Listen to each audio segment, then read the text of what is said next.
Dear Naruto Lemon fans, I'm thrilled to invite all of you to my Boosty channel, where you can enjoy exclusive Naruto Lemon scenes in a comfortable and supportive community. Choose from various subscription tiers, from Mini Lemon to God Lemon, and gain access to unique content tailored just for our fans. Plus, subscribers to over Naruto Lemon and God Lemon will receive special mentions in my videos. Support my channel and dive deeper into the world of Naruto today. Dare!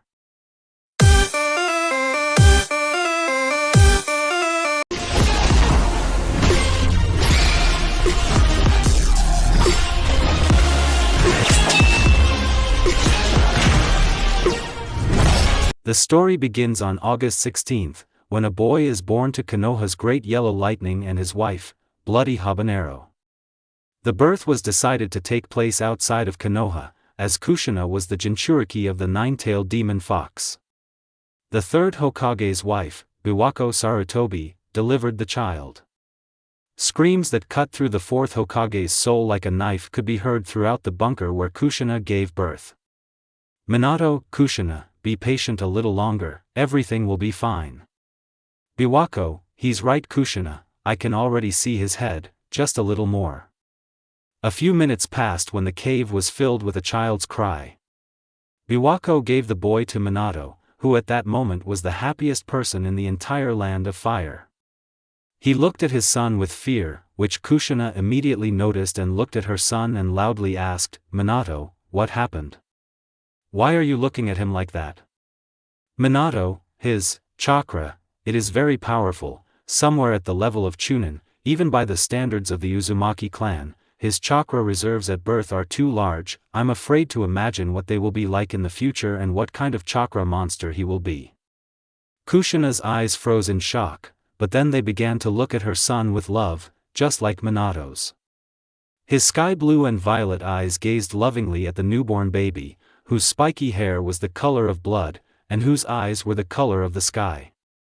The baby had already stopped crying and was looking at his father, studying him, but this idol was shattered by Biwako, who took the baby and handed it to Kushina, then shouted at Minato. Kushina, Minato, close the seal. Minato immediately began to close the seal, while Kushina herself began to admire the baby with affection, who began to look at his mother with genuine interest. Minato had already closed the seal and approached Kushina and asked her. Minato, Kushina, what shall we name our baby? Kushina looked up from her gaze at the baby and replied. Kushina, I want his name to be Naruto. Minato, Naruto? Sounds very nice, Naruto Uzumaki. Since Kushina is a Haim of the Uzumaki clan, she did not take the surname Minato when she married. Then Biwako entered the room and said. Minato, that's enough, Kushina needs rest and needs to go to the hospital to check on the baby. Minato teleported everyone to the hospital using his technique and called the doctors. Akado, what happened Hokage-sama? Minato, put my wife and son in the ward, they need rest, and also check my son's condition. Akado, there is Hokage-sama. The medics immediately ran up and took them away. Minato himself went into the office, where his best friend, Fugaku Uchiha, and his wife, Mikoto Uchiha, were already waiting. Mikoto, so, how did it go? Where's Kushina and her son?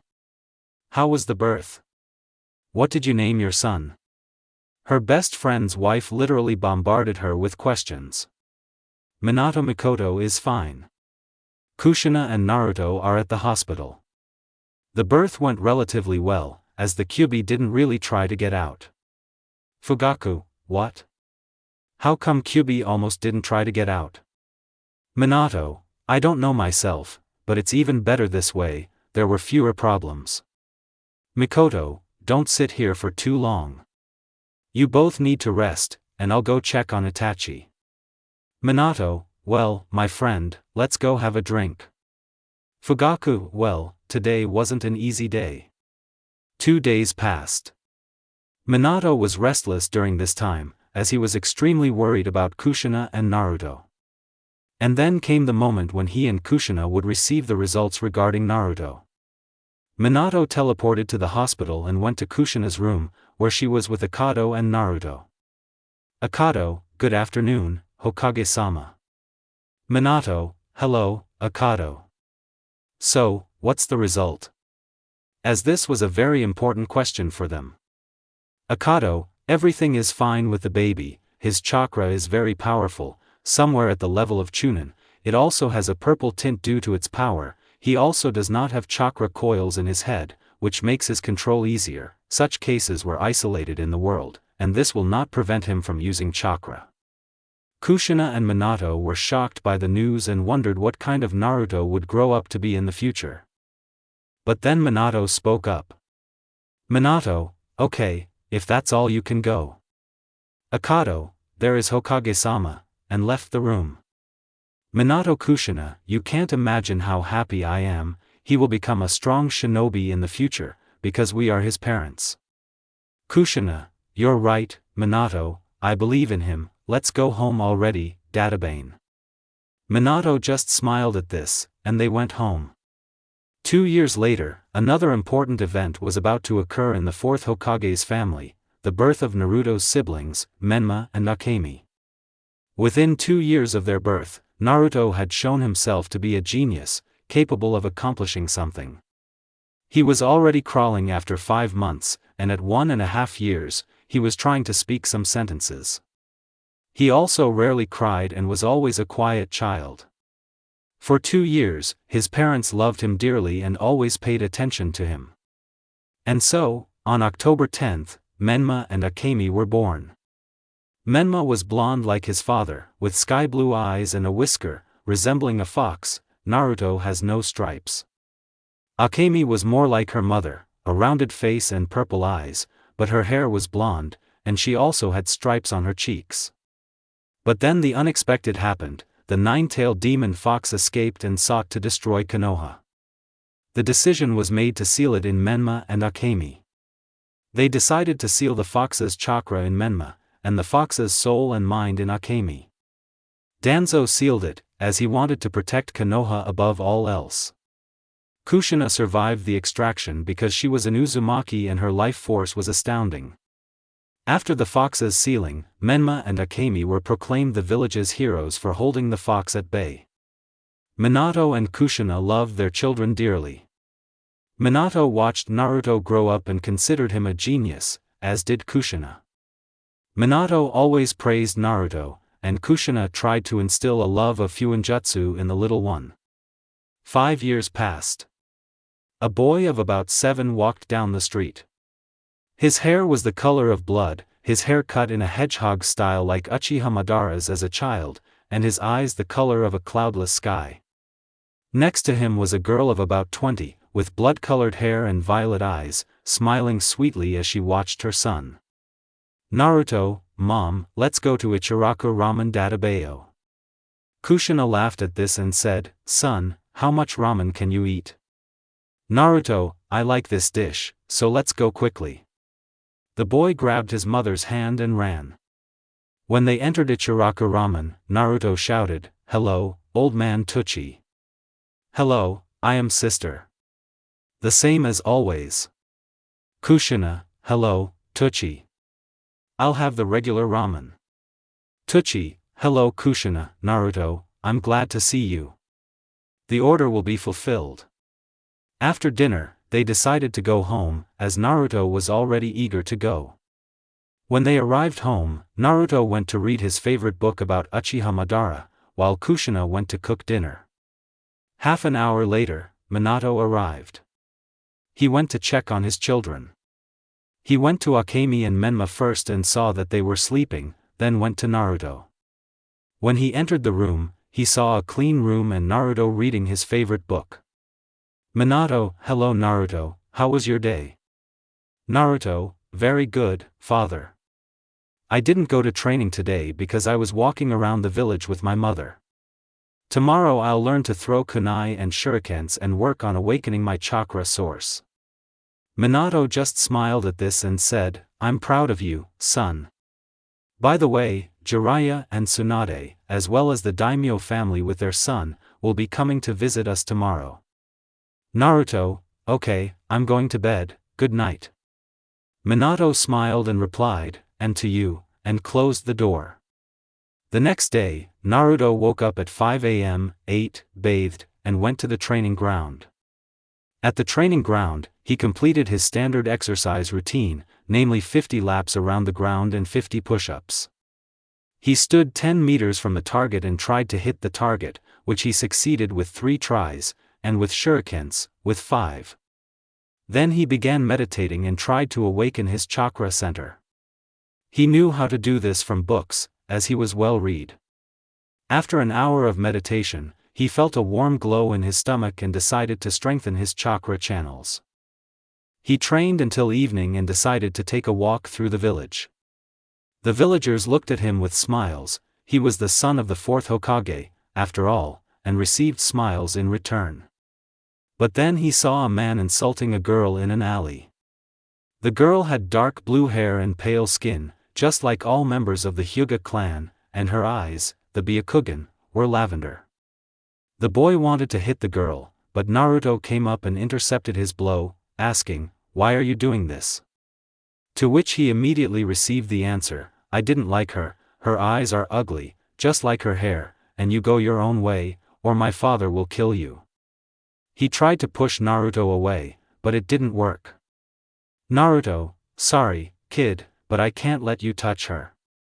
Amato, I'm the daimyo's son, if you touch me you die," and tried to hit Naruto, but he intercepted Amato's blow and hit the guy in the stomach with his knee, so he flew away and ran away, after which Naruto approached the girl and asked, "Hey, how are you, everything okay?" "He won't touch you again, don't worry about his words, you have beautiful hair and eyes, and my name is Uzumaki Naruto." "Hinata, and I'm Hinata Hyuga," she said all red. Naruto, "Okay, see you later." And the boy ran home. When he woke up, he saw his family, the daimyo family with Amato, and Jiraiya with Tsunade. "Naruto, hello, daimyo-sama, Tsunade-sama, Jiraiya-sama," he said and bowed. "Amato, Dad, it was he who hit me when I wanted to help the girl," he started screaming and pointing his finger at Naruto.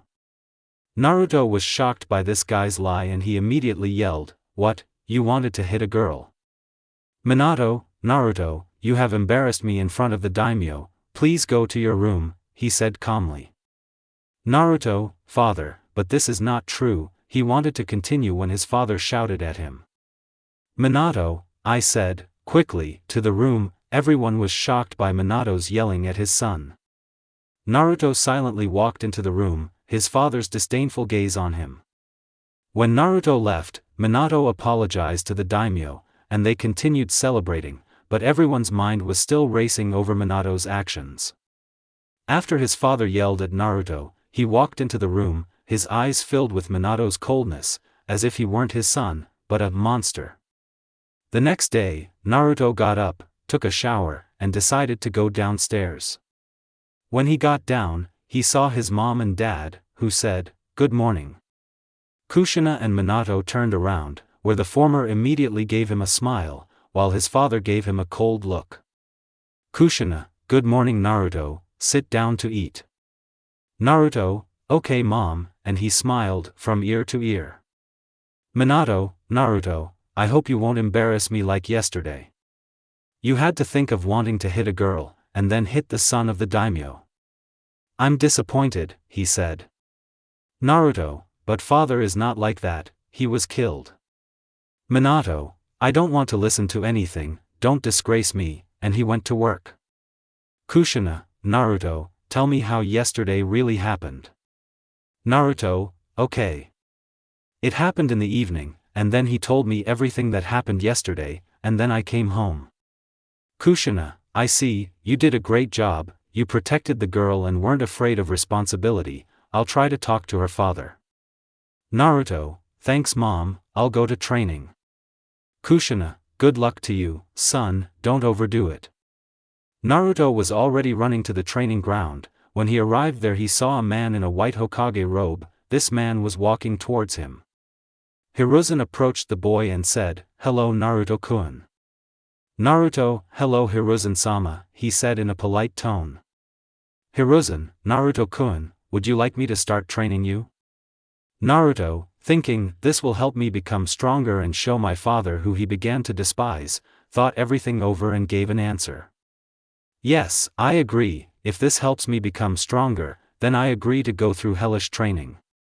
Hiruzen smiled at this because he saw how the guy was thinking everything over and replied, okay, start your usual training, but just increase the load by 5 exercises, and then we'll control the chakra. Naruto okay third Sama. Naruto trained hard all day. The third saw the boy's tenacity and thought about his future. The boy has very strong tenacity. I'm afraid to imagine how strong he will become in the future. It was time to rest and the third approached the boy and asked, Naruto, what kind of shinobi do you admire? Naruto answered without hesitation, I admire Uchiha Madara.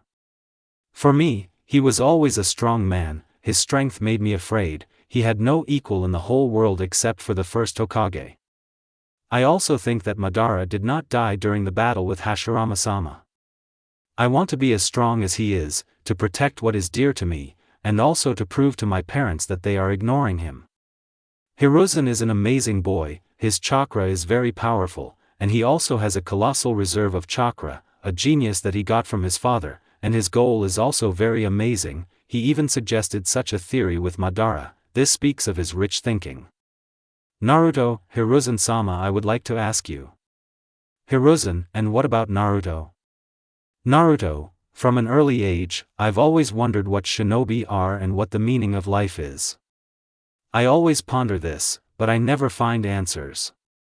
Hiruzen was shocked by the boy's question and amazed at the 5-year-old's thinking. He replied, the meaning of life is something you find during your lifetime.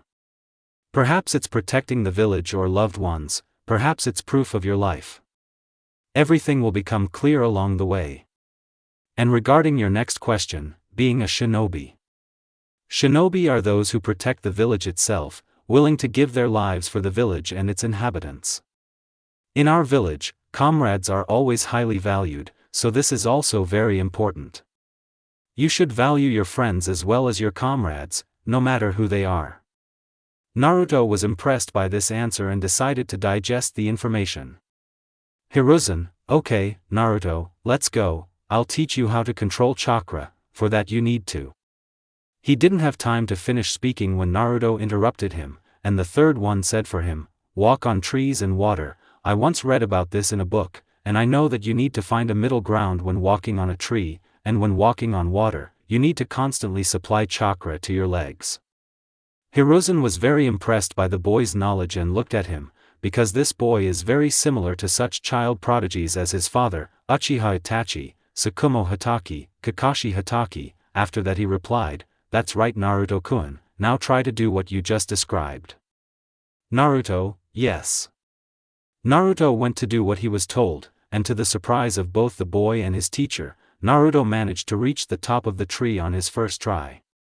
Hiruzen, seeing this, dropped his phone, as this boy really surprised him, and said, Hawk. Hawk, did you call third Sama? Hiruzen, yes, check the boy's body and see if he has chakra coils in his head. Hawk, yes, the third Sama. Hawk looked at the boy and recoiled, as the boy's chakra was purple, indicating its density, and he also had no coils in his head. Hiruzen, what happened, Hawk? Hawk third Sama, the boy's chakra is very dense and frightening, I did not find any chakra coils in his head. Hiruzen, okay, you're free to go. The ANBU disappeared, and Hiruzen called out to the boy. Naruto, come down. I have good news for you. The boy came down and tilted his head in silent question and Hiruzen continued, there are no chakra coils in your head, which makes your control easier, it will also allow you to control it easier, which will allow you to spend less chakra on jutsu, but your chakra is purple, that is, it is too dense and powerful. It seemed like the boy's eyes would soon pop out, because such good news would allow him to get stronger faster. He jumped up and shouted, hooray! I can become strong. Hiruzen just chuckled and said, let's go to the lake. You'll walk on water, and tomorrow we'll learn taijutsu. Hiruzen and the boy went to the lake, and the boy stepped into it, but immediately fell through. Hiruzen, try hard Naruto-kun. Naruto stood up and continued trying. He managed to walk on water automatically after an hour of training. When Hiruzen saw this, he said, Naruto, as I thought, you're a genius the likes of which the world has never seen. It took even your father longer to achieve this. I'm proud to be your teacher. The boy blushed at this and looked away and said, Thank you, Hiruzen-sama, for teaching me. I will try to live up to your expectations. Hiruzen just smiled at this and said, Naruto, today's training is over, you can go free, tomorrow I'll be waiting for you at this same training ground at 7 a.m. Naruto, goodbye sensei. Naruto walked thoughtfully, thinking about his sensei's words all the time, about the meaning of being a shinobi, the meaning of life, and didn't notice the Uchiha family walking towards him, and he bumped into an older boy. He thought that, as always, they wouldn't notice him and he would get up and move on, but he was impressed when the boy offered him his hand and said, Itachi is 2 years older than Naruto. Hey, are you hurt? What are you thinking about that you don't pay attention to people? Naruto, Hi, no, I'm not hurt, I'm thinking about the same thing as always. Boy, my name is Uchiha Itachi. Do you want to go for a walk? Naruto, Uzumaki Naruto, and smiled with the corners of his lips. Mikoto and Fugaku are thinking, this is Minato and Kushina's firstborn. Fugaku, so what are you thinking Naruto-kun? Naruto, well, I always think about the meaning of being a shinobi and the meaning of life. The Uchihas were shocked by the guy's answer, and especially Itachi, since he reminded him of himself in childhood and he answered, Naruto, don't you want to be friends? Fugaku and Mikoto were shocked, as Itachi had never offered to be friends with anyone and had always been distant, yet here he was. Naruto replied, of course, Itachi, you're my first friend. I hope we can become friends and train sometimes, he replied with a smile. Itachi, aren't you too young to train? Can you tell me what you can do? Naruto, I want to become strong to protect what is dear to me, so I do not spare myself in training, and I can walk on trees and water. The Uchiha family was shocked that the boy was only 5 years old, and he showed himself to be a genius. Naruto, okay, Itachi, I have to go now, I hope to see you later. Itachi, bye, Naruto. When Naruto left, Fugaku asked, Itachi, why did you decide to be friends with him? Itachi, he reminded me of myself as a child and I want us to be on the same team with him in the future. Fugaku, I see, you know Itachi, I don't mind you being friends, he's a good guy. Itachi, thank you, father. Meanwhile, Naruto returned home and saw his family having dinner and smiling, which made Naruto's heart hurt. He walked up to the table and silently sat down at it. Minato, you haven't done anything today to embarrass us. Naruto looked up and replied, no. Naruto woke up at 6 a.m. He bathed, ate some fish, and headed to the training grounds, as he was training in taijutsu today. He also started thinking about buying a gunbai and a scythe, as he wanted to learn kenjutsu. After arriving at the training grounds, he began warming up, specifically 75 laps around the training grounds and 75 push-ups. Afterward, he decided to meditate and try to circulate chakra throughout his body to strengthen his chakra channels. When Hiruzen arrived at the training grounds, he saw Naruto meditating, approached him, and said, Hello Naruto-kun, how are you? Naruto opened his eyes and looked at Hiruzen. Hiruzen noticed Naruto's eyes, they were different from the day before, they had become colder and more indifferent, but quickly changed to kind and warm. Hiruzen wondered, what happened, Naruto? Your eyes have become increasingly colder and more indifferent. He was brought out of his thoughts by Naruto's voice. It's okay, sensei, let's begin taijutsu. I would also like to learn kenjutsu. Hiruzen, a very interesting request, but what weapon would you like to use to train in kenjutsu? Tanto or katana? Naruto, hair and gunbai. Hiruzen choked after that, not realizing he'd chosen to learn kenjutsu with such weapons, and Naruto's words were a bit cold. Hiruzen looked at the boy, wondering what to do next. Hiruzen, okay, Naruto-kun, but first, let's practice taijutsu. I was thinking yesterday about what style to offer you. And since your idol is Uchiha Madara, I decided to give you a scroll with his taijutsu. I still have this scroll that Hashirama-sensei found and put in his library, and I took it because it would be very dangerous if it fell into the hands of someone whose motives are against the village. He smiled his kind smile. Naruto looked at his sensei and was amazed, because he never thought he'd be so lucky. Naruto, okay, sensei, you can give me the scrolls and I'll work on it. Hiruzen, here you go, we'll also test your elements and train them. Naruto, thank you, sensei, and he smiled at the corners of his lips. Naruto went to the tree and started reading the scrolls. I, Uchiha Madara, own my own style of taijutsu martial art, called Shinobuto, which means dance of death. Shinobuto is a rough martial art that combines unique fighting movements, reminiscent of a mixture of dance movements, such as breakdancing and Kapuro.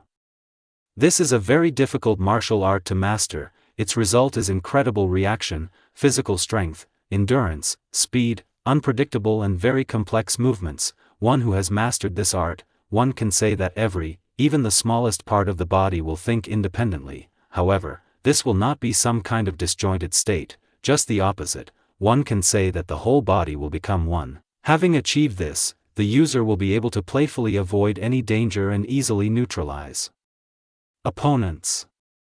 This martial art also includes such skills as mastery of any bladed weapons and improvised objects that can serve for combat purposes. For example, using skills with acupuncture, I can knock out or kill several opponents at once. All I need is a toothpick. Shinobuto is based on principles that are learned through long and arduous training. To master this martial art, you need to be well prepared physically and mentally. Naruto thought, this will be very difficult, but I am ready to become stronger to protect the people dear to me, because character changes, and if my father considers me a disgrace, I will become indifferent to him. Hiruzen, Naruto, let's go test your elements. At home, you can study the scroll. Then, if you want, you can join me in ANBU. Your talents will be invaluable in the unit. You can also gain battle experience, and then become a jonin. Naruto thought it over and decided to agree, because this was a chance for him. Naruto, I agree. Hiruzen, okay, take the chakra sheets and run your chakra through them, that way we'll know your elements. If a sheet gets wet, it's water, if it rots, it's earth, if it burns, it's fire, if it splits in half, it's wind, if it closes, it's lightning. Naruto channeled chakra, and his leaf closed, sending scarlet lightning streaking through it. He didn't understand what it was, as nothing had said such lightning existed. Hiruzen dropped the phone and said, Naruto, this is only the second time I've seen this in my life, he said, dumbfounded. Naruto the second? Who's the first? Maybe he can help me? Hiruzen, alas, no, he died during the attack on Uzushio. His name was Isao Uzumaki. He was also called the Lightning of the Whirlpool. Listen Naruto, no one should know about this except your trusted people, he said with a little fear. Naruto was in shock, because the genome was unique, because the owner was also an Uzumaki and Naruto could be related to him. Naruto, I see, I'll tell Itachi about this, because he's my only friend. Can you tell me more about this genome? Hiruzen Itachi? I see. I don't know much myself, he shrugged. All I know is that this genome allows the user to move very quickly, and if you master it 100%, you can surpass your father in speed with his Hiraition technique. Naruto thought, if that's the case, then I can be faster than everyone, and my Uzumaki stamina will allow me to dance with my opponents for a very long time. Hiruzen, Naruto, I'll find you a lightning master to make it easier for you to control your genome. Naruto, okay, see you later, sensei. Naruto went to Itachi to talk to him. Naruto approached the Uchiha clan leader's house and knocked, and Mikoto Uchiha opened the door. Naruto, Mikoto-san. I'm going to Itachi's. Mikoto, and this is you, Naruto-kun, he is on the second floor in the room on the left. Naruto, thank you Mikoto-san. Naruto went up to the second floor and knocked on the door. From there he heard, come in. Naruto walked in and was greeted by a tidy room. He looked at Itachi and said, hello, Itachi. Itachi, hello Naruto, how are you, how is training? Naruto, everything is fine, since you are my first friend, I will tell you something, but there is no one else to tell you about it, okay? Itachi was shocked that his friend would ask this, but nodded in agreement. Naruto, today I learned that my relative was Isao Uzumaki, the Whirlpool Lightning. Itachi was shocked by this information, but at the same time happy for his friend and said, I'm very happy for you, friend, I promise I won't tell anyone anything. So they talked until the evening and Naruto went home, where his father's indifference and contempt again awaited him. The next day after breakfast, Naruto went to his training ground and completed his exercise routine, adding 5 more. Afterward, he decided to throw kunai and shuriken, then meditate and circulate his chakra. A shinobi, his mask covering half his face, one eye closed, his gray hair sticking up, watched all of this. He marveled at the boy, as few 5-year-olds could accomplish what he had accomplished. This guy is amazing. Hiruzen-sama asked him to teach him lightning techniques, so why not give it a try? He jumped down from the tree and said, Yo, my name is Hatake Kakashi, I will be your lightning teacher. Also Hiruzen-sama said that you have good chakra control, this is wonderful and will make our task easier. Naruto, hello, I'm Uzumaki Naruto, he said in an indifferent tone. Kakashi thought, he's an interesting guy, just like me as a child, indifferent to everything, let's see what he's like in training. Kakashi, first, you will learn to give the form of lightning, and then we will learn techniques. I will also help you with the taijutsu that Hiruzen gave you and I will give you corrections on what and where is wrong, do you understand me? Naruto, okay sensei. Naruto spent half a day practicing lightning, which surprised Kakashi because the lightning was Scarlet. By the end of the training, Naruto had mastered the lightning's shape, which amazed Kakashi.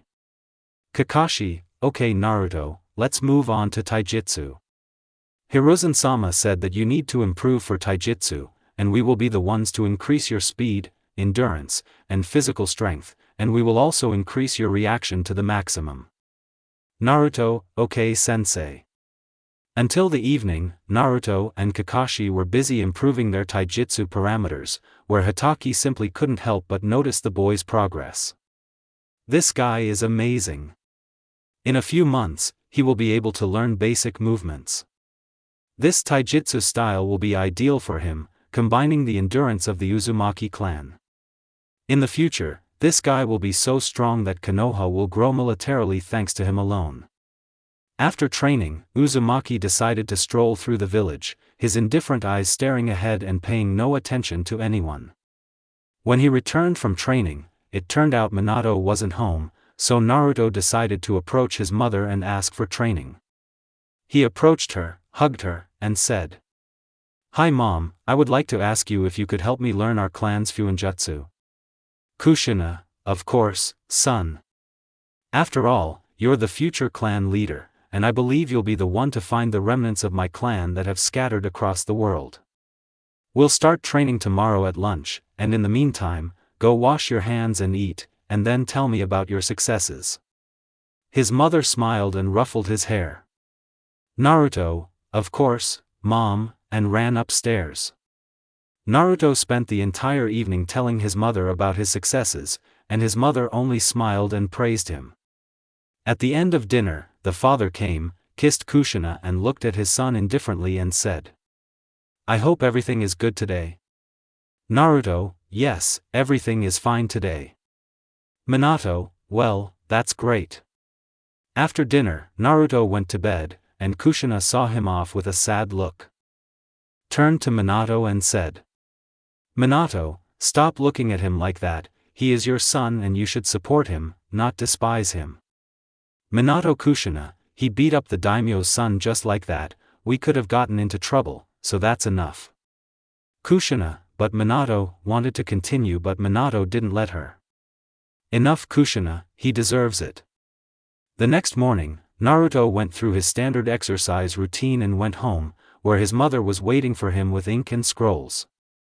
Kushina, hi Naruto, let's start with calligraphy, and then after calligraphy we will learn how to make standard seals and simple barriers. 2 years have passed. During this time, Naruto trained constantly, while his sister and brother did nothing but play. Over the course of 2 years, Naruto learned to write hieroglyphs beautifully, learned seals from D to A ranks and can tell which is which, and can also create seals from D to C ranks. He also began learning to write B rank seals to advance to the next level of Fuinjutsu. Over the course of 2 years, he learned almost all of Madara's taijutsu style, but he lacks combat experience. He also began to study his genomics and can now teleport 30 meters 10 times, before his chakra runs out. He learned many lightning techniques, all of which were Scarlet. Over these 2 years, Naruto began to distance himself from his family, as his father despises him, and if he sees him interacting with his mother, he could get it. Kushina saw him withdrawing, but she couldn't do anything about it, as Naruto simply didn't want to engage. Their relationship with Itachi had also reached a new level, they could be considered best friends, on par with Shisui. Naruto had recently met Shisui and liked him as a person. Naruto was always welcome at the Uchiha clan head's house. But that's not the point now. 3 people stood at training ground number 7. One was an elderly man smoking a pipe and wearing the Hokage robe. The other was a scarlet-haired boy of about 7, his hair reaching mid-back and resembling a hedgehog, like Madara's, wearing a white sweatshirt, black shorts, and shinobi sandals. Opposite him stood a man of about 25, wearing a half-face mask and a Konoha forehead protector over his right eye, wearing the standard shinobi uniform. Hiruzen, well, let's begin, Naruto-kun. Now you will fight against Kakashi. I will evaluate your skills and it will determine whether you receive my gift and join my ANBU. Your task, Naruto, is to knock out your opponent, or impress me. Naruto, hi Hiruzen-sama, his tone was warm, and his eyes looked at his opponent inquiringly. Hiruzen, then begin, and jumped away from the two. Naruto, well, sensei, let's begin our dance. Naruto charged at his sensei in taijutsu, testing his style and finding an opening. They clashed in taijutsu, with Kakashi outperforming the boy due to his battle experience. The fight could be described as a dance. Naruto's movements were fluid and sometimes evenly matched, due to his untrained style. They battled for 10 minutes, with Kakashi sometimes leading and sometimes fighting to a draw. Each knew that a single mistake in a block or attack would lead to defeat. Then Kakashi broke away, realizing he couldn't win in taijutsu due to the boy's endurance, a trait he inherited from his clan. Kakashi made hand seals and said, "Katan, fireball technique." A ball with a diameter of 5 by 5 meters flew out of his mouth. Naruto stood in place but immediately disappeared into the forest with the substitution technique and began to come up with a plan. I won't win in taijutsu or ninjutsu, I don't even have a chance in genjutsu, because I don't know a single genjutsu. I need to keep the fight very close to him the whole time, he doesn't have much endurance and I can dance with him until he runs out of endurance and knock him out. Naruto moved to Kakashi with the help of his genome, made a seal and said, "Scarlet Lightning, Chidori." He wanted to put the Chidori to Hataki's back, but the latter left with a replacement and thought to himself, a little more and I might have lost. The guy impresses me every day. As far as I know, he's a bad censor. I can try attacking from below. Yeah, I think I'll do that. Hataki hid underground and when he was under Naruto, he said. Doton, underground decapitation technique. Naruto heard this and tried to break free, which he succeeded in doing. Afterward, the two engaged in taijutsu, where Naruto, unaware, uncovered a clone hiding in the forest. This clone ran at Naruto from behind and said, "The secret technique of the taijutsu masters, millennia of pain." Naruto was in a stupor when he heard this, but then something unexpected happened to everyone. 5 chains, darker than night, crawled out from Uzumaki's back, which destroyed the Hataki clone and were about to attack the real one, when Hiruzen intervened and said, "Hiruzen, enough Naruto, you surprised me, as I said you will receive a gift, and I will also give you one last chance to change your mind whether to join me in ANBU or not, and this scroll contains your gift," he said and threw the scroll to Uzumaki. "Naruto, Hiruzen-sama, I am ready to join your ANBU and thank you for the training," he said and opened the scroll, but was very surprised when he unsealed its contents, because there was what he had dreamed of for 2 years, namely a scythe and gunbai like his idol. The guy could not resist and hugged Hiruzen, to which he responded, "Hiruzen, it's all good, you really impressed me today, keep training with the chains and come to me tomorrow so I can give you an ANBU tattoo and give you equipment and a mask of your choice." Kakashi, "That's right, Naruto, you did well today, I'm proud to be your teacher," to which Naruto hugged him too, as he hadn't shown affection to anyone in so long. He bowed to his senseis and said, "Naruto, thank you for training me, Hiruzen, I'll come see you tomorrow," he said and walked out of the training grounds. His eyes became indifferent and cold again. He could only trust 3 people and show affection to them.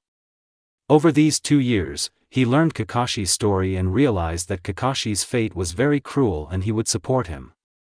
At this time, at the training ground where the recent event took place, 3 people are standing and Kakashi asks, "What kind of person do you think he'll grow up to be? What path awaits him? This guy has become my friend in 2 years. I will always support him. Itachi, Naruto is my friend, he becomes closed off from everyone except us, but his soul is kind, he will be like this until he finds a person very dear to him, someone who will melt his heart." Hiruzen and Kakashi silently agreed with this. The next day, Naruto got up and went downstairs, where his family was already eating. Everyone turned their attention to him, but he glanced at everyone with a cold, indifferent gaze and went outside. It was sunny outside. The boy went to the Sarutobi quarters. At this time at home, when Kushina saw the boy's gaze, she almost cried, because she knew it was her fault for not supporting him when Minato called him a disgrace. She turned her gaze to Minato and saw that he was thinking hard about something, and asked, "What are you thinking about, dear?" "Minato, about work." I began to understand that I made a mistake and maybe if I had listened to Naruto's story then, this would not have happened, but his thoughts were interrupted by the children who said, "Father, when will you start training us?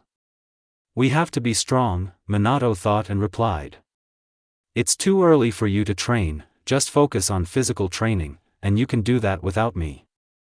Kushina and Minato immediately remembered Naruto, who was already physically fit at that time and could already train with chakra at that age.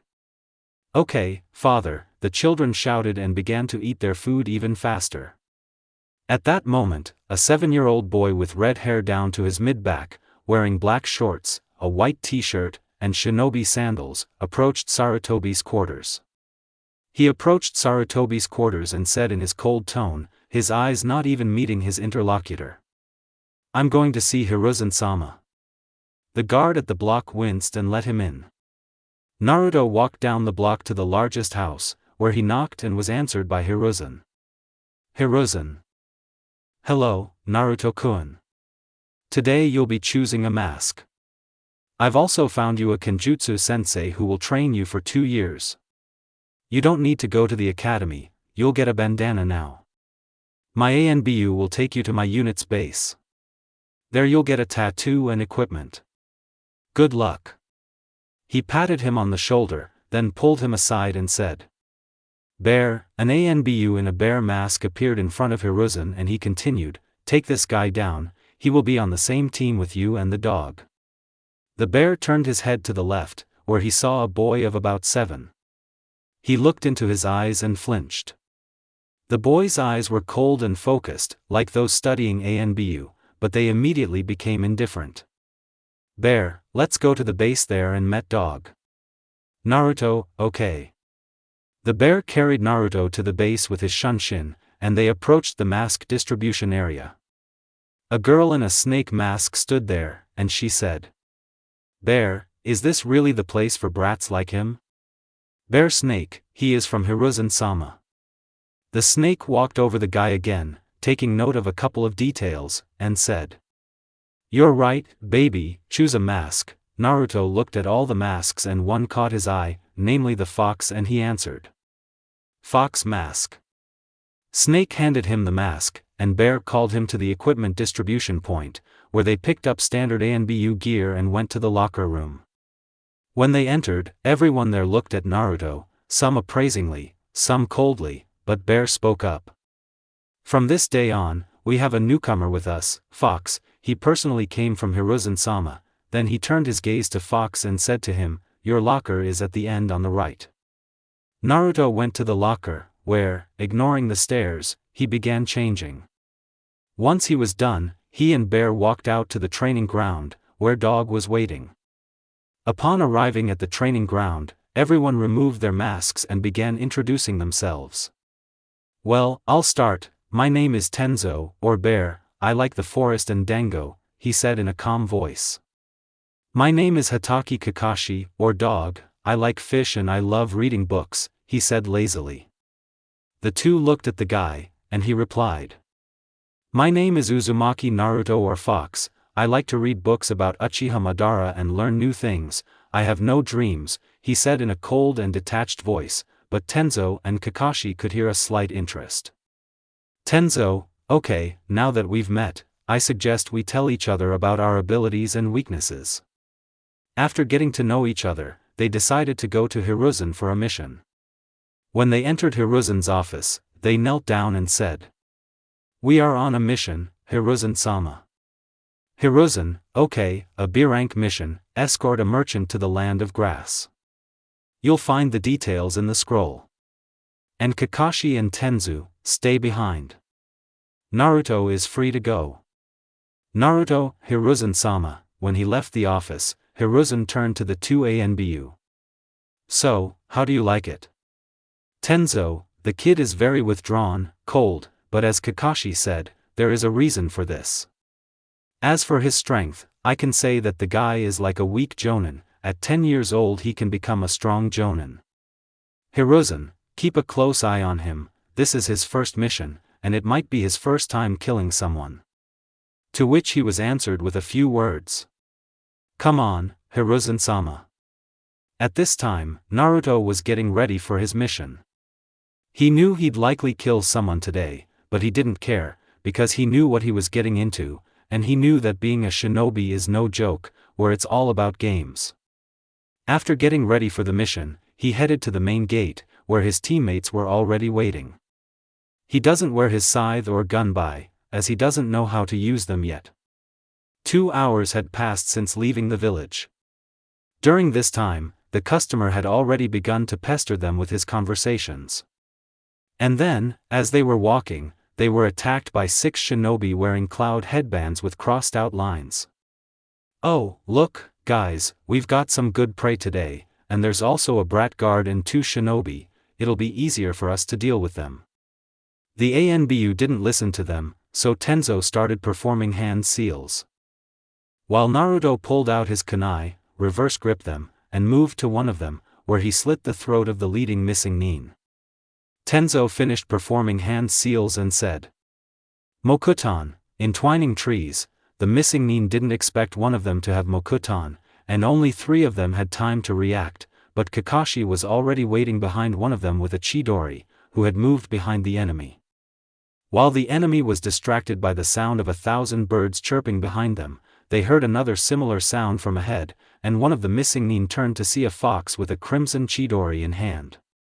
Naruto moved and killed his opponent with the Chidori, then turned to the right, where he saw Kakashi already finishing off his opponent. After that, they decided to take a break, where they decided to ask how the guy was feeling, since this was his first kill. "Tenzo, Fox, how are you?" Fox raised his gaze to his senpai and replied, "I'm good. I knew what I was getting into and I knew what it was like to be a shinobi, and so I was prepared for it. Killing is like training for moral stability. This will be useful to me in the future." "Kakashi, I think we can rest and then hit the road." Everyone silently agreed and went to rest. 2 days passed, during which time they encountered low-ranking missing nin whom they killed. The journey to Konoha took them a day each by the upper route. And then they went to report to Hiruzen. Tenzu, Hiruzen-sama, the mission was successfully completed, here is the report. Hiruzen, Naruto, you can go, I need to find out the details, your new Kenjutsu sensei will come for you tomorrow. Naruto, okay Hiruzen-sama and thank you, he said, bowed and left the office. Hiruzen, well, tell me how he performed on the mission. Kakashi, Naruto was always focused on the mission. He killed for the first time, but he was ready and knew what he was getting into. You can read the details in the scroll. Hiruzen, okay, you can go, take the reward and give it to Naruto. After that, the office was empty. The next day at 8 a.m., someone knocked on the Hokage's door. When Minato opened the door, he saw who it was, a young man of average height with dark eyes and brown hair. He had a sickly-looking face with deep shadows under his eyes. He was dressed in standard blue pants and a turtleneck, a bandana with a forehead protector, a green vest, and sandals. He carried a katana over his shoulder, attached to a rope slung over his shoulder. The Hokage immediately recognized the man, as he knew him personally. Minato, hello Hey-8, what brought you to our house, come in and tell us. Hey-8, thank you Hokage-sama, I won't be long. When they walked into the kitchen, Hey-8 saw the Hokage's wife and their children, he didn't hesitate for long and said. I was sent to you to teach a boy Kenjutsu, he was about to continue, but was interrupted by the sound of a door opening on the second floor. Kushina and Minato immediately realized who it was and decided to wait until their son came down, as they realized Hey-8 had come specifically to see Naruto. When Naruto entered the kitchen, he saw his entire family and the unfamiliar shinobi, but all his questions disappeared when he saw the katana on the shinobi's back. Naruto, were you told to teach me Kenjutsu? He asked in a cold, but interested tone. Hey-8, well, it looks like that's how it'll be. Go change and grab the weapon you'll be training with. I was told it's quite special. Naruto silently left the kitchen, receiving surprised looks from his family. When Naruto left, Hey-8 asked. Is he always so distant and cold? Minato, yes, since I was 5, and there's a reason for that. Hey-8 saw that the fourth didn't want to discuss it and agreed. He wanted to think about the boy, but he didn't have time because he heard footsteps coming from the stairs. When he entered the kitchen, everyone's eyes immediately turned to him. Hey-8 looked at his weapon with undisguised interest, while Kushina and Minato were shocked, as they hadn't expected such a choice. Before them stood a red-haired boy in casual clothes, with a gunbai and scythe on his back. Hey-8 silently rose from the table, thanked them for their hospitality, and went outside. Just as Kushina was about to say something to Naruto, he was already gone. They walked the entire way to the training grounds in silence, each thinking about their own thoughts. Naruto thought about his training, while Hey-8 thought about the boy and his attitude toward his parents. At the training ground, Hey-8 ordered Naruto to do his standard physical training, while he himself decided to develop movements for the boy, since they would be different from a katana. After the physical training, Naruto approached the sensei and said, I'm all set, what's next? To which Hey-8 gave him an immediate answer. I've come up with a couple of moves for your scythe and gunbai, but you'll be developing your own style. We'll also learn standard stances for defense and attack. I'll show you a technique that will help you with your future training. It's called the shadow clone technique. The essence of this technique is that it allows the user to create one or more copies of themselves. The user's chakra is distributed evenly between each clone. When creating one, it receives half the original's chakra, when creating two, each receives a third, and so on. Depending on the user's chakra reserves and the number of clones created, such a rapid depletion of chakra can be dangerous. Another advantage of this technique is that all the clones' experience and memories are transferred to you, but fatigue is also transferred, and you can faint due to the influx of information into your brain. The technique uses one seal, namely the fingers, like this. He showed the seal. This seal allows chakra to be divided equally among each other. It is used in imitation and cloning techniques. Did you understand everything? He looked at the guy, who was staring at something. A minute later, Naruto replied. Yes, I understood everything, to which Hayate gave him the answer. Then try to create as many clones as possible and we will learn. Naruto tried creating clones, and on his first try, he created 70. Hayate was dumbfounded, but overcoming his surprise, he said. Okay, now send half of them to sleep and meditate, and we'll train with the other half. Naruto trained with his sensei all day.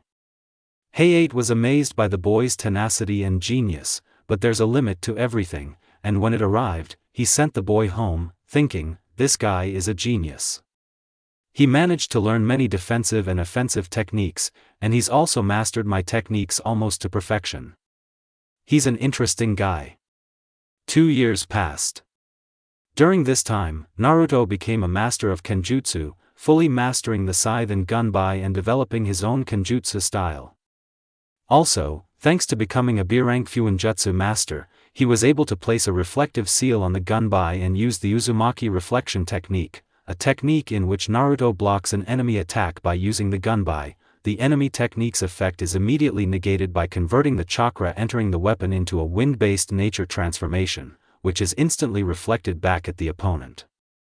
Since the attack is reflected suddenly and unexpectedly, it is extremely difficult to avoid. Over this time, he became colder and more indifferent to everyone except 3 people, Itachi, Kakashi, and Hiruzen. He was merely a partner with Tenzo and nothing more. During these 2 years, Naruto was almost never home. His parents didn't understand where he was, they tried to find him, but they couldn't. He also mastered his Kekkei Genkai, almost half of it. Thanks to it, he could teleport several kilometers. He learned to produce chains, 8 at a time, which shocked Naruto, as they were incredibly strong and sharp. August 15th. A tall, red-haired man for his age is walking down the street. He's wearing a standard shinobi uniform, with a scythe and gunbai slung over his back. His face is expressionless, and his eyes are as cold as ice. He's heading to Hiruzen's, as Hiruzen had warned him to come. 10 minutes later, he's already at Hiruzen's house. He knocks on the door and enters, where Hiruzen begins a conversation with him. So, hello Naruto-kun, today you, Kakashi, and Tenzo will be transferred to a new team. There are already 2 people there, one of whom you'll know well. You'll meet at the 7th training ground. Go get changed, you're free to go. Naruto, hi Hiruzen-sama, he said and left the office and went to the locker room. When he was almost finished changing, someone came in and said, I didn't think I'd meet you here, and how long have you been serving in ANBU? Naruto recognized that voice, because it was his best friend's. Naruto turned around sharply with a slight smile on his face and said, well, excuse me, Itachi, but were you invited to join ANBU too? Well, I've been serving here since I was 7, he said, throwing up his hands. Itachi, I see, are you going on a mission? He asked a logical question. Naruto, no, I was transferred to a new team today. Introduction.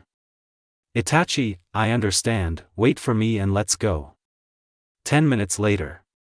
Naruto and Itachi were at the training ground, where they donned their masks and went to meet their partners. When they arrived, they were met by Bear, Dog, and Swallow, and they went to introduce themselves. So hello, my name is Tenzo, I love the forest and I have no dreams of Dango, he said in a calm voice. My name is Hatake Kakashi, I love fish and reading, I have no dreams, he said in a lazy voice. My name is Uchiha Itachi, I love Dango, my dream is world peace, he said calmly. My name is Uzumaki Naruto, I have no dreams or goals, what I like is learning something new, he said in a cold tone. My name is Yugao Yuzuki, I love one person, I have no dreams. Tenzo, so, now that we've met, let's tell each other everything about our abilities and weaknesses. After getting acquainted, it was decided to go on a joint mission. He moved to the third's office and sat on one knee, and Hiruzen said, "So, I see you've already met, and I have a joint mission for you. Your task is to clean out a criminal organization. It started accepting renegades, and who knows what the future holds. According to my intel, the organization's lair is located on the border with the village of Pesca. You are free to go, except Naruto." When everyone left the office, Hiruzen said, "So Naruto, tomorrow is your birthday and I decided to give you a present. You can open it." He handed over the scroll, and when Naruto opened it he was stunned. There was armor, like his idol, only white. He was very happy and hugged Hiruzen and said, "Thank you, sensei." To which Hiruzen only hugged the boy and said, "You can try it on and wear it on missions." Naruto came to try it on, and when he looked at his reflection, he saw an exact replica of the god of shinobi, only in white armor with a hairstyle exactly like Madara Uchiha's, blue eyes, and blood-red hair. Naruto walked out, looked at Hiruzen, and asked, "Well, how do you like me?" To which he replied, "You look very much like him, you can go." The entire team waited only for Naruto, and suddenly a red flash appeared next to them. When they looked, they were stunned into silence, as an exact replica of the shinobi god, wearing a fox mask and with a few differences, was staring back at them. Kakashi was the first to speak. "Well, Naruto, you've become more like him, but I suggest we move on." The others silently agreed with him and they set off. Now, 5 ANBU were hiding opposite the organization's lair and devising a plan. The idea was for Tenzu to immobilize as many opponents as possible, while Naruto took on the opponents with Kenjutsu, leaving the remaining 3 to deal with the rest. Once the plan was devised, Naruto and Tenzu stepped forward. When the missing Nin saw one of them performing hand seals, they prepared themselves. There were 40 missing Nin, wearing strange, scarlet cloaks that easily revealed their positions. As they were about to attack 2 ANBU, roots began to emerge from the ground and entangle them.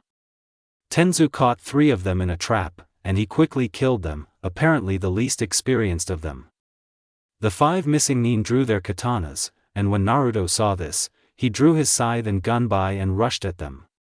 When the 5 missing Nin saw this, they thought he was an idiot, given their numerical superiority and their belief that the boy was inexperienced, but they were so wrong. The fight was going very easily for Naruto, as it was a mockery of the missing Nin. They couldn't do anything against him. 5 black chains emerged from Naruto's back. Using his Kekii Genkai, he teleported behind the missing Nin and pierced them with the chains. The fight was over. Naruto wasn't even out of breath, and he went to help Itachi, as he was inexperienced and didn't want his friend to get hurt. When Naruto reached Itachi, he saw that the 7 missing Nin were pressing the Uchiha in taijutsu and were about to finish. Naruto didn't hesitate and went into battle. When this happened, he began pushing back 7 missing Nin alone. He pulled out a kunai, reverse grip it, and slit the throats of 2 missing Nin. When the deceased's comrades saw this, they were enraged, and one of them threw a kunai with an explosive tag, but Naruto didn't lose his composure and intercepted it, attached the tag to the deceased, and threw him back. He threw the kunai back and pierced the hapless enemy's head. At this point, Itachi decided not to stand there and pulled out his tanto, killing another enemy. Only the 2 remaining opponents were about to split up, when Naruto appeared before them with 2 chidori in his hands and killed both of them. He turned to Itachi and said, "It's okay in the future and you'll be able to do even worse things, but now if you're not wounded, let's go. I'll help swallow, and you go to Kakashi and Bear." "I understand you, Fox," he said and disappeared. At this time, Yugao's battle was intense. The apostates did not give her a chance to retreat and think through a plan and tried with all their might to kill her, and now she was already exhausted, but she was able to kill 3 apostates out of 8. She already thought that this was her end, but a flash appeared next to her, which with a quick movement decapitated the apostates. This figure stood with his back to Yugao. He only chuckled and said, A pathetic sight. After that he turned his head to Swallow and asked, "How are you, Swallow?" He said and offered his hand, which Yugao took and answered, "It's okay, Fox, I'm just exhausted, I need some time," to which Naruto only said, "Okay," and he disappeared. After Itachi and Naruto parted ways, Itachi ran to help Kakashi, as he and Tenzu had taken on the majority of the missing nin. He and Kakashi managed to kill 8 missing nin, but they were already at their limit. When he arrived, he saw the charred forest and Tenzu, who had been cut down. He quickly moved to Tenzu and asked, "What's wrong with him, dog?" Exhaustion. He used many techniques, and then asked, "How is Fox?" He went to help Swallow. He wanted to continue when a flash thundered next to them and Naruto appeared in front of them, and here he is. "I see you have problems here, dog, don't worry, I'll be quick." The dog only nodded at this, and was able to allow himself to relax a little, because he knew his comrade's strength. The missing nin merely smirked at this, as a 9-year-old boy stood before them, but their smirks vanished along with their lives. Naruto, however, deliberately avoided killing one, wanting to see what he would do, but was met with disappointment. The latter leaped at him head-on and couldn't change his trajectory in mid-air, so Naruto released the chain that tethered the missing nin near his heart. After killing him, he turned to Kakashi and said, "I followed Yugao," then he disappeared, but a second later he was already holding Yugao in his arms, who was too exhausted, and he suggested, "I suggest we go to the neighboring village to recover, then we'll go back to the village." To which the others only nodded. It's night now, where the ANBU squad is resting, and only Naruto is awake, because he wasn't too exhausted and decided to look at the stars and think, but his thoughts were interrupted by a hand that fell on his shoulder. "What are you thinking about?" "Naruto, about the future, what will happen next?" Hatake only nodded understandingly and sat down next to him, turning his gaze to the starry sky. The next morning, the decision was made to set out. The journey to the village was silent. Upon arrival at the village, it was decided to go home, and Kakashi was sent to report. At this time, Naruto was walking home, wearing his white armor, like Madara. He will always wear it now, I'll describe when he's not, and Scythe and Gunbai were behind him. When he arrived home, he was very surprised, because his father was home, as was his entire family. He went in, and just as he was about to go up to his room, his mother's voice stopped him. "Naruto, happy birthday to you Databane," she said in a cheerful tone, and Minato continued. "Kushina is right, happy birthday to you, don't you want to train and where did you get this armor?" He said with a smile, to which he received the answer. "Since when do you care about my fate and what I wear and where I buy it? Because I am a disgrace who beat up the son of the daimyo," he said in a cold voice, and his eyes looked into Minato's eyes. After that he continued, "If this is all, I went upstairs," and just as he was about to continue on his way, there was a knock on the door. When Kushina opened the doors she saw Tsunade and Jiraiya and immediately greeted them. "Hello Jiraiya-san, Tsunade-sensei," in my FF she taught Kushina Irian ninjutsu. "Hello to you too, Kushina," they answered in chorus and went into the house, and Jiraiya immediately asked, "So, where is our birthday boy? He should be coming down now, let's wait for him," she suggested, and they began to talk, but the sound of footsteps stopped them. When they turned their heads, they saw a boy about 9 years old, his hair spiky and the color of blood, reaching to his lower back, like Madara's, and behind him were a Scythe and Gunbai. Naruto was dressed in a white Uzumaki clan kimono and black shinobi sandals. The boy glanced at everyone with an indifferent gaze and walked to the front door. He was about to open it, when a voice stopped him. "Should I say hello to my godfather and godmother?" they asked. Naruto stopped, turned to them, and said, "Excuse me and hello," he said and bowed. When he left the house, Tsunade and Jiraiya immediately turned to their parents and asked, "What's wrong with him?" They saw Kushina start to cry, and the Hokage hung his head and answered.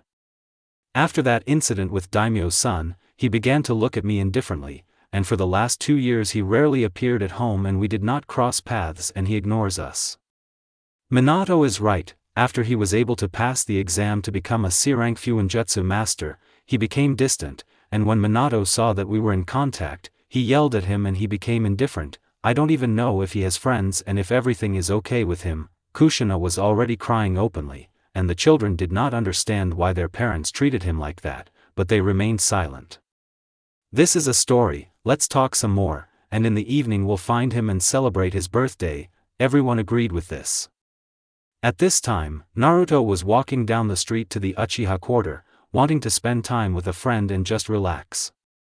When he arrived at the entrance to the quarter, they immediately let him in, knowing who he was. Naruto approached the Uchiha clan leader's house and knocked. Itachi opened the door and said, "And you, Naruto, come in, would you like some tea?" To which Naruto replied, "I wouldn't refuse," he said, but Itachi disappeared somewhere. 5 minutes later, he came back with a box and said, "Naruto, you're turning 10 today, accept my gift." When Naruto opened it, he saw a necklace that was red and shaped like a whirlpool. As my father told me, this belonged to one of the Uzumaki, although I don't know where he got it from, but he asked me to give it to you. Naruto immediately put it on and it went very well with his white kimono and he said, "Thank you, Itachi, for this gift. I have a proposal for you, let's take Kakashi and relax at the hot springs, say, at 4 p.m. Itachi, that's a good idea." Naruto nodded and they started drinking tea. After Naruto drank tea, it was decided to go to Kakashi and invite him. When he arrived at Hataki's house, he knocked, and a sleepy Hataki opened the door. Hi Naruto, come in while I change," he said and went out and 10 minutes later he was in his standard clothes without a vest and with a box in his hands.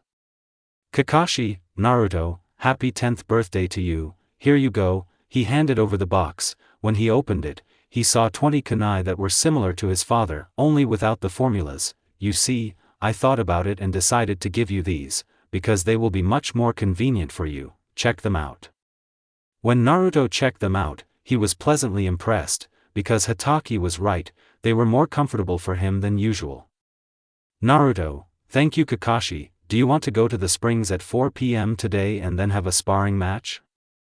"Kakashi, I don't mind, it's a great idea, we can arrange it." He shrugged and smiled with his eyes, he was without a protector. Naruto, "Well, that's good, just don't be late," he said and disappeared. 5:30 p.m. Hot springs. The three shinobi are relaxing, basking in the water, and chatting peacefully with each other, but Kakashi asked a question because he didn't know the answer. "Naruto, can you tell me why your father despises you?" Naruto instantly became serious and looked into Hataki's eyes and asked, "Why do you need this, Kakashi?" Hataki only raised his hands in a conciliatory gesture and said, "We are Naruto's friends, so I wanted to know." Naruto just sighed and said, "I understand nothing. Okay, I'll tell you, but no one needs to know it because it's none of their business, because besides you, only Itachi knows this story. It happened 5 years ago." He started telling a story where he described everything as it was, and then he started calling me a disgrace. "Kakashi, I see, I suggest we finish, we still have sparring to do." Naruto nodded understandingly and they went to get ready. As they walked through Konoha, everyone stared at them, but when Naruto cast his cold gaze on them, they quickly turned around. Within 10 minutes, they reached the training grounds, and Kakashi and Naruto stood facing each other. 10 minutes ago. Kushina, Minato Tsunade, and Jiraiya were looking for Naruto, but couldn't find them, but suddenly Jiraiya noticed red hair and said to the others, "I think I see him, but he is walking with 2 shinobi. If the first is Kakashi, then who is the second?" "Minato, this Uchiha Itachi is a genius, but what is he doing with Naruto, don't you want to see?" To which the others just nodded. Our time. Now the observers are sitting in the trees and watching what will happen, because Naruto will fight Kakashi, and he is the strongest jounin. I suggest you make a bet, said Tsunade. I'm betting on Naruto, because I'm a loser, and if Kakashi wins, I'll win money. Jiraiya, I'm betting on Kakashi, and you're Kushina, Minato? We won't bet. We're moving on to the fight. Naruto got ready and assumed a strange stance that no one but Kakashi and Itachi saw, and Hatake lifted his forehead protector, to which Naruto chuckled and said, "Let's begin our dance, Kakashi," he said, and moved lightning fast to Hatake, and they began a taijutsu fight, where Hatake relied solely on experience and blocked the guy's attacks. At this time, observers. What a strange taijutsu style, as if even the smallest part of the body thinks for itself. Tsunade said in shock, and have you seen his speed of movement? What is his speed, Minato? His speed doesn't reach Hiraition, but it's very close, he said with shock. After a taijutsu dance, Naruto pulled out his scythe and decided to engage Kakashi in Kenjutsu, where the Uzumaki side emerged victorious. He was pressing Hatake hard, so the latter jumped back and performed hand seals. Katan, Fire Dragon, a dragon flew out of his mouth and rushed towards Naruto, but he moved and began to concentrate lightning chakra in his hand and said, "Scarlet Lightning, Raikiri." He moved to Kakashi, but he left as a substitute. Kakashi decided to catch his breath, as he didn't have the stamina of an Uzumaki, but he was interrupted by a flash that appeared next to him and drew him into a new taijutsu dance. After 15 minutes of dancing, Hatake was at his limit and decided on a desperate move, to use the body flicker technique. In my FF, he knows it, but it drains a lot of his chakra, to move behind Naruto and win. He began to speak. "Forgive me, of course, Naruto, but I will not lose." He moved behind him and said, "I won," to which Naruto replied, "What are you talking about, Kakashi? Look at your heart." Hatake lowered his hand and saw a chain at his heart, and Naruto continued, "We would both have died, so it's a draw, but next time I'll win." He smiled. The Hokage family saw all this and was in a state of shock. At that time, the observers were shocked by Naruto's strength, but Kushina and Minato felt a sense of pride, even though they understood that they did nothing for this, but their thoughts were interrupted by Jiraiya's voice. "Did you see that? The guy fought on equal terms with Kakashi, and if not for his experience, he would have lost to Naruto. The strange taijutsu and kenjutsu style, the scarlet lightning and black chains, it's simply mind-boggling. Have you ever seen scarlet lightning? Kushina, can you tell me about the black chains?" To which Kushina replied, "I only know a little about these chains. Isao Uzumaki wielded them, and he also wielded lightning similar to Naruto's. The scrolls said it was a genome. Now about the chains, these chains are unique, they're incredibly sharp and strong. There was even a legend that these chains could pierce the Uchiha clan's Susanoo." Tsunade, but who is this Isao and is he somehow connected to you, Kushina? She asked a logical question for everyone. Kushina, I didn't want to tell this to anyone before I died, but you are very close people to me, so I'll tell you. Minato, what are you talking about, Kushina? Why didn't you tell me anything before? He asked in a worried voice. Kushina, Isao Uzumaki, they called him the lightning of the whirlpool. This nickname made everyone who heard it shudder, but he was also my older brother. That's how I decided to open Kushina's family tree. Minato, impossible, was all Minato could say, and the others were simply silent, because they were in a state of shock. At this time at the training ground. Kakashi, listen Naruto, I want to train you, maybe your second element has awakened? Naruto nodded his head in agreement and said, "We need to check on Itachi too, are you going to sit there for long?" He said and turned his head towards his best friend. Itachi, oh, don't be angry, you ice cube, he laughed, seeing Naruto's eye start to twitch at the nickname. Here, take the piece of paper and check the element. He handed him the chakra leaf. Naruto silently ran chakra over it, the leaf burned, and Itachi continued. Well, Katan, I'll help you and give you some scrolls, and now let's go to the lake. Itachi, look, he said, making seals and blowing out a fireball with a diameter of 5 by 5 meters. Do you remember the seals? Naruto nodded at this and also began to make seals and said, "Fire release, fireball." He blew out a ball with a diameter of 3.5 meters, to which Itachi only said, Well done, not bad for a first try. I suggest we meet tomorrow at this training ground and keep training. Who knows, maybe in a year you'll even be able to master fire destruction," he said with a smile. Naruto, "Okay," he said and disappeared. "I suggest we go home," Minato said, and they went home. On the way home, everyone pondered Naruto's strength and potential, and Kushina and Minato were proud of him, but they knew it wasn't their doing. When Naruto arrived home, he was greeted by an empty house, and he went to take a shower downstairs. He emerged 20 minutes later wearing only a towel, which didn't hide his pumped-up body and six-pack abs from his workouts. He wanted to go to his room, but then his parents walked in, along with Jiraiya and Tsunade, who kept staring at his abs. The others stopped and simply stared at him, but Tsunade spoke up. "Why aren't you dressed?" said Tsunade, all red, to which she received a calm answer. "I just got out of the shower," he said and went upstairs, but Kushina's voice called out to him, "Naruto, change your clothes and come down to us," and she wanted to continue, when Naruto asked, "Why do I need this?" "Kushina, we will celebrate your birthday." "I don't care about him, it's better to train Menma and Akemi so that they don't embarrass him," he said and pointed his finger at Minato. "If that's all, I apologize, but I want to read," he said and went upstairs, but stopped and turned to the guests, and in his eyes he could see the Sharingan with the second tomo and said, "You made a huge mistake then by trusting the spoiled brat dame and leaving." Kushina was already crying, and Jiraiya and Tsunade only looked at the boy with sadness and at the same time with shock, because the Sharingan in a boy from the Uzumaki clan is something else.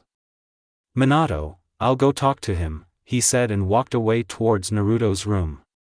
Just as Naruto was about to read, there was a knock on his door and he said, "Come in." When Minato opened the door he was greeted by a perfectly clean room with scrolls and he said, "Naruto, I wanted to ask you for forgiveness. Back then, I was only thinking about the Kage position and didn't want any trouble with the daimyo. But lately, I've begun to understand my mistake and that I had betrayed you that day. Please forgive Kushina at least, it's not her fault," he said, kneeling and in tears. Naruto just looked at him, buried his face in his book, and said, "I don't need your forgiveness, only time can fix everything, and I'm not angry with Mom about her, now get out of my room." Minato left the room, and Naruto began to think, where did I get the Sharingan? Do I really have an ancestor from the Uchiha clan, but who? And if I can develop my Sharingan, it will help me surpass you in the future, Madara-sama, and I will perfect your style with the Sharingan. At this time in the kitchen. "Kushina, Minato, where did he get the Sharingan? Did you have an Uchiha ancestor?"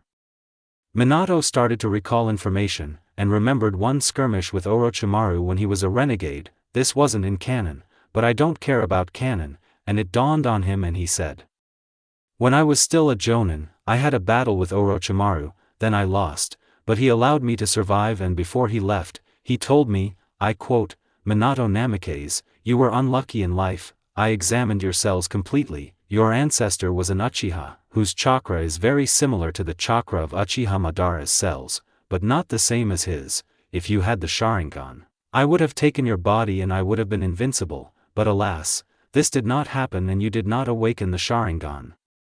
And then he disappeared. Tsunade, wait, my grandfather told me that Madara had a brother who died young even before the founding of Konoha. Did his gene really decide to manifest itself in Naruto? If so, then in the future Naruto will become the strongest and possibly surpass my grandfather. The next morning, Naruto donned his armor, scythe, and gunbai and walked to the Uchiha clan's quarters.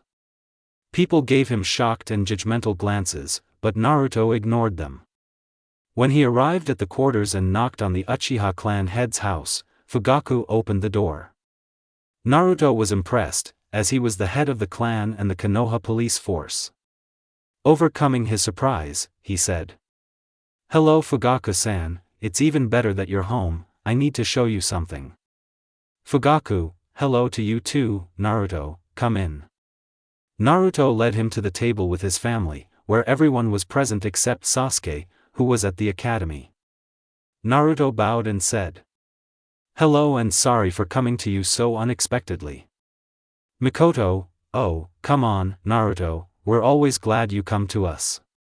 Fugaku, that's right, come on in and show me.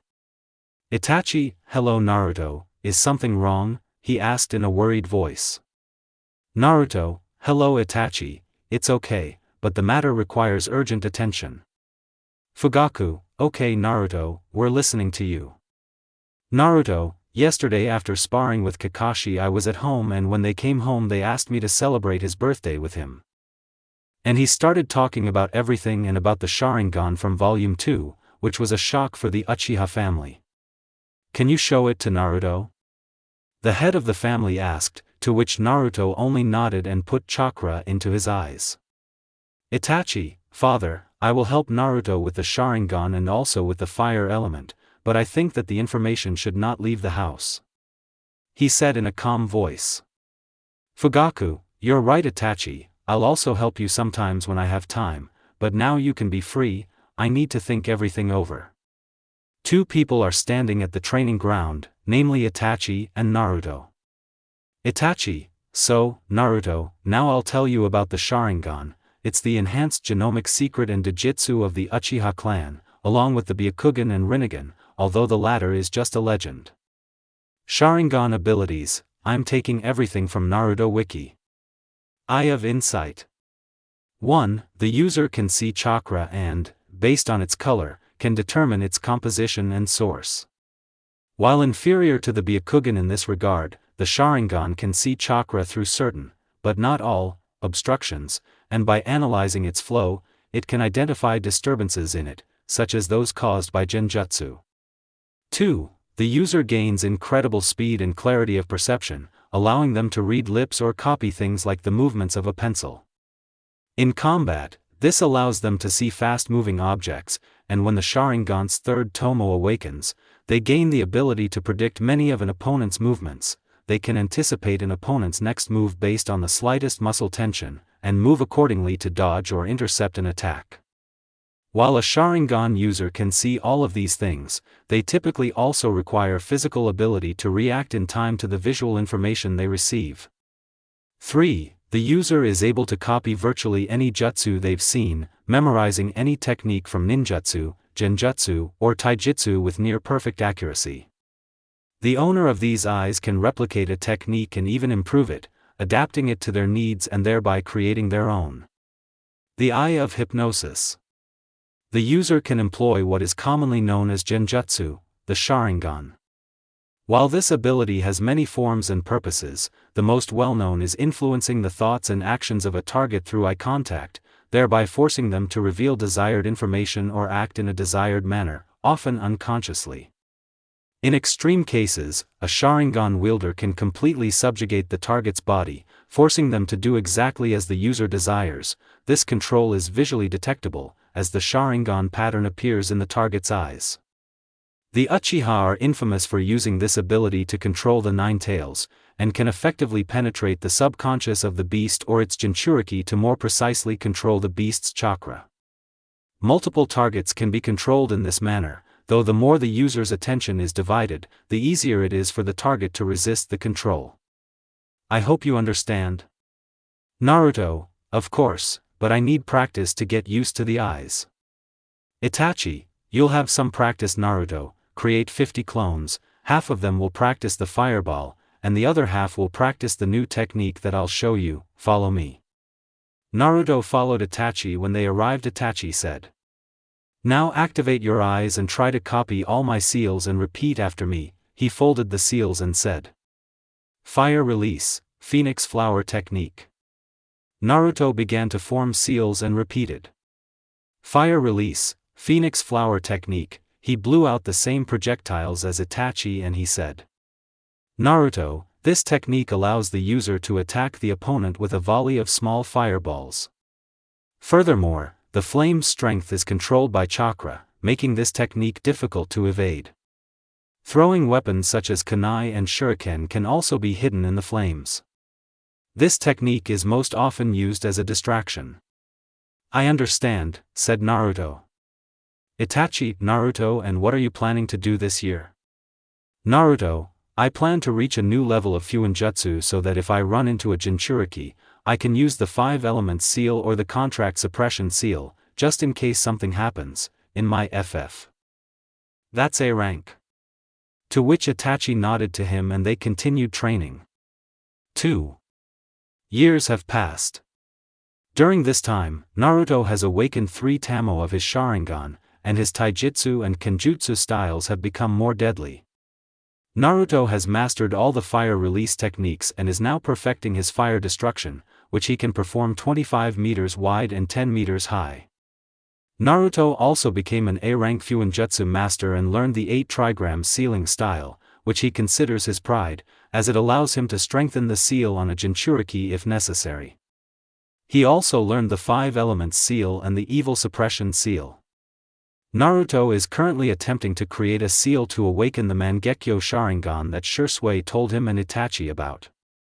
He didn't believe in killing someone dear to him, so he decided to create a seal that imbues a person with negative emotions and attach it to himself.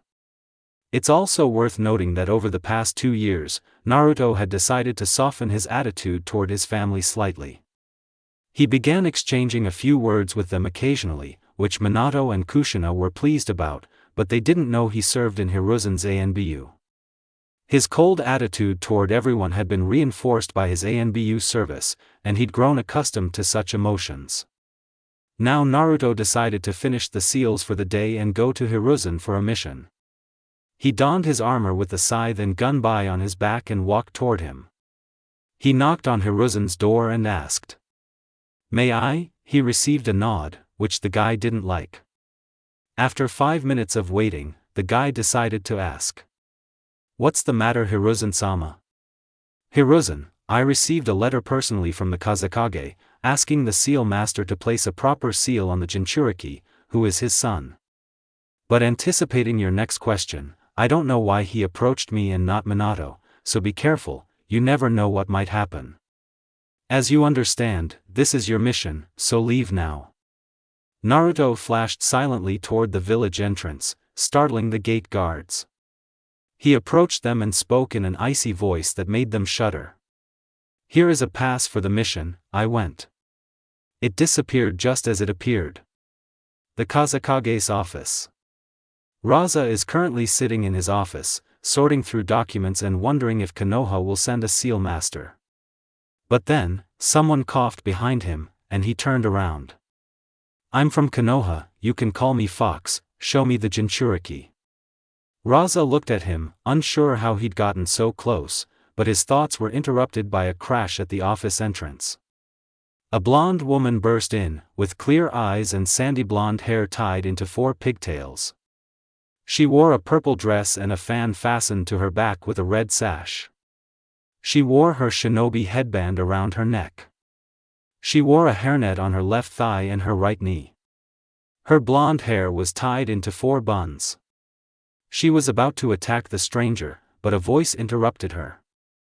"Stop, Temari, this is help from Konoha." At this time, Naruto was looking at the girl, who in his opinion seemed to be one of the most beautiful girls he had seen, but overcoming his instincts, he said, "Hello, you can call me Fox, I would like to rest and then get down to business." To which the Kazekage only nodded and said, "Temari, take him to our house." She nodded and headed for the exit, thinking about this ANBU. He gives off a creepy aura when he's not hiding it, and he managed to get close to my father for a long time. If that's true, he's a Kage-level shinobi, if not higher. He's also wearing a strange outfit, and he has a scythe and a gunbai. While Temari was thinking, Naruto was quietly examining the girl. Before they knew it, they were already near the house, where Naruto went to rest after the journey. Now Naruto is lying and snoring on the bed that was given to him, but his sleep was interrupted by Temari, who burst into the guy's room and said in a frightened voice. "Gaara he.n." Naruto didn't listen any further and said. He said and instantly disappeared, and Temari went outside to try to calm Gaara down. When she arrived outside, she saw a scene where the one-tailed fox was about to break free. In short, like in Naruto and Gaara's battle, when he used the forced sleep technique and was on Shikaku's head, and the fox standing in front of him, and she heard. "Sorry, one-tailed, but you can't escape," he said, and 12 black chains erupted from his body, wrapping around the entire tailed beast and digging into its skin, causing it to scream at the top of its lungs. Naruto jumped on Shikaku's head and walked right up to Gaara, saying, 8 trigrams sealing style. Gaara screamed, because the pain was excruciating. After that, Shikaku crumbled, and Naruto took Gaara onto his shoulder and landed on the sand, falling to one knee from the exhaustion that washed over the boy. When the doctor approached Gaara, he checked the seal and yelled. "Impossible! This 8 trigram sealing style is the strongest seal for containing a tailed beast." Naruto rose from his knees, shocking the doctors, and said. "Shikaku is finished, and now I need to get to the village." When someone wanted to argue, the guy used the genome to teleport behind the sand village and ran to Konoha. Meanwhile, in sand, Raza thanked Konoha and Hiruzen for sending the seal master, and Temari remembered the guy in his white armor with a scythe and gun by and a hairstyle like Uchiha Madara's. Now Naruto is standing at the report to Hiruzen. "Hiruzen, I understand, if you receive all this payment tomorrow, you can go." Naruto bowed and disappeared, and Hiruzen began to think, without eyes, you were able to deal with the one-tailed one, this is impressive Naruto, what will you become when you get the full power of the eyes? Half a year had passed since that mission, and Naruto had now almost perfected the seal and realized that it needed to be imbued with hatred, and the best source of hatred was the Kyuubi. Naruto went downstairs to where his family was dining and spoke. "I need to talk to Kyuubi," he said in a calm voice. They immediately turned their attention to him and Minato asked. "Do you even understand what you're asking for? Why do you need this?" "Naruto, I need help with one seal and that's all you need to know." "Minato, if that's the case, then Kushina and I will go with you." Kushina only nodded at these words and Naruto said. "Okay, let's start in 5 minutes." After 5 minutes everything was ready and Naruto asked Kushina and Minato to stand next to him. "Now, Menma, look me in the eyes." When this happened, they found themselves in the sewers. Naruto directed his Sharingan gaze at the tunnel where the malice and hatred emanated, and he walked calmly there, followed by Menma, who was trembling with fear, and Kushina and Minato. When he reached the end of the corridor, he saw a huge golden cage and the darkness hidden behind it. Naruto approached the cage and said, "I know you're here, Kyuubi, stop being silent." Kyuubi opened his eye and looked at who came to him, and then roared. "Pathetic Uchiha, how I hate you, what are you doing here?" Naruto ignored the fox and simply bowed as a sign of respect, because he didn't consider him a weapon or a disaster, and he said, "Forgive my tactlessness. I'm not an Uchiha, even though I have these eyes. I only came to you with a request," he said, still bowing. The fox stared at the boy the whole time, his eyes wide open. He couldn't believe that a 10-year-old boy addressed him respectfully, and that the boy didn't show any negative emotions, which he could sense thanks to his empathy. Overcoming his surprise, he said, "And what is this request you have that has made you come to me?" "I need some of your chakra for my seal," Naruto said. "A seal, you say, and what kind of seal?" He asked a logical question, but the answer was shocking for both Fox and Naruto's family.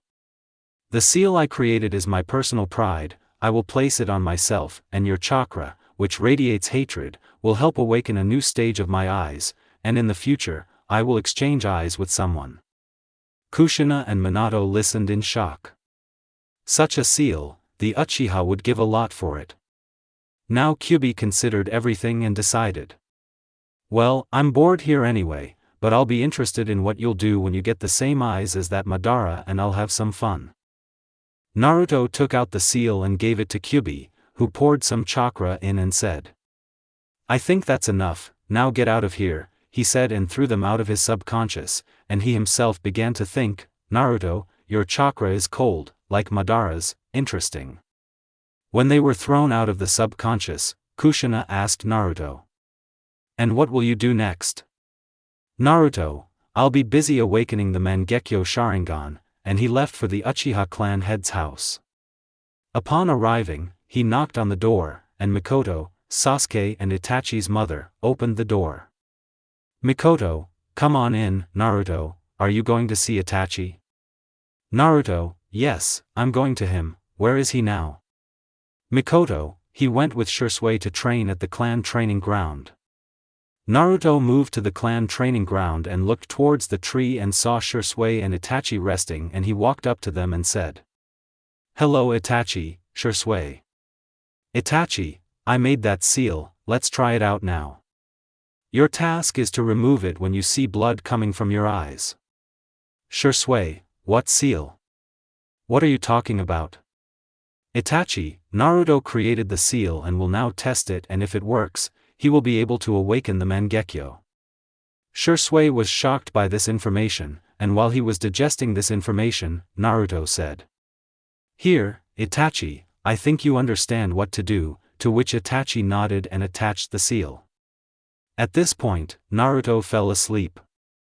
He was experiencing all the bad things in his life, but he couldn't seem to awaken his Sharingan.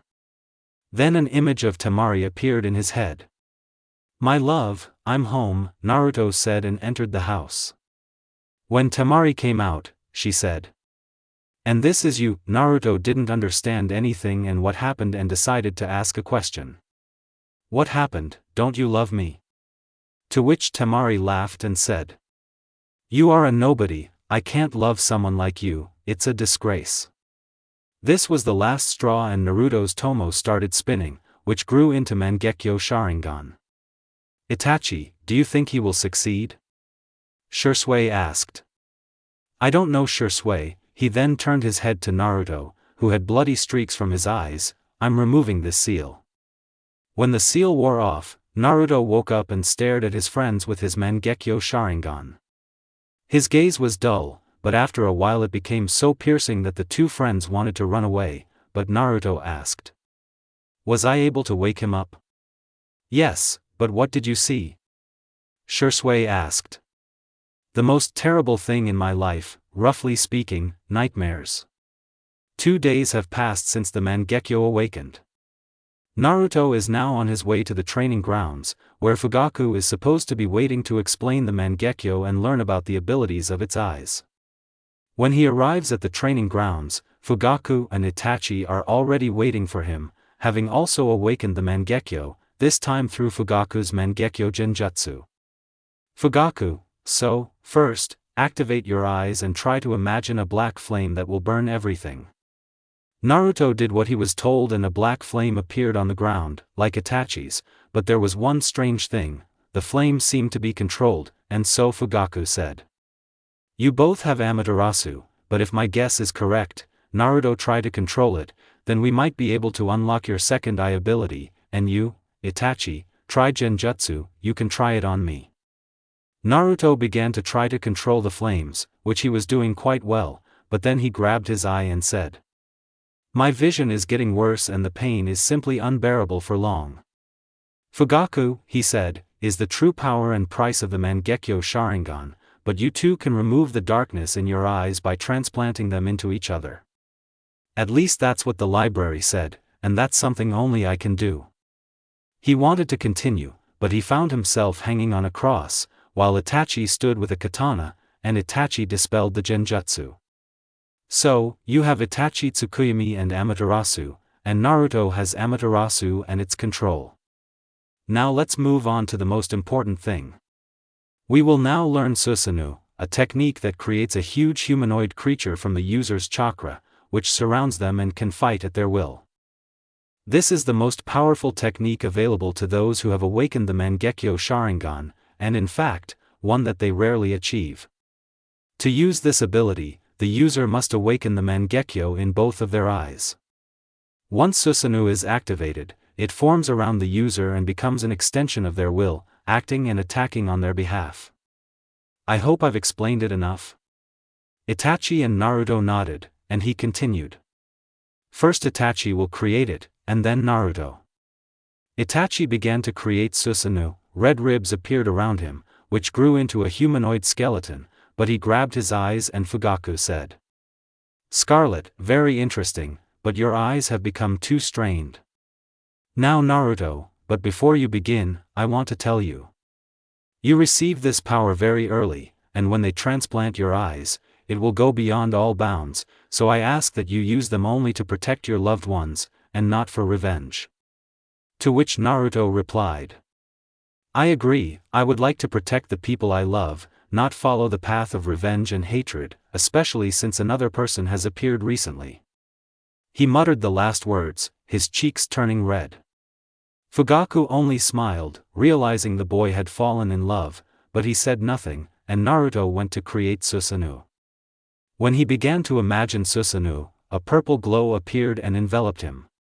He created a skeletal form, but decided to go further, so he began to supply more chakra to use Susanoo. A humanoid warrior without armor stands on the training ground. It consists of two different humanoid halves that are connected to each other along the spine, and both have distinctive facial features. One has elongated fangs on the lower jaw and two horns on the chin, while the other has sharp upper fangs and a single horn on the forehead. This warrior had 4 arms, in short, arms like Madara in the canon. Itachi and Fugaku were shocked by his Susanoo. But a few seconds later, Susanoo disappeared, and Naruto landed with immense pain in his eyes and asked. Well, how do you like it? Fugaku, it's exactly like Madara-sama's, only a different color, like your vision? Naruto, my eyesight is very bad, I only trained with Manjikyu before and that's why I went blind so quickly. Fugaku, now I understand why you went blind so quickly, but now we can go to the hospital, I will personally ask Tsunade for an eye transplant. At the hospital. Now Fugaku knocked on the door of the head doctor, who was Tsunade, and she said. Come in. When her guests entered, she was in a stupor, but said. So, why did you come to me? Can't ordinary medics handle this? Fugaku, it's not that simple, I would like to, but Naruto interrupted. Godmother, could you transplant Itachi's eyes to me, and my eyes to Itachi? This question put Tsunade into a state of shock, but she said. And why do you need this? You see, Godmother, I strained my eyes very much and that's why I almost went blind, he said, smiling at the corners of his lips, because he loved his godmother very much, although he did not show it, and Fugaku and Itachi looked at Naruto with wide-open eyes, because they knew him as a cold and detached person, and now he was smiling.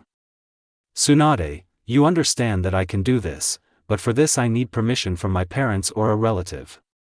Naruto, I understand that and I came to you, because as you know, I don't like communicating with them.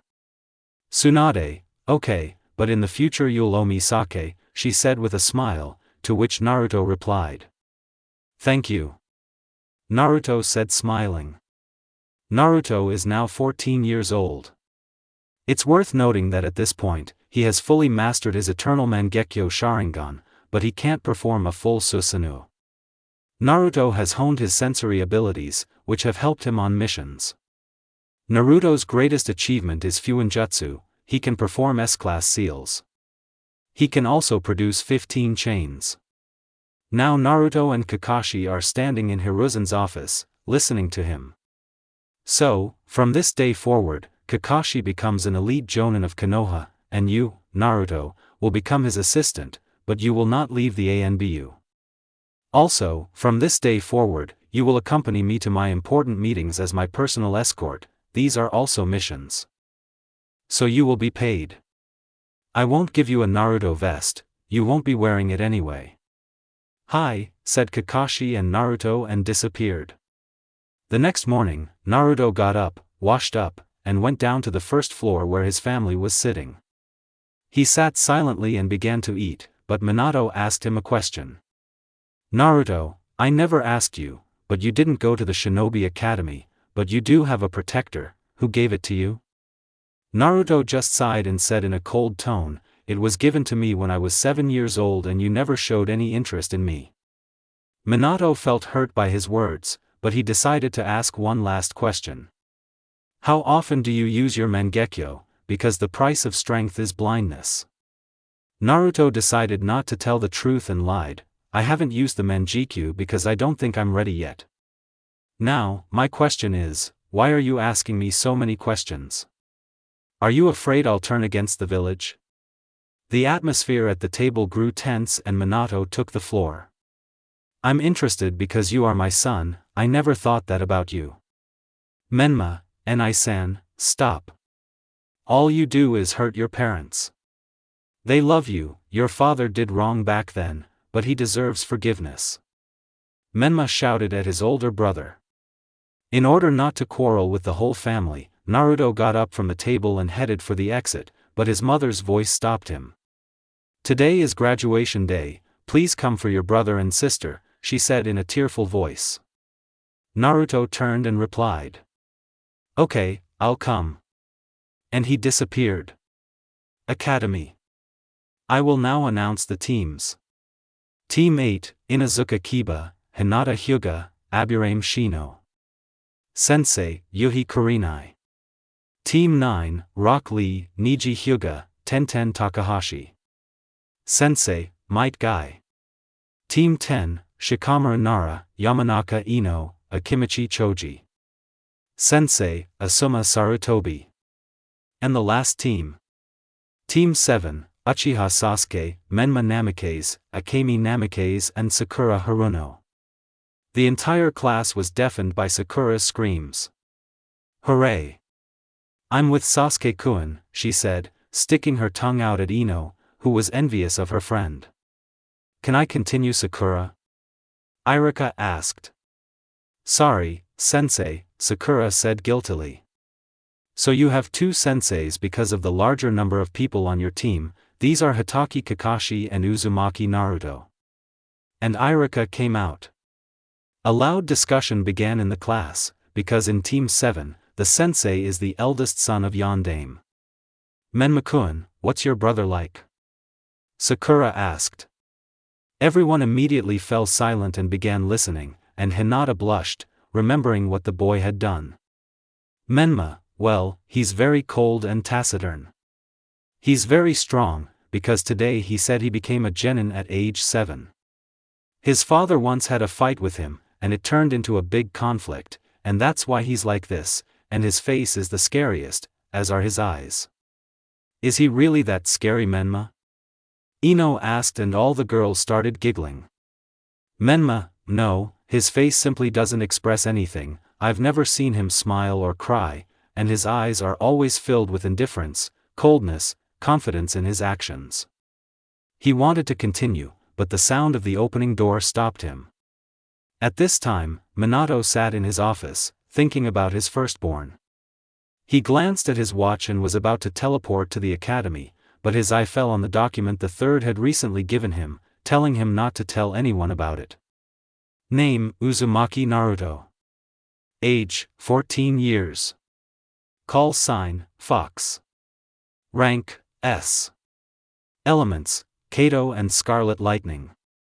Abilities, manifested the power of the Uchiha Eyes and Crimson Lightning. Has a huge chakra reserve and can produce 15 black Uzumaki chains. Power level, can fight 2 Kage and defeat them, but the fight will be difficult. When Minato read this, he was shocked, because Naruto was stronger than him at 14 years old, and what will happen next, but his thoughts were interrupted by a note that was in Naruto's personal file. Note: if you read this, Minato, and are in a state of shock, then it is all true. Naruto could already fight the Kage and defeat him, but he is not using his eyes to their maximum, remember that. You can be proud of him, because he has become strong and independent without your help. Now he is stronger than you. Don't tell him anything about the file. And yes, I sent him to help the Jonin. He has completed many missions in ANBU. Hiruzen Sarutobi. Minato decided to think about everything he had read that evening and teleported to the academy to wait for the children and celebrate with his family. Meanwhile, at the academy, Naruto opens the door and everyone stares at him, as if they'd never seen anything like him before. A scarlet-haired boy with unruly, spiky hair that reaches his lower back and covers half his face, like Madara's hair, an expressionless face, and sky-blue eyes that were as cold as ice and stared straight into a person's soul. The boy was dressed in his white armor, and his scythe and gunbai were hanging from his back. While everyone stared at him, he said, "Team 7, I'm waiting for you on the roof." A cold voice broke the silence in the classroom.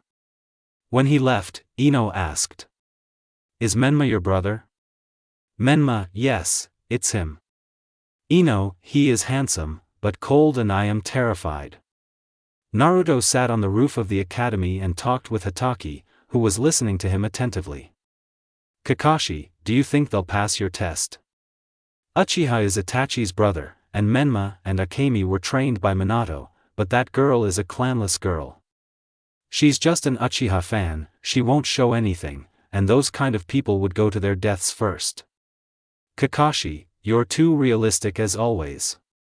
Maybe you should stop calling Minato-sensei by his first name, since he's your father. As for the test, we'll see. Naruto, but I'm right, Kakashi. I'm not looking through rose-colored glasses, I'm just telling you what will happen, don't you know that? You've been through a war, and war means death. It always has been and always will be. They think shinobi are the ones who save people and are such kind-hearted guys who don't kill. You yourself, like me, have blood on your hands up to the elbows. And they should understand that soon. If necessary, we'll have to drum it into their heads that they will kill, but we won't break their psyche either. Kakashi, you might be right, but be gentle with them. So, will you answer my question? Naruto, you know, I don't have the same anger as before. I'm tired of watching my mother and father suffer. Maybe I'll ask them for forgiveness soon.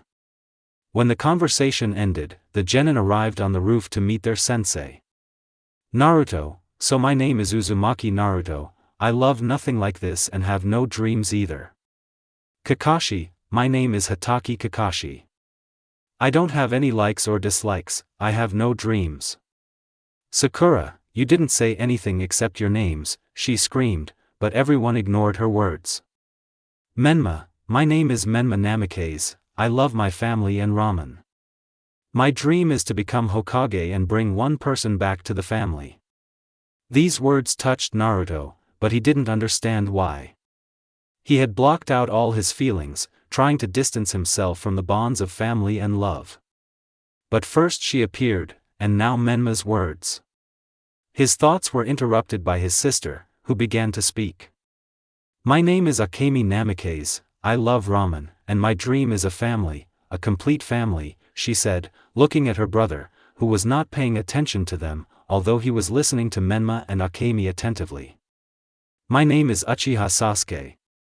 I love tomatoes, and my dream is to surpass Itachi, to which Naruto chuckled, since Itachi's eyes were the only thing he could stand up to Naruto for, and not for long. My name is Haruno Sakura, my dream is a look at Sasuke, my love is a look at Sasuke. I understand, said Kakashi, you have a genin exam tomorrow at 5 a.m. Don't eat anything, or you'll throw up. Exam, Sakura screamed, but we passed the exam at the academy.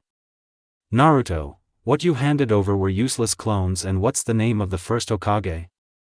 Survival training will be tomorrow. See you later, he said and disappeared in a flash of scarlet lightning. The next day. Training Ground 7.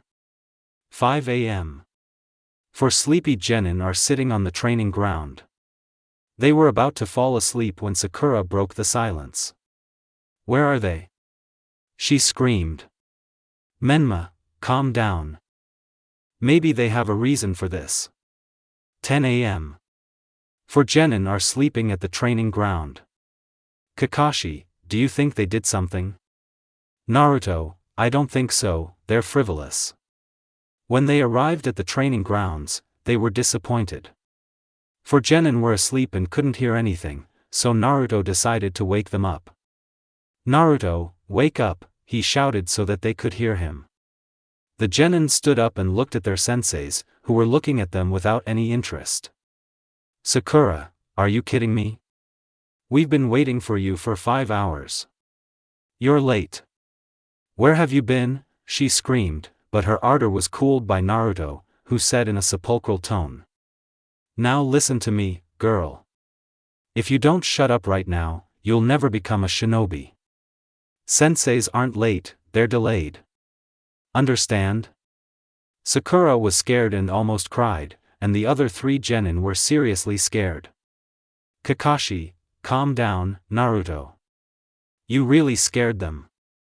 Naruto just chuckled and went to see what his sister and brother would show. "Kakashi, so, now you have a test. It will last until 1 o'clock. I have 3 bells. Whoever doesn't take a bell from me by the end of the test will go to the academy, or you'll all go there for the 2nd year. Understood? So, will someone get into the academy or all of us?" Sakura asked, while she was thinking about how to mess up Akemi, because she thought that she was in love with Sasuke and wanted to eliminate the competition, as she thought, Sasuke-kun, who loves her. "That's exactly it, Sakura. Now, if that's all the questions, let's begin." The genin disappeared from view, and Hatake approached Naruto. "Naruto, you understand that one person will definitely go to the academy. A team of 4 is impossible." "Kakashi, I understand that, let's see what happens here." But suddenly Hatake jumped back. Sasuke attacked him in taijutsu, where Hatake parried Sasuke's blows without taking his eyes off the book. He hid the book when Menma jumped out at him. Meanwhile, Naruto became curious about Akemi, who wasn't attacking, and decided to go to her. What he saw there shocked him. Haruno tried to approach her from behind with a kunai and strike her, which she couldn't dodge. Naruto reacted quickly. Moving to Sakura. He squeezed her hand so hard it broke, causing her screams to be heard throughout the area. He asked in an icy voice. "What are you doing?" "Sakura, we were told that 3 people would pass and she pointed at Akemi, must pass because she is weak." At that moment, Akemi was in a state of shock.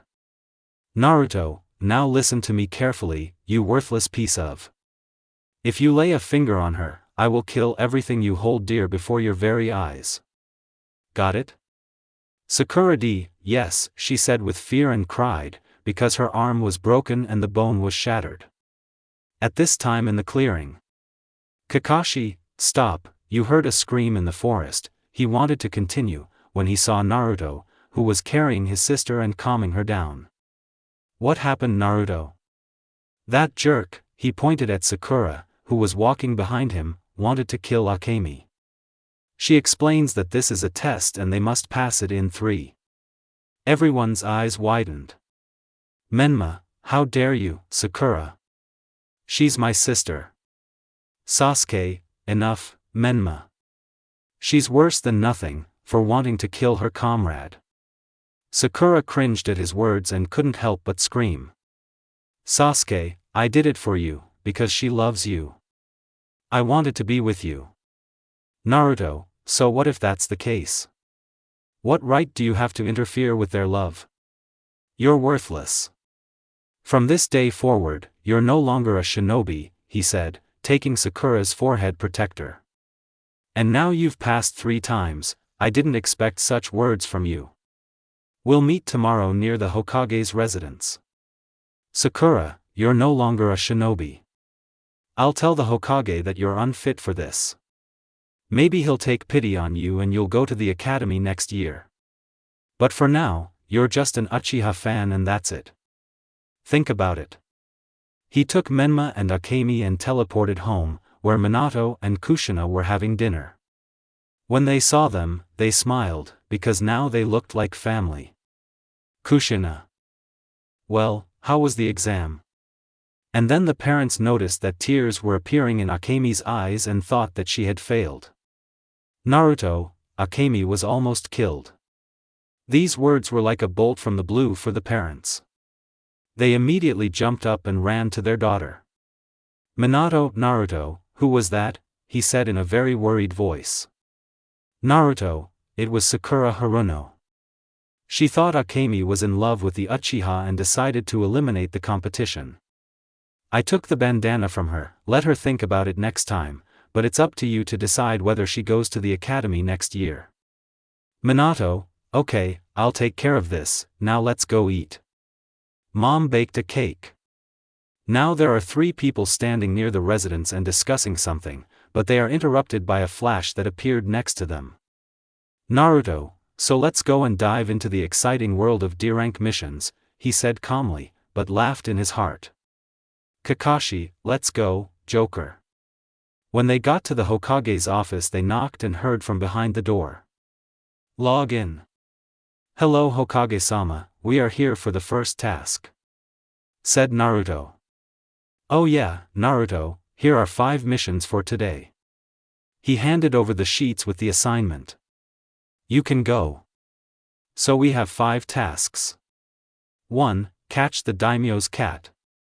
2. Weed the garden. 3. Help move the furniture. 4. Clean the Inuzuka enclosures. 5. Clean the store. "Which one will you choose first?" Naruto said. He turned to the genin and looked at them. Everyone's eyes started twitching at their tasks. "Sasuke, Naruto-sensei, we are shinobi, so why such tasks?" Naruto, Sasuke, you're Itachi's brother, right?" After a nod, he continued, "I'm your brother's best friend and I've known him for a long time. He's done missions like these himself. They help the team bond and improve teamwork. So, go for it." After 5 missions, the genin were too tired, so it was decided to go home, and Naruto went to report. "Hokage-sama, the missions are completed, here is the report," he put the paper on the table. "If that's all, I'll go." "Minato, stop Naruto." Naruto stopped and waited for the question, "How are Menma and Akemi?" Naruto, "They're fine. You can ask them when you get home." He disappeared. A month later. The genins were already tired of these tasks. "Minato, so, your job is to walk the dogs, Inuzuka," he wanted to continue, but was interrupted by Akemi. "Father, stop it, we're tired of these tasks, give us a proper mission," she shouted. Minato glanced at Kakashi and Naruto. Naruto began to consider, it would be nice for them to see the shinobi world, maybe even experience in real combat would finally come.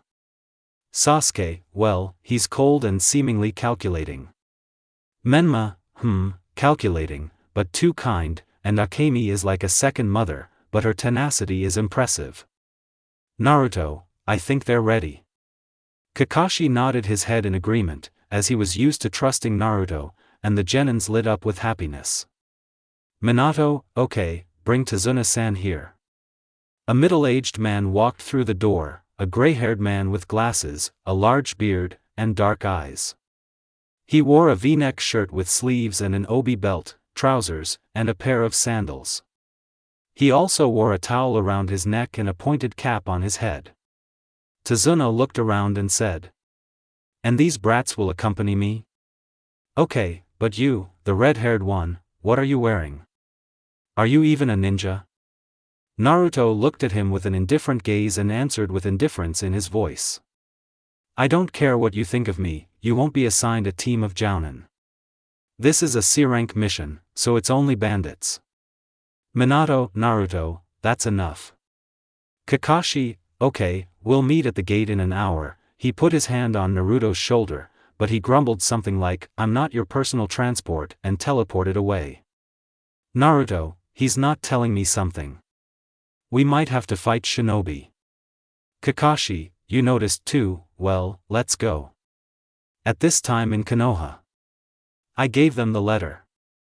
They agreed to kill Uzumaki Naruto and the Jinchuriki, the ANBU said, kneeling. Okay, you're free, said the man in green glasses. The plan will soon be executed. With the murder of Minato's son and the Jinchuriki, we will seek advice, with the participation of the daimyo, to remove Minato from the post of Kage. And then we will install our own man, said the old woman with the bun on her head. Team 7 was now walking in silence. An hour had already passed, but no one had said anything. Akemi broke the silence. Enai-san, are there shinobi in the land of waves? Naruto, no. It's because the country is very small. The land of waves has many rivers flowing through it and is famous for its mangrove forests, which are full of all kinds of life forms. But now, as far as we know, the village is in decline, and the state budget is not enough to support the shinobi. At the mention of the state budget, Tazuna began to get nervous, which Naruto noticed, but did not show it. They walked like this for half an hour, but Naruto and Kakashi noticed a puddle that was on the road. Strange, this puddle is emitting chakra, and it hasn't rained for 2 weeks. Clearly a trap. Kakashi and I will watch the genin. Naruto signaled to Kakashi that there was a trap ahead, and he understood. When they passed the puddle, 2 shinobi jumped out. Naruto recognized them. They were the demon brothers, Gozu and Meizu. They cut Naruto and Kakashi apart and rushed towards Tazuna. Both brothers wield a large metal gauntlet with poisoned claws as weapons, Gozu on his right hand, Meizu on his left. The gauntlets are connected by a jagged chain, which they control in unison. By wrapping the chain around their opponent, they can compress it and rip their body apart. When Naruto and Kakashi cut the genin apart, they were shocked, and Gozu said, "It was easier than I thought. Apparently Konoha is full of weaklings. Now the customer will die." Gozu and Meizu rushed toward Tazuna, who was now trembling like the genin, but were knocked out with a single blow to the neck. The genin only saw a red flash. Naruto looked at them and said, "They didn't even give us a chance to warm up. It was pathetic." Then he turned and walked over to Tazuna while Kakashi tied up Gozu and Meizu. When he got to Tazuna, it was clear he was nervous. Naruto grabbed him by the neck and lifted him up. Naruto was tall, like Minato. He said in a sepulchral tone, "You realize you deliberately downgraded the mission, and you also put my students in mortal danger." They were shaking with fear. After all, this was their first mission. "How pathetic are you?" Naruto said, lowering him as he began to choke. "Menma, Naruto, what's wrong with you? When did you become so cruel? He's our client, and you almost killed him." "Naruto, my reaction is perfectly normal, since this worthless wasn't afraid to downgrade the mission for the sake of low pay and personal gain. Is the mission rank B or A now, and you're still asking? You would have died right now, and your journey would never have begun. You want to become a Kage, right? So why are you saying things now that no good Kage would? The Hokage values the next generation, because they must surpass the past. Your class must surpass Kakashi, Itachi, and your father. If this doesn't happen, Konoha will weaken, and then there will be another war, where many people will die and a cycle of hatred will ensue. Now tell me, old man, what have you done? And why did you downgrade the mission rank? Tazuna, forgive me. Gato recently came to our country, and he began terrorizing our country, and our country, as you said, is in decline. We couldn't pay for a higher rank because we didn't have enough money. Please forgive me." "Menma, don't worry, old man, we'll help you," he said with a smile, his brother's words still in his head. Tazuna felt a glimmer of hope. Naruto just sighed and said, "You are Konoha shinobi, so we will decide by vote who is in favor of continuing the mission." The genin raised their hands. "Kakashi, Naruto, I interrogated them. Tazuna confirmed everything, so I also think we'll take the mission." Naruto, okay. Let's continue. The team was now approaching the river, where a boatman was supposed to be waiting to take them across. The entire area was saturated with chakra-laced mist, which Naruto didn't like. When they arrived at the shore, they saw a man in a straw hat. "Boatman, sorry, but there are not enough seats." "Naruto, it's okay, I'll just go like this," he said and walked on the water under the surprised looks of the civilians. "Menma, Sasuke and Akemi can do it, as you understand." "Boatman, okay, but let's sail without a motor, otherwise you never know," he said. When they crossed and stepped onto the shore, the boatman pulled away using the motor, and 20 seconds later the boat exploded. All eyes immediately turned to Naruto, who was holding the concentration seal.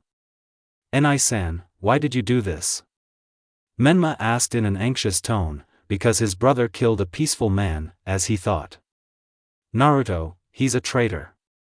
You came here without a motor so we wouldn't be noticed, but he left with a motor, thus giving a signal, and that's it. Try to notice the extremely illogical details." Naruto wanted to continue, but he heard the sound of a flying sword and he shouted, "Get down." As the sword pierced the tree, a man appeared.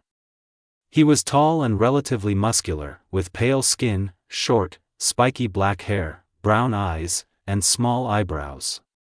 The bandages he wore acted like a mask, covering the lower half of his face. Underneath the mask, he had a relatively thin chin and pointed teeth, a common trait among the 7 swordsmen. He wore the forehead protector of his home village, turned sideways. Well, they managed to dodge. "So, Hatake Kakashi, Leaf Copy Ninja and Fox Anbu, you're easily recognizable by your armor and weapons. Looks like I can't handle this alone," he said, and 3 more figures, all with swords, appeared in his field of vision. Naruto and Kakashi immediately recognized them as the 3 swordsmen of the mist, Raiga Kurasuke with the twin blades Kiba, Jinpachi Munashi with the explosive sword Shibuki, Jinin Akabino with Kubitawari, and Zabuza himself with the sword Kubikuribocho. "Naruto, Kakashi, do you mind if I go on my own? I haven't gone on a mission in a while." Kakashi, "Okay Naruto, I will protect Tazuna." Raiga Kurasuke, Fox, I'm sorry, but we were given the task of killing you and I will give you a good funeral." Naruto, "If you say so, then I was ordered. Won't you tell me who it was?" "I'm going to die anyway," he said calmly and spread his hands. Raiga Kurasuke, "It's unknown, but the employers are your village, but," he wanted to continue, when he was interrupted. Zabuza, "Enough, Raiga, let's finish." Naruto simply watched as the swordsman prepared for battle. He crossed his arms and waited. The swordsman took this gesture as mockery and rushed towards the boy. When Naruto was 1 step away, he teleported behind him and cut off Minashi's head. When everyone saw his speed, they were shocked. The swordsman rushed Naruto again. He drew his scythe and gunbai and ran towards the swordsman. Their fight was like a dance for the spectators. Naruto parried blow after blow, and the swordsmen decided to break their distance to use their techniques. Zabuza, Water Release, Water Dragon Bullet Technique. Raiga, Lightning Release, Ball Lightning. This technique strengthened the Zabuza dragon. Jinin, Fire Release, Fireball. In the anime, Jinin's elemental techniques were not shown, so I added Fire Release to him. These techniques flew at Naruto, who was just standing, but suddenly the pattern of Naruto's eyes changed, they turned red, and the tomo rotated, which grew into the pattern of Mangekyo Uchiha Izuna, and behind was the pattern of Itachi. I decided to do this. A purple glow began to appear around Naruto, which grew into a humanoid warrior that was with 2 halves, with 4 arms, and these halves are connected by a spine and 2 skulls. I will not describe it further because I'm lazy.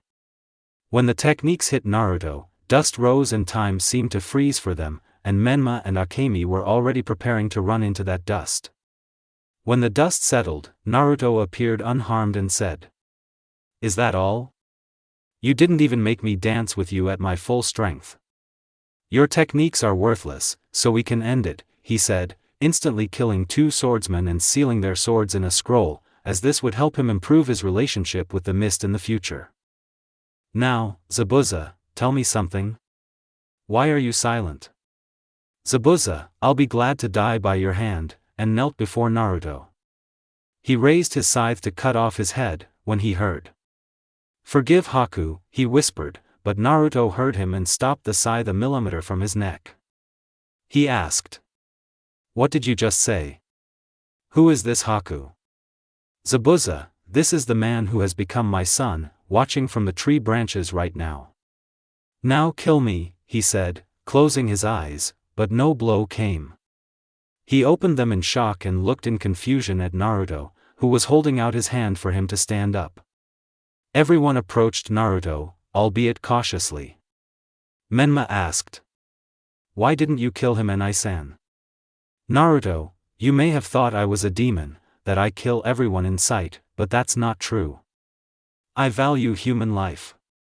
Those I killed were scum and pathetic creatures that you can't call human. They killed innocent people for no reason, and they were punished.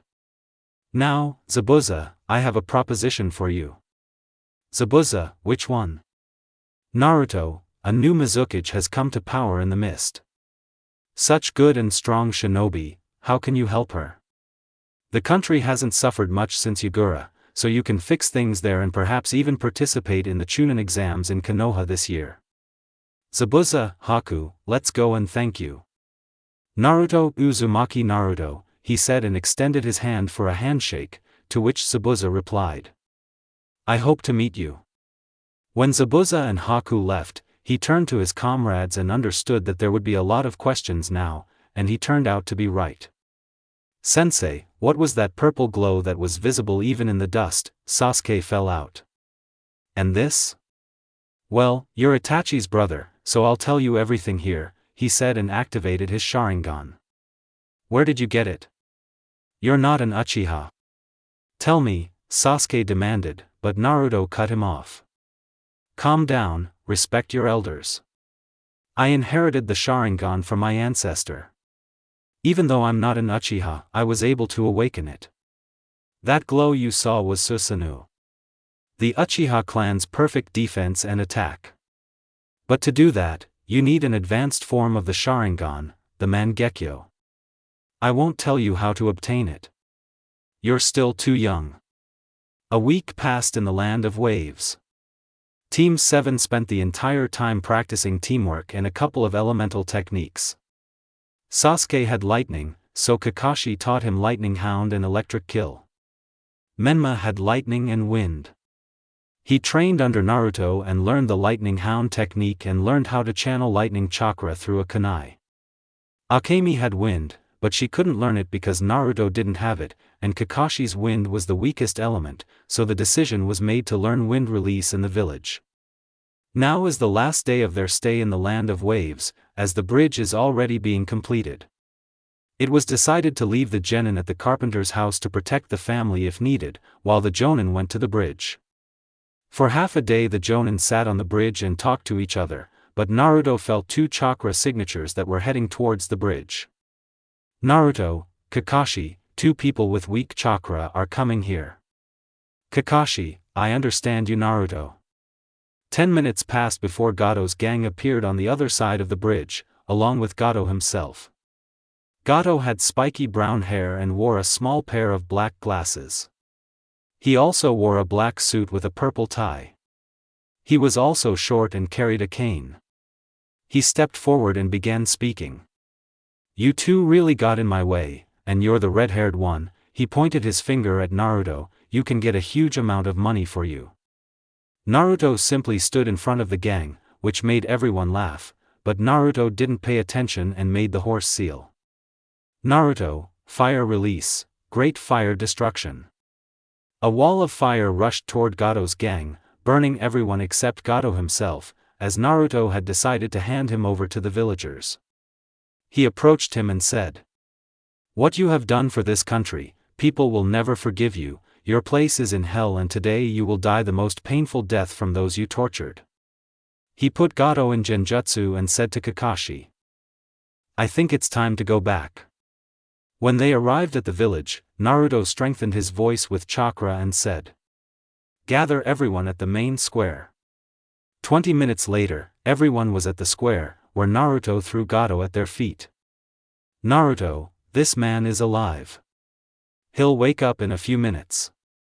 Do whatever you want, he said and disappeared, but people saw a scarlet flash. Naruto arrived at the carpenter's house and was pleasantly surprised to see two bandits tied up. Akemi, Ni-san, they wanted to capture Tsunami-san, so we tied them up. Naruto looked at his genin and smiled a sweet smile and said, "You are great, I am proud of you." After this was said, the genin beamed with happiness, because they were praised by such an eternally stern person as their sensei. Naruto, now pack your things, tomorrow we leave for Konoha. The genin disappeared, and the thought flashed through Naruto's mind, when will I see you again?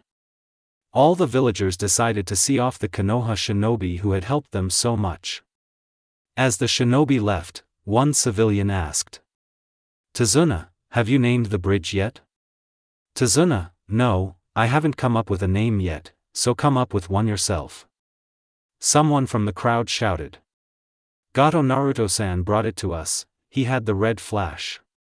Let's name the bridge after his flash, I think it would be symbolic." "Tazuna, I think that's a great idea," he said smiling. There are 3 genin and 2 jonin standing in the Hokage's office. Minato, so, how did the mission go? Naruto, during the mission, it turned out the client had downgraded the mission's rank. It was decided to continue the mission. We were attacked, specifically by the 4 swordsmen of the mist. Minato, what do you mean, swordsmen, did anyone get hurt during the mission? He bombarded Naruto with questions. Naruto, I took on the swordsmen all by myself. Minato, hand in your report well and go get your reward. When everyone left, Minato began to think, Naruto, how strong are you? You defeated 4 swordsmen on your own without getting hurt? I'm proud of you. 2 weeks have passed. Now Naruto is returning from the mission he went on with Hiruzen. He was about to go home when he heard shouts from around the corner. When he got there, he saw her. The blonde he remembered. Naruto tactfully cleared his throat and said, "You're holding the 3rd Hokage's grandson. So let him go the easy way," they both said, turning their voices away, and Temari was stunned, thinking, that's the same Anbu who dealt with the one-tailed one. He's so handsome, but cold, although it's clear he has a kind soul. Kankuro, so what? He bumped into me. I'm just showing him his place. Konohamaru, I already apologized, let me go. Naruto, let him go. Kankuro, don't tell me what to do. He wanted to continue, but then he felt a metallic chill on his neck. He slowly turned his head and looked at the boy who had been in front of him a second ago. He thought, such speed, and those cold eyes. Scary, he swallowed. Temari, excuse me about my brother, what is your name? Naruto, Uzumaki Naruto. Why are you here? Temari, we're here for the Chunin exams, here's the pass, she said and handed the pass to Naruto, who read it and gave it back to her. And Naruto-san, I'd like to thank you for putting a proper seal on my brother. These words shocked Kankuro, because he didn't think it was that Anbu. Naruto, yeah, sure, but I'm more interested in why your brother is hiding on a branch behind a tree? He said in a calm voice. Gaara, you're good. You're taking part in the Chunin exams. Naruto, as you've probably already realized, I'm not participating. I'm a Konoha Jonin. Sasuke, Naruto-sensei, have you returned from your mission? Sasuke asked, who was standing behind them with Kakashi, who was apparently too exhausted, and Naruto wondered, what happened? Naruto, yes, Sasuke wanted to rest, so I guess I'll go, he said, disappearing in a red flash. The Konoha Jonin are standing in the Hokage's office. Minato, so, we have the Chunin exam, who wants to recommend their teams for this exam? Minato asked. Naruto, Naruto Uzumaki. Recommend Team 7 for the Chunin exams. Kurenai, Kurenai Yuhi, recommend Team 8 for the Chunin exams. Guy, Might Guy, recommend Team 9 for the Chunin exams. Asam, I, Asuma Sarutobi, recommend Team 10 for the Chunin exams. Minato, well, this year, for the first time, all of this year's graduates are participating in the exam. Okay, here are the sheets of paper with the agreement, he handed them over. Have them sign it. Also, Naruto, you will be the examiner for the first and third stages. You may go your separate ways. Jonin, Hi Hokage-sama. Team 7 meeting place. Naruto, so, here are the forms. If you sign them, come to the academy tomorrow, room 317 on the 3rd floor. Menma, will pass the exam. You won't be disappointed in us, sensei, the others nodded in confirmation. Naruto, I'm glad about that, he said smiling. Shinobi Academy. Team 7 is currently heading to the 3rd floor, but they hear the sound of a body falling. They run there and see a guy in a green suit lying on the floor, and two strange guys with Konoha forehead protectors grinning victoriously. When the guy saw Akemi, he ran up to her and blurted out. Lee, hello, my name is Rock Lee, you are Namikaze Akemi, right? After nodding, he continued, be my girlfriend. Akemi, no way, especially since I only like one person and it's not you. Lee became depressed about this, but quickly jumped up and said. Who is this? I want to fight him for your hand. Sasuke, let's go already. We have nothing to do here. The others just nodded and headed to the 3rd floor. When they entered the office, they were given cold glances, and the key in the room increased. Teams 10 and 8 approached them. Shikamaru, were you forced to take this tedious exam too? What a hassle.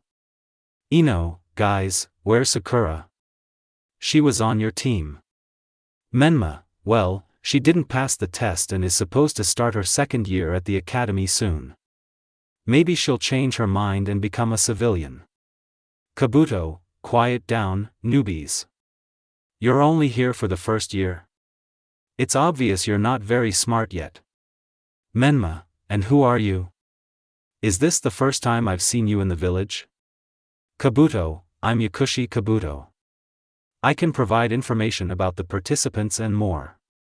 Kiba, I need information about the Jonin. Let's see how strong your sensei is.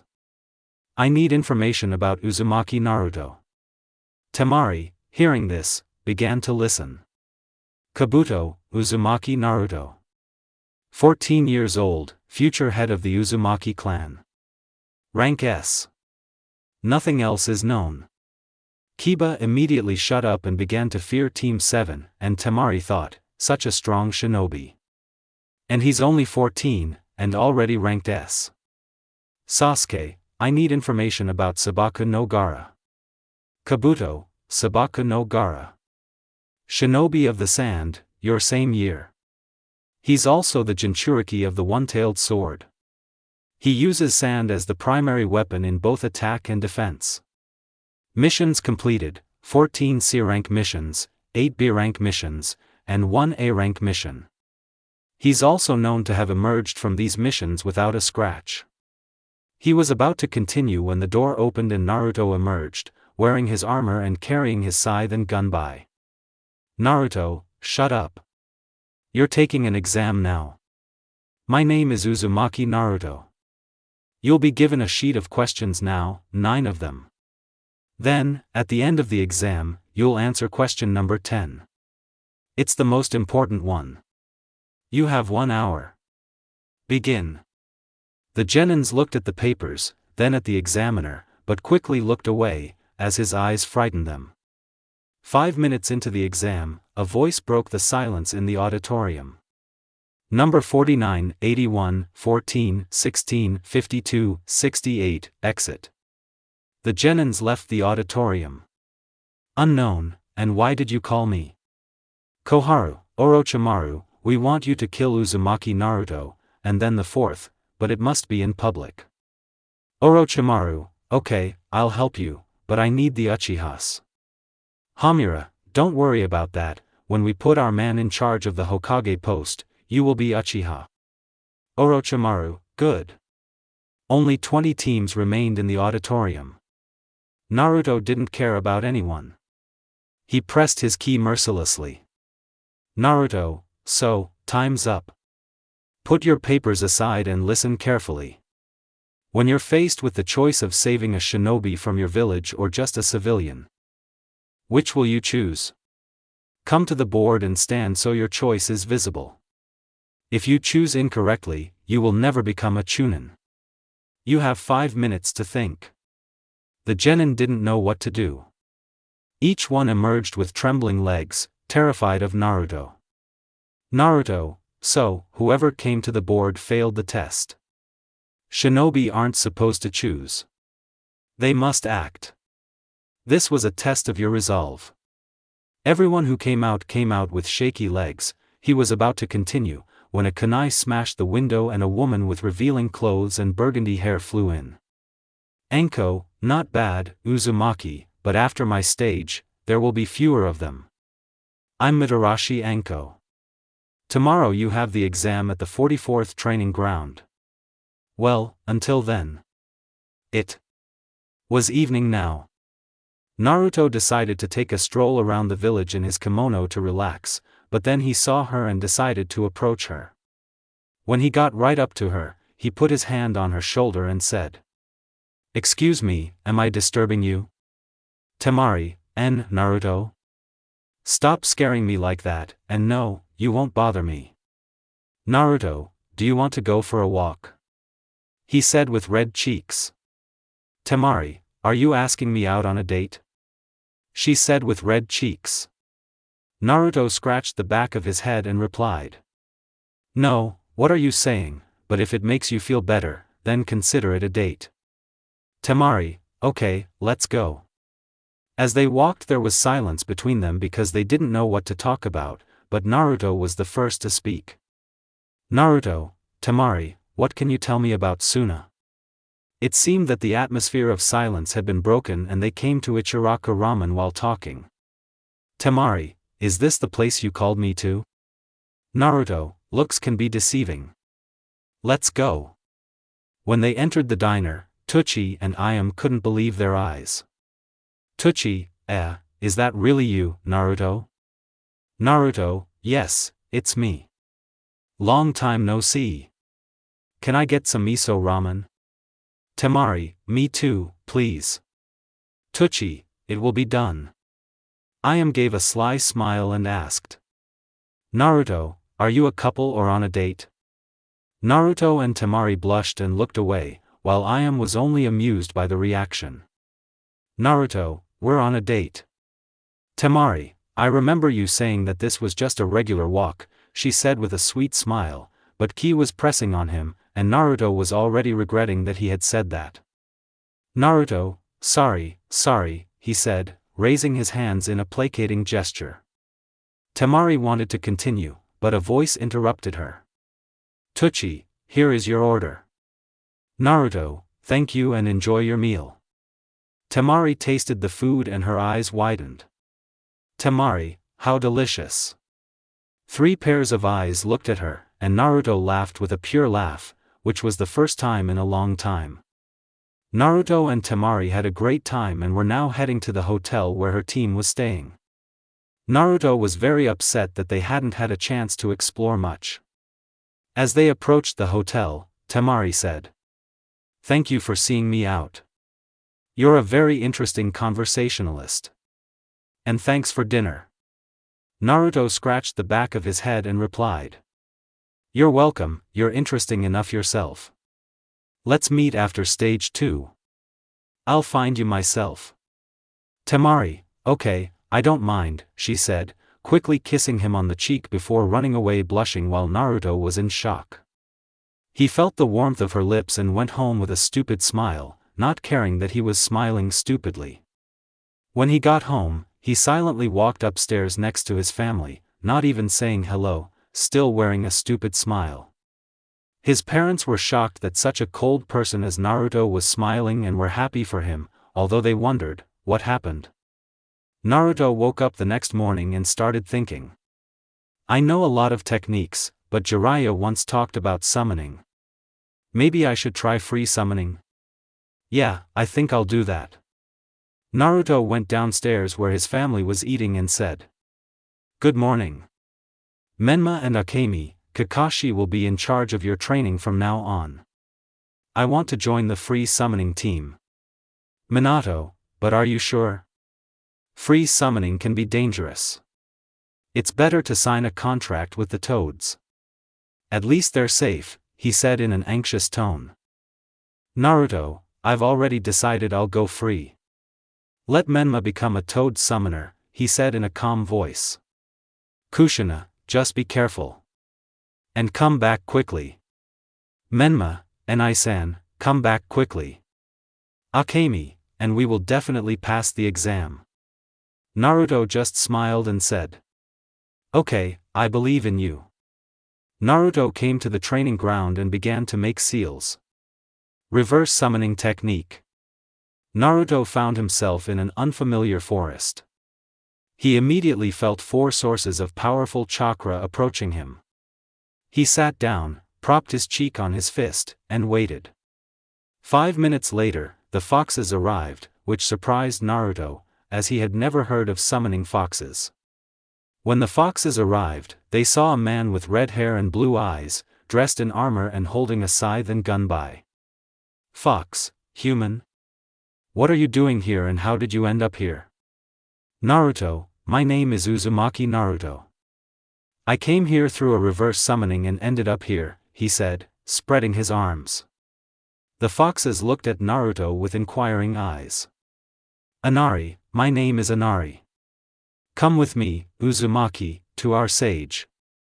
Naruto walked, accompanied by foxes clad in black armor with katanas hanging from their belts. All the foxes were fiery red, reminiscent of the Kyuubi. When they emerged from the forest, Naruto saw a beautiful village covered in various hieroglyphs and a statue in the middle of the village. Naruto looked closer at the statue and saw the Kyuubi. He began to wonder if the Kyuubi was connected to these foxes. As they walked through the village, the foxes watched Naruto closely, who walked behind them with titanic calm. After a 5-minute walk, they reached a huge palace made of stone. "Fox, Inari, what's a human doing here? Could he really be," she pointed her paw at Naruto, "his reincarnation?" "Inari, perhaps, but now we need to go to the sage." "Maki, okay, and my name is Maki." Naruto simply nodded and said calmly, "Uzumaki Naruto." Naruto walked into the palace, where a fox the size of the Kyuubi, only with 8 tails, sat on a throne. The sage's eyes studied Naruto, and Naruto's eyes looked straight into the sage's eyes. "Sage, I like you just as much as he does. What's your name?" "Naruto, Uzumaki Naruto, and you?" "Asuna, my name is Asuna." "You've entered the world of the foxes. If you have any questions, ask." Naruto looked into the sage's eyes and asked a question that was unexpected for everyone in this room. "What's your connection to the Kyuubi? I saw his statue here and in person in my world. I spoke with him there and it seemed to me that he wasn't a creature of hatred." "Asuna, where did you see him? To you, he's not Kyuubi, but Kurama-sama." His voice became angry. "Naruto, calm down. I only talked to him and he helped me. So, what's his connection to you?" "Asuna, okay, since you're here, I'll tell you. He created our world, and then he came here to find, as he said, the child of the prophecy." "But where did you see him?" "Naruto, it's sealed within my sister and brother." "Asan, how is it sealed?" "Naruto, don't worry. He won't be used as a weapon, but if he gets out, I won't stop him." "Asuna, alright. Inari will be your kenjutsu teacher. You're still too young for the hermit mode. Then you'll sign a contract with us. Your training will last 3 months. "Naruto, but I don't have that much time. I have to be back in a month at most." "Asuna, don't worry, I can see you have kenjutsu, judging by your scythe and gunbai, so training will go faster. Also, time flows differently here. You may go. 3 months had passed in the summoning world. Naruto had perfected his kenjutsu. Inari marveled at Naruto, such a genius. He had an easier time with Naruto, who grasped everything quickly, but he didn't give him any slack. And now Naruto stood before the sage. Sage, so, Naruto, I've been told of your successes and I'm very impressed. Your kenjutsu training is complete, so take this scroll and write your name. When Naruto opened the scroll, he saw one name, Isao Uzumaki, and was very surprised. He signed the contract and asked, "Can you tell me what he was like?" "Sage, just like you. To be precise, fearless, cold, but warm to your family and always smiling. I can see that your soul is warm, but you hide it behind the ice gates. And accept my gift in honor of your kenjutsu training. This is the scythe," he said, holding it out, "exactly like yours, but sharper and stronger. Don't worry, it won't break. Now go and summon us, and give Kurama-sama my regards." Naruto bowed and said, "Thank you for the training, and I'll be sure to pass it on." Naruto performed hand seals and found himself back where he'd been before. Naruto began walking home, and everyone in Konoha looked at him in surprise, as he'd been away for a month. Naruto would have continued walking like that, if he hadn't sensed danger from behind. He jumped back and looked in that direction, but it was the blonde he'd forgotten to warn. "Temari, where have you been, Uzumaki?" she asked with a sweet smile, and Ki crushed everyone who was here. Naruto, "Sorry, Temi, I was in the summoning world and forgot to warn you," he said, scratching the back of his head. When it dawned on him that he'd knocked her out with Temi, his cheeks turned as red as his hair, and Temari simply melted from his Temi. "Temari, I'll forgive you only on one condition. You show me your summoning." Naruto, "Okay," he said, grabbing her in his arms and teleporting to the training ground. Temari was flushed and reluctantly peeled herself away from Naruto. He saw this and realized she was feeling the same emotions. When he released her, he began performing hand seals. When he finished, he said, "Summoning technique." Inari appeared from a cloud of dust, which Naruto was pleased about. Temari looked at the fox with 5 tails and a katana on his back. "Naruto, meet Inari, this is Temari, Temari, this is Inari." Inari narrowed his eyes at Temari, and feeling a slight excitement from the two of them with the help of his charm, he asked a question. "Are you dating?" This question unsettled not only Temari but also Naruto. A terrifying aura began to emanate from Temari, frightening the fox. "Naruto, run before she kills you," he said in a whisper, and the fox nodded understandingly and winked at the guy, making his cheeks flush, and he disappeared. "Naruto, calm down, Temari. He's such a jokester," he said in a gentle tone, which surprised himself. Temari, "Okay Naruto, but you owe me one trip to the ramen shop." Naruto just laughed and replied, "Okay, but let's do it later because I need to go to my parents, and if they find out that I didn't come home as soon as I got back, my mother will kill me," he said and turned pale remembering how his father always gets it from her. Temari, "Okay." Naruto instantly disappeared, and Temari added, "I hope you stop Naruto's attack." As Naruto leaped across the rooftops, he spotted Hayate Gecko, his mentor, battling the Sand Jonin. As Baki was about to deliver the finishing blow, Naruto grabbed Hayate and quickly disappeared, saying he needed to help his mentor first, and then deal with the Jonin. When Hayate disappeared, Baki cursed, having only noticed a flash of red. "Baki, Kazekage-sama will be displeased," he said as he disappeared. When Naruto delivered Gecko to the hospital, he decided to find Temari to find out everything. It was very painful for him to do this. He knew that Konoha would most likely be attacked, but he decided to check. When he found her, a tear rolled down his cheek for the act he was about to commit. Moving to Temari, he placed his hand on her shoulder and they found themselves in an abandoned training ground, where Naruto set up barriers and pinned her to a tree. Temari didn't even have time to squeak before she was immobilized. She looked at her attacker and was stunned, because it was him. His eyes were no longer kind and gentle, they were red with 3 tamo that stared straight into the girl's soul. Temari, what are you doing, Naru? Before she could finish speaking, Naruto said in an icy voice. What is Sand up to? Temari shuddered, she understood what the guy meant and tried to send a chakra impulse, but her hopes were dashed by Uzumaki. Naruto, don't even try. I've set up a barrier, no one will come. So, go ahead and tell me. Temari tried to detect even a shred of regret, but saw only coldness and indifference. It broke her heart. A treacherous tear rolled down her cheek, and she began to speak.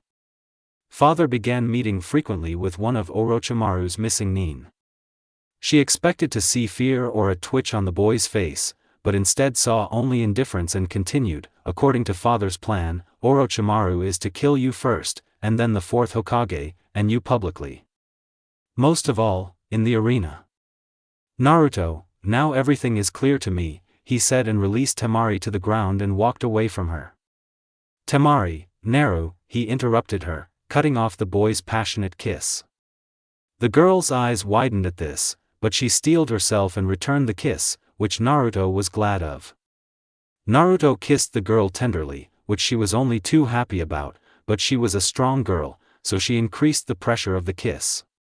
Naruto was surprised and continued, but he grew tired of it, so he ran his tongue over her lips and then over her teeth.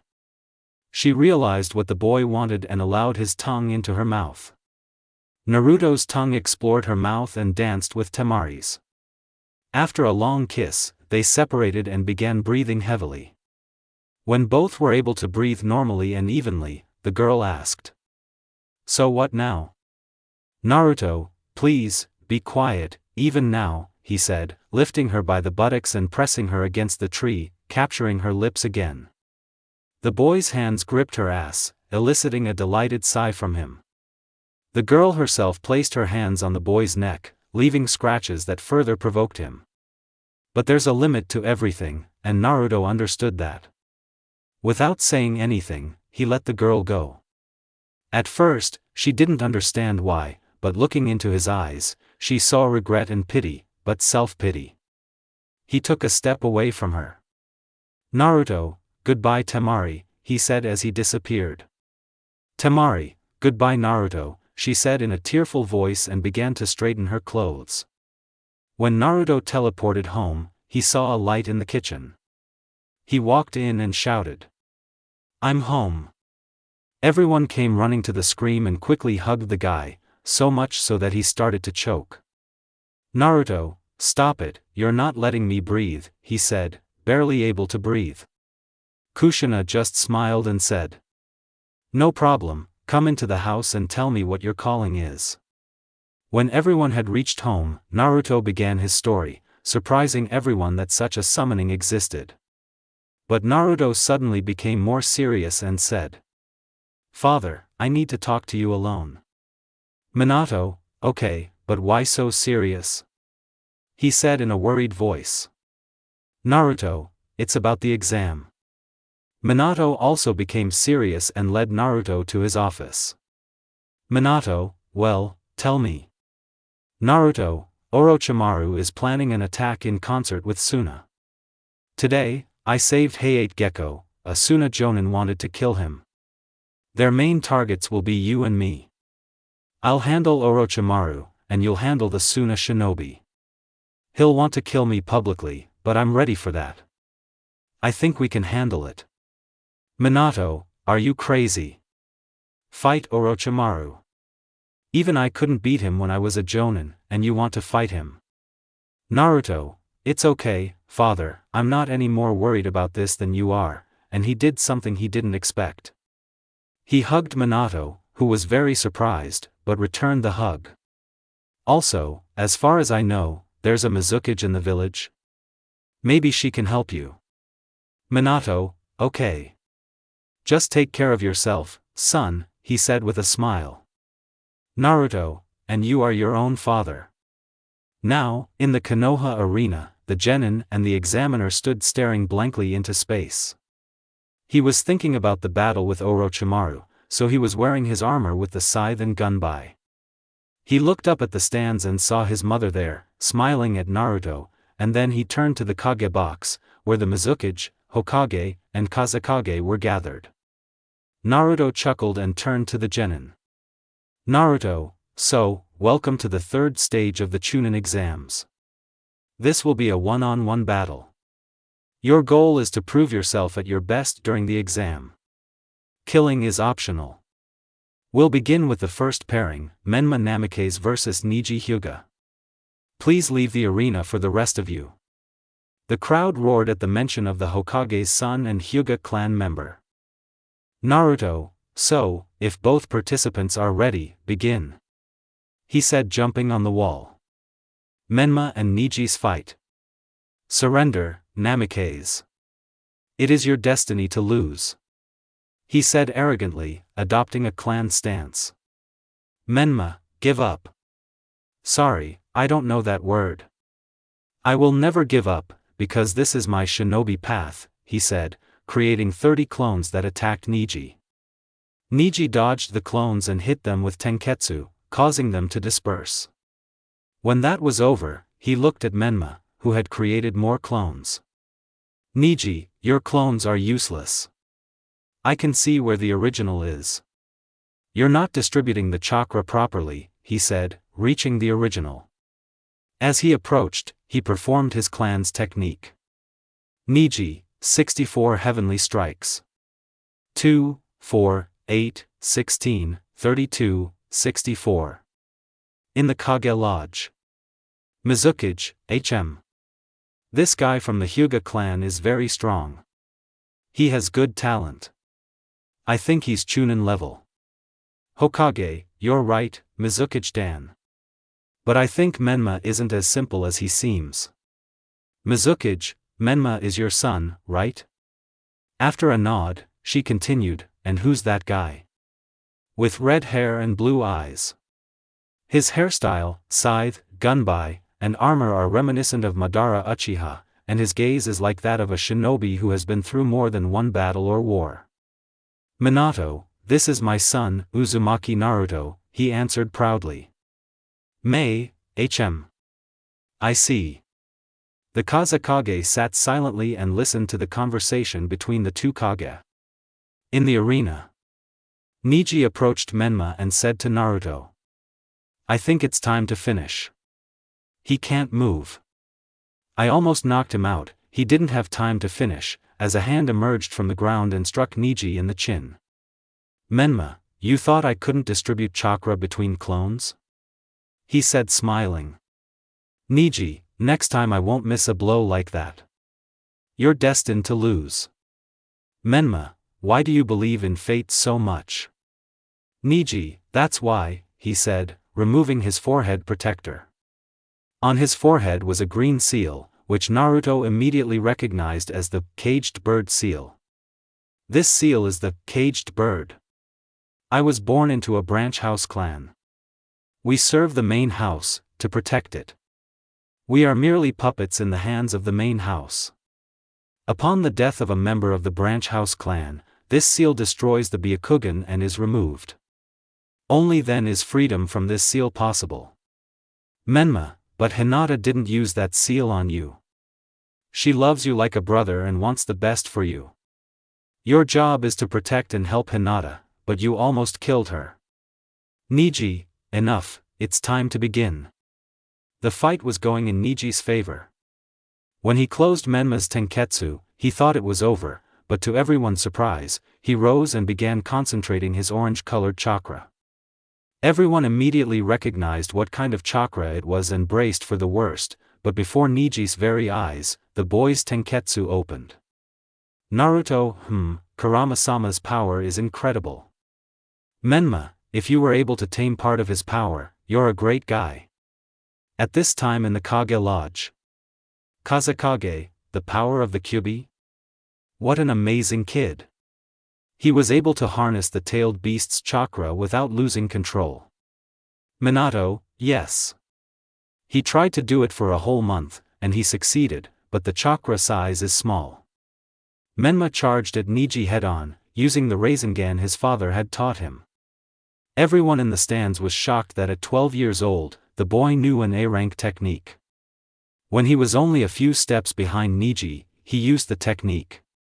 Heavenly Rotation. Menma saw that the Rasengan wouldn't be able to penetrate Niji's technique, so he infused the Kyuubi's chakra into the Rasengan. This caused it to turn purple and slam into Niji's stomach, but at the last moment, Menma was able to weaken his technique to avoid killing Niji. Menma approached Niji and said, "This is for Hinata. Try to be a brother to her."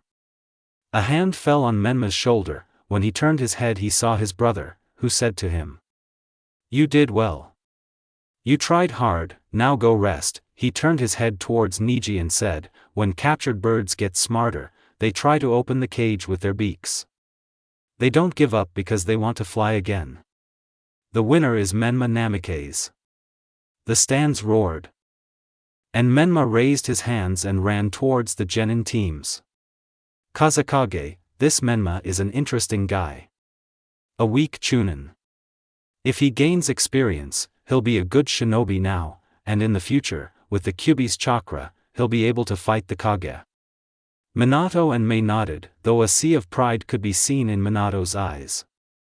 Naruto, the next fight is Shikamaru Nara against Sabaku no Temari. Only the Kage were able to notice Naruto's trembling voice at the girl's name. When they came down and stood opposite each other, Naruto walked over Shikamaru and then over Temari, assessing her, and gave the signal. "Let's begin." Shikamaru began attacking Temari with his shadows, but she successfully dodged his attacks. Shikamaru decided to retreat behind a tree in the arena. While Temari dodged Shikamaru's attacks, Naruto kept his gaze fixed on her. Following his strategy, Shikamaru tied a kunai to his jacket and launched it upward. Temari didn't understand what he was doing, but when Shikamaru increased the distance through the kunai's shadow, everything became clear to her. This went on for about 10 minutes, until Temari abruptly stopped and looked at the hole Menma had left after the fight. It turned out Shikamaru had used this hole to immobilize Temari. When he approached her, he said, "I give up. I have no chakra." Temari, "But why? You won and I was about to give up." Shikamaru, "This is too problematic," he muttered lazily and walked towards the stands, and Temari threw a glance at Naruto, who was proud. Minato, both are worthy of the rank of Chunin. Excellent analytical skills, and Temari is a strong kunoichi, already at Chunin level. What do you think, Kazekage? But he turned to look at the Kazekage and didn't find him, and a smirk appeared on his face. Naruto, so, next fight, he was interrupted by the barrier that kept everyone out, even the Kazekage standing opposite him. The barrier spanned the entire arena and kept anyone from the stands out. Naruto jumped back and said in an icy voice, but everyone heard him. Orochimaru has finally shown up. Orochimaru, hello, Naruto-kun. You see, you're really in my way, and in the future, you'll become the strongest, and I don't need that. Naruto, I see, but why are you telling me so much? Can we start our dance already? Orochimaru silently began performing hand seals, and 4 coffins emerged from the ground. Naruto immediately recognized the technique and knew it would be very difficult. The coffin lids opened, and from the first 3 emerged the mist swordsman he had killed, and from the last emerged Jizobiwa. Jinin, and who resurrected us? Orochimaru, it was me. Would you like to take revenge on your killer? Raiga, of course we want to, but where is he? Orochimaru pointed to Naruto, who stood with his arms folded across his chest, waiting for them. His face was expressionless. Jinpachi, is that you? I'll kill you. He roared. Naruto, try it. Juzo, who is this? Why do you want to kill him? Raiga, he killed us and this is revenge. Orochimaru grew tired of this and completely subdued the swordsman, who immediately attacked Naruto with taijutsu. Naruto simply stood there until the last moment, then kicked Juzo away, then began dancing with the other swordsmen. This fight was reminiscent of the humiliation of the genin fighting the Kage, where the swordsmen were losing. They couldn't even touch Naruto. Soon, Naruto grew tired of this and took up the scythe in Gunbai, where he immediately bisected Raiga. While he was recovering, Naruto charged at Jinpachi with the scythe and began hacking at him, leaving him no chance, but Naruto quickly grew tired and jumped back. "Naruto, you're boring me. You can't even make me dance at full strength," he said, spreading his arms. "That's why you lost," he said, moving and sealing the swordsmen. Their bodies began to disintegrate, and their souls flew out of their bodies. "Naruto, so, Orochimaru, we're alone. I hope you can make me laugh." Orochimaru was horrified. He saw no doubt in the boy's eyes or face. He decided to attack the boy with taijutsu, hoping for snake-style taijutsu. But imagine his surprise when the boy dodged his attacks as if playfully and without straining himself. He decided to remove the kusanagi from his mouth. "Naruto, this is really disgusting, you know." Orochimaru grinned and attacked Naruto in kenjutsu and wanted to break the guy's scythe, but again he was surprised, where he could not even scratch the scythe, and he decided to jump away. "Orochimaru, what metal is this scythe made of?" "Naruto, that shouldn't worry you." He bent his knees for support and formed the horse seal for his favorite technique, fire release, great fire destruction. Orochimaru, "Ow, elder, I thought he wasn't that strong," he muttered. "Water release, tsunami," he yelled. The two techniques collided, generating a large amount of steam. The sounds of metal could be heard within the steam. Orochimaru attacked the guy, but unnoticed, he created a clone that began performing hand seals. Wind release, gust. Naruto was thrown back, but he somersaulted in the air and landed on his feet, deciding to have fun with it. He activated the eternal Mangekyo Sharingan. A purple-colored humanoid warrior appeared around him and roared, like Madara's. This roar was heard even beyond the barriers, and only Kakashi recognized it. Tsunade and Jiraiya came running to this roar, because they weren't at the exams. No one had ever heard such a roar and began to wonder what happened there. When the dust settled, the residents and Tsunade with Jiraiya saw a beaten Orochimaru and Naruto inside the purple warrior and overgrown with skin, which had 4 arms and 2 skulls. "Naruto, Orochimaru, your techniques are nothing. You're weak. Let me show you your place," he said, creating 4 wavy purple blades in his hands. He raised them above his head and brought them down on Orochimaru, who was trembling and afraid of death. The shockwave of blades crashed down on him and the barrier collapsed, but no one went to help Naruto, knowing they would only hinder the Uzumaki. When the dust settled, everyone was treated to the sight of Naruto himself, without a single scratch, and the barely alive Orochimaru who was in the wall. Naruto slowly walked towards him. As he approached, explosions were heard throughout Konoha, but he paid no attention. He grabbed Orochimaru by the neck and raised him above his head. "Naruto, is that all you can do? Pathetic. Now tell me, who wants me dead?" he said with his Mangekyo Sharingan activated. "Orochimaru, I won't tell you anything," he barely said, and Naruto squeezed his neck even harder.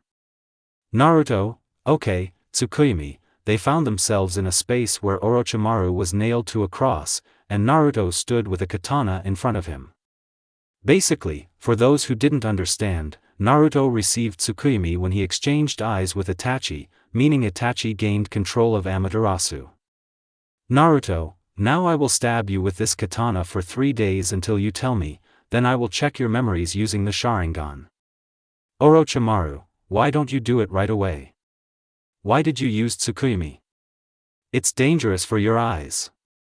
"Naruto, my eyes don't see darkness, and they won't fade like others." Orochimaru's eyes widened, now realizing how strong his opponent was. "So why don't I do it right away? It's not interesting, but don't worry, I'll let you go." As long as you survive using Tsukuyomi and your mind isn't shattered by this genjutsu. Orochimaru, but why would you let me go?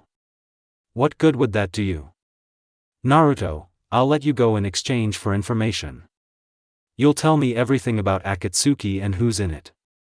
You'll feed me information about them, that's all. Orochimaru, OK, I agree. Naruto began torturing Orochimaru, who screamed in agony, but Naruto didn't stop. After 3 days had passed in the world of Tsukuyomi, Naruto ravished him. It turned out that only a second had passed in the real world. Naruto, you can go. But who wants me dead? He was interrupted by the feeling he felt in Suna when he sealed Shikaku.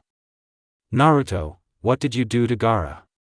Orochimaru, we were supposed to place a seal on him that would release Shikaku, that's all. And the Konoha elders want him dead. Naruto, so you didn't break? Good. I checked your memory and you're telling the truth. At that moment, Naruto noticed a kunai flying at Temari that she couldn't dodge. Naruto teleported to her and intercepted it. Naruto, if you touch her, I will kill you. He said in an icy voice. Jonin, but she's participating in the attack. Naruto, I told you I'll kill you. Don't touch her. The Jonin nodded silently, because this guy single-handedly defeated Orochimaru and the 4 swordsmen of the mist. Temari looked at Naruto and nodded in gratitude before running off in the direction Gaara was. Naruto, using his Genkai, began moving around Konoha, killing enemy shinobi.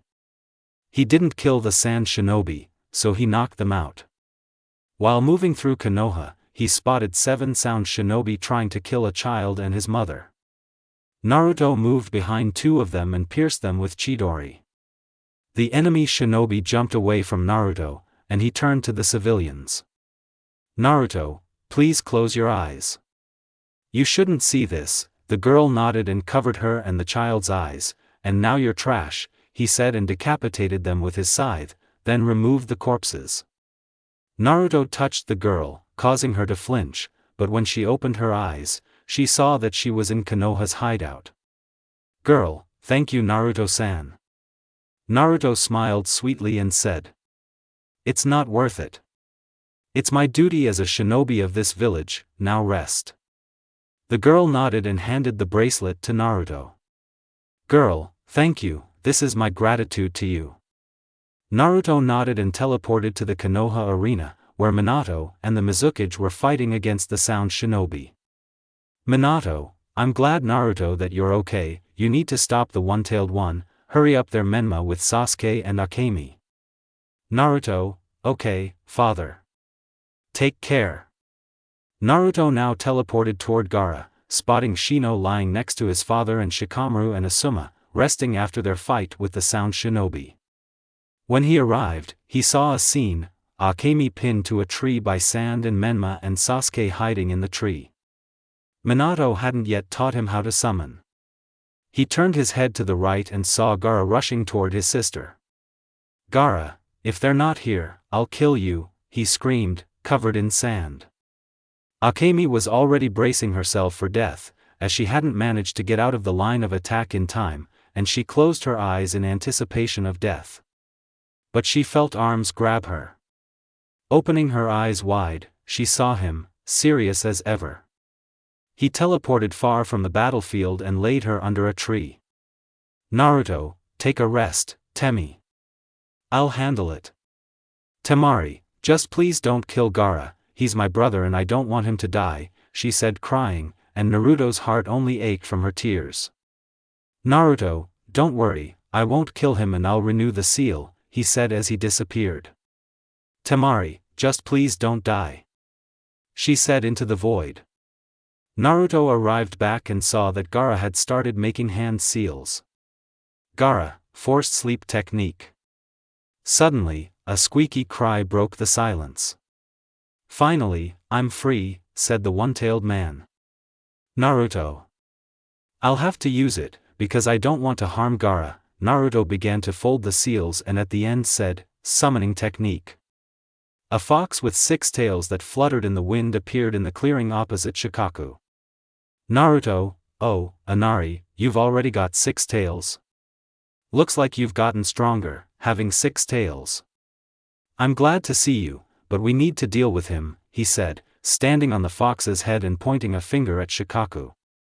So, to be clear, foxes can change size. Inari, hello to you too, Naruto. I see you're in trouble, he said, drawing his katana and attacking Shikaku. Shikaku was clumsy and unwieldy, which the fox took advantage of. When Shikaku got fed up, he said, "Wind release, sand shurikens." Shikaku doesn't have this technique in his arsenal, so he'll have to create new ones. Inari, flame release, fox flame. He blew out a wall of fire that engulfed Shikaku's technique and rushed toward him, forcing him to defend himself with his arm. When the dust from the technique settled, the fox saw glass instead of a hand and immediately severed Shikaku's arm, then latched onto him with his tails and mouth. Inari, come on, Naruto. Wake him up already. Naruto quickly moved to Gaara and woke him up with a punch to the jaw. When Gaara woke up, he saw their stage examiner standing before him and wondered what had happened. Naruto picked him up and landed with him on the ground.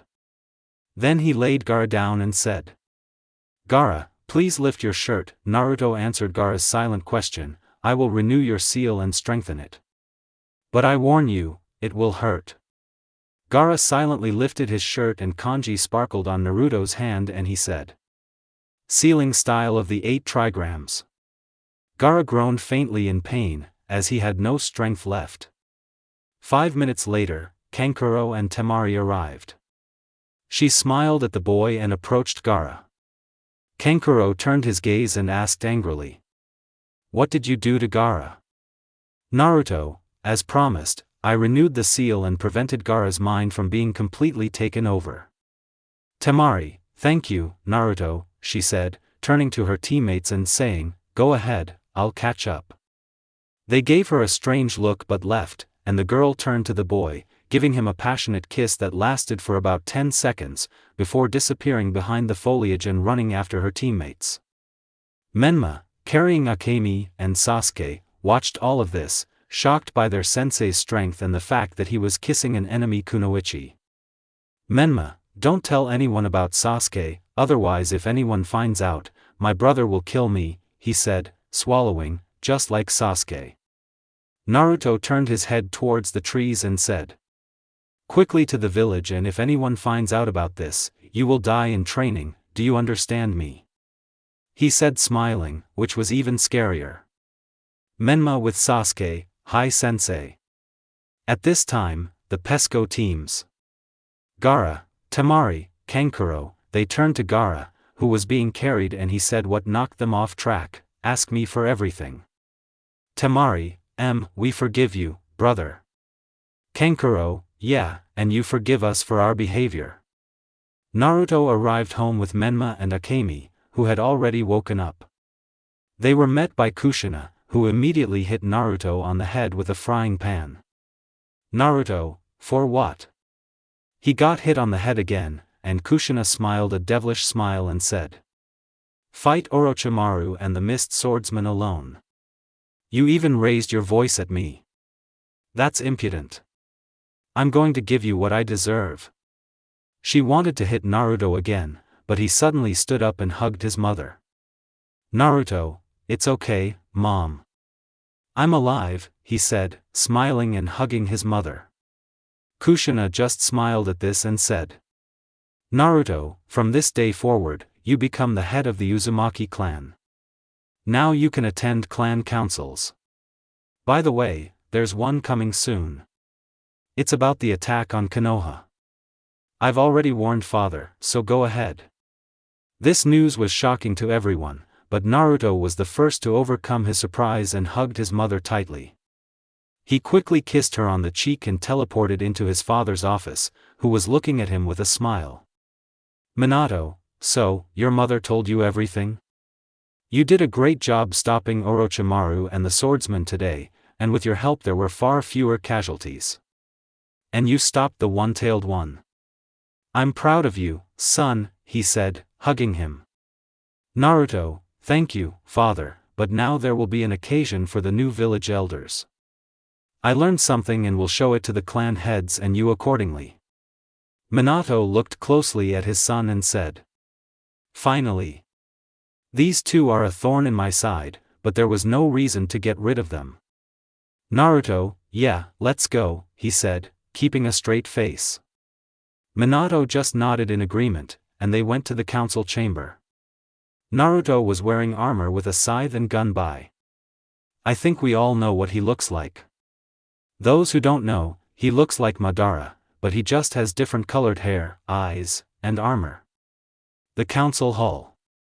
The clan heads and elders were now sitting in the council hall, angry that they had failed to eliminate either Minato or Naruto, but their thoughts were interrupted by the sound of the door opening. Minato and Naruto were standing at the entrance. Minato, so from this day forward, Naruto is the head of the Uzumaki clan.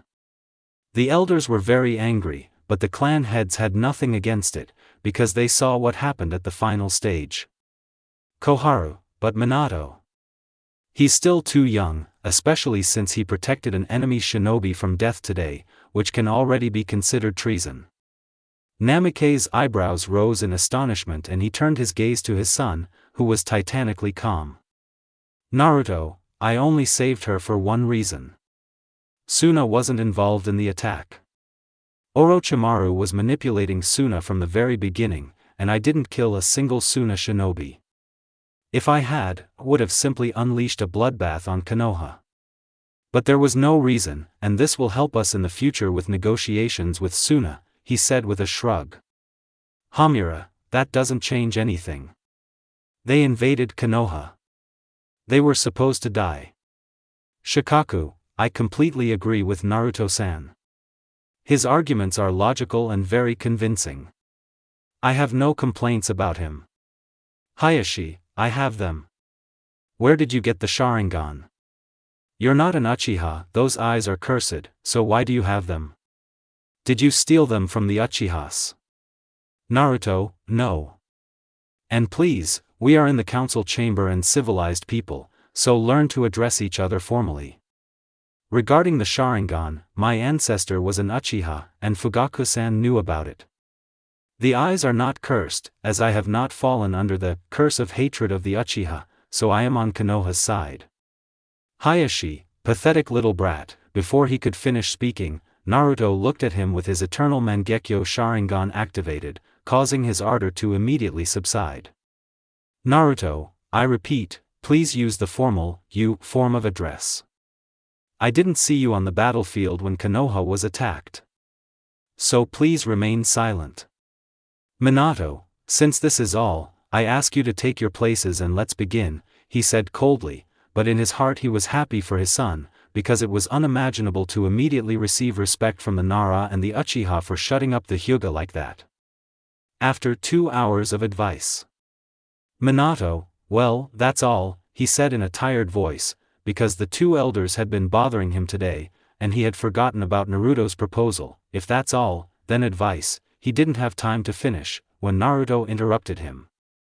Sorry to interrupt Hokage-sama, but I have a few words to say. Minato, well said Naruto-san. Naruto, when I fought Orochimaru and defeated him, I used my eye technique, namely Tsukuyomi, in a word, horrible, not a technique. I learned important information. The faces of those present stretched out in anticipation of the question, but I think you should show your memories of that fight and conversation with him, if Hokage-sama does not mind. Minato, if it's possible, then please everyone, he said smiling, because he understood what was being discussed. Naruto, okay, he put everyone into a genjutsu and showed his entire fight and conversation with Orochimaru, which made everyone present look shocked. With that said, I propose that we appoint new elders to the post, and the death penalty for the old traitors. Minato, I agree, he said furiously. No one had ever seen him like this. Hamura, but wait, Minato. He can't be trusted, he even let Orochimaru go. Naruto didn't let him finish, grabbing him by the neck and lifting him above his head. Naruto, pathetic old man. Did you think those pathetic swordsmen and Orochimaru were capable of killing me?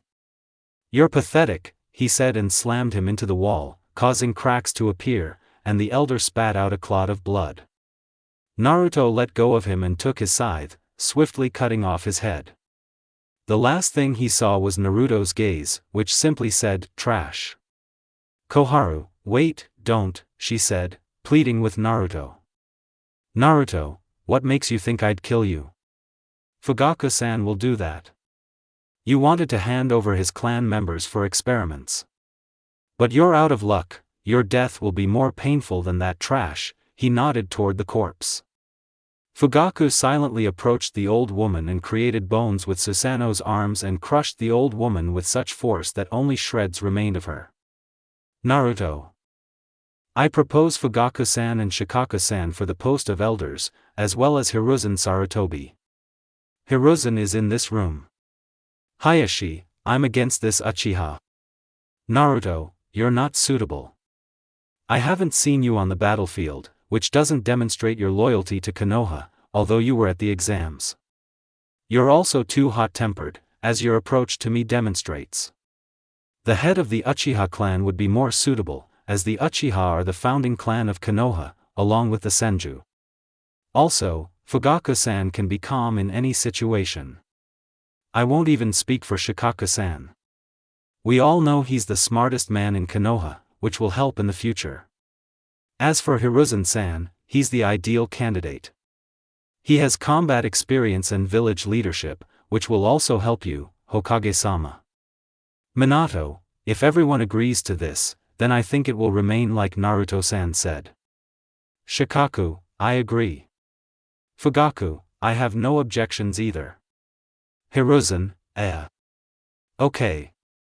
Minato, well, that's good, and now the council is over, just Naruto stay for a few words. The day after the attack. Menma's entire class from the academy is sitting outside, heatedly discussing something. Kiba, and that brother, Menma, is strong. I'm even afraid of him. Shikamaru, I don't see the point in being afraid of him. He protected the village, he said lazily. Menma, that's true, by the way, yesterday he became the head of the Uzumaki clan. Menma said with pride for his older brother. Ino, what? The head of the clan at such a young age. Shikamaru, he's strong and smart, so it's justified. Naruto, stop talking.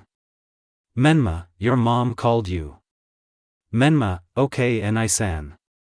A month has passed in the village of Konoha, everything is getting better, the village is almost built, and a meeting is taking place in the council hall. Minato, so the council is declared open.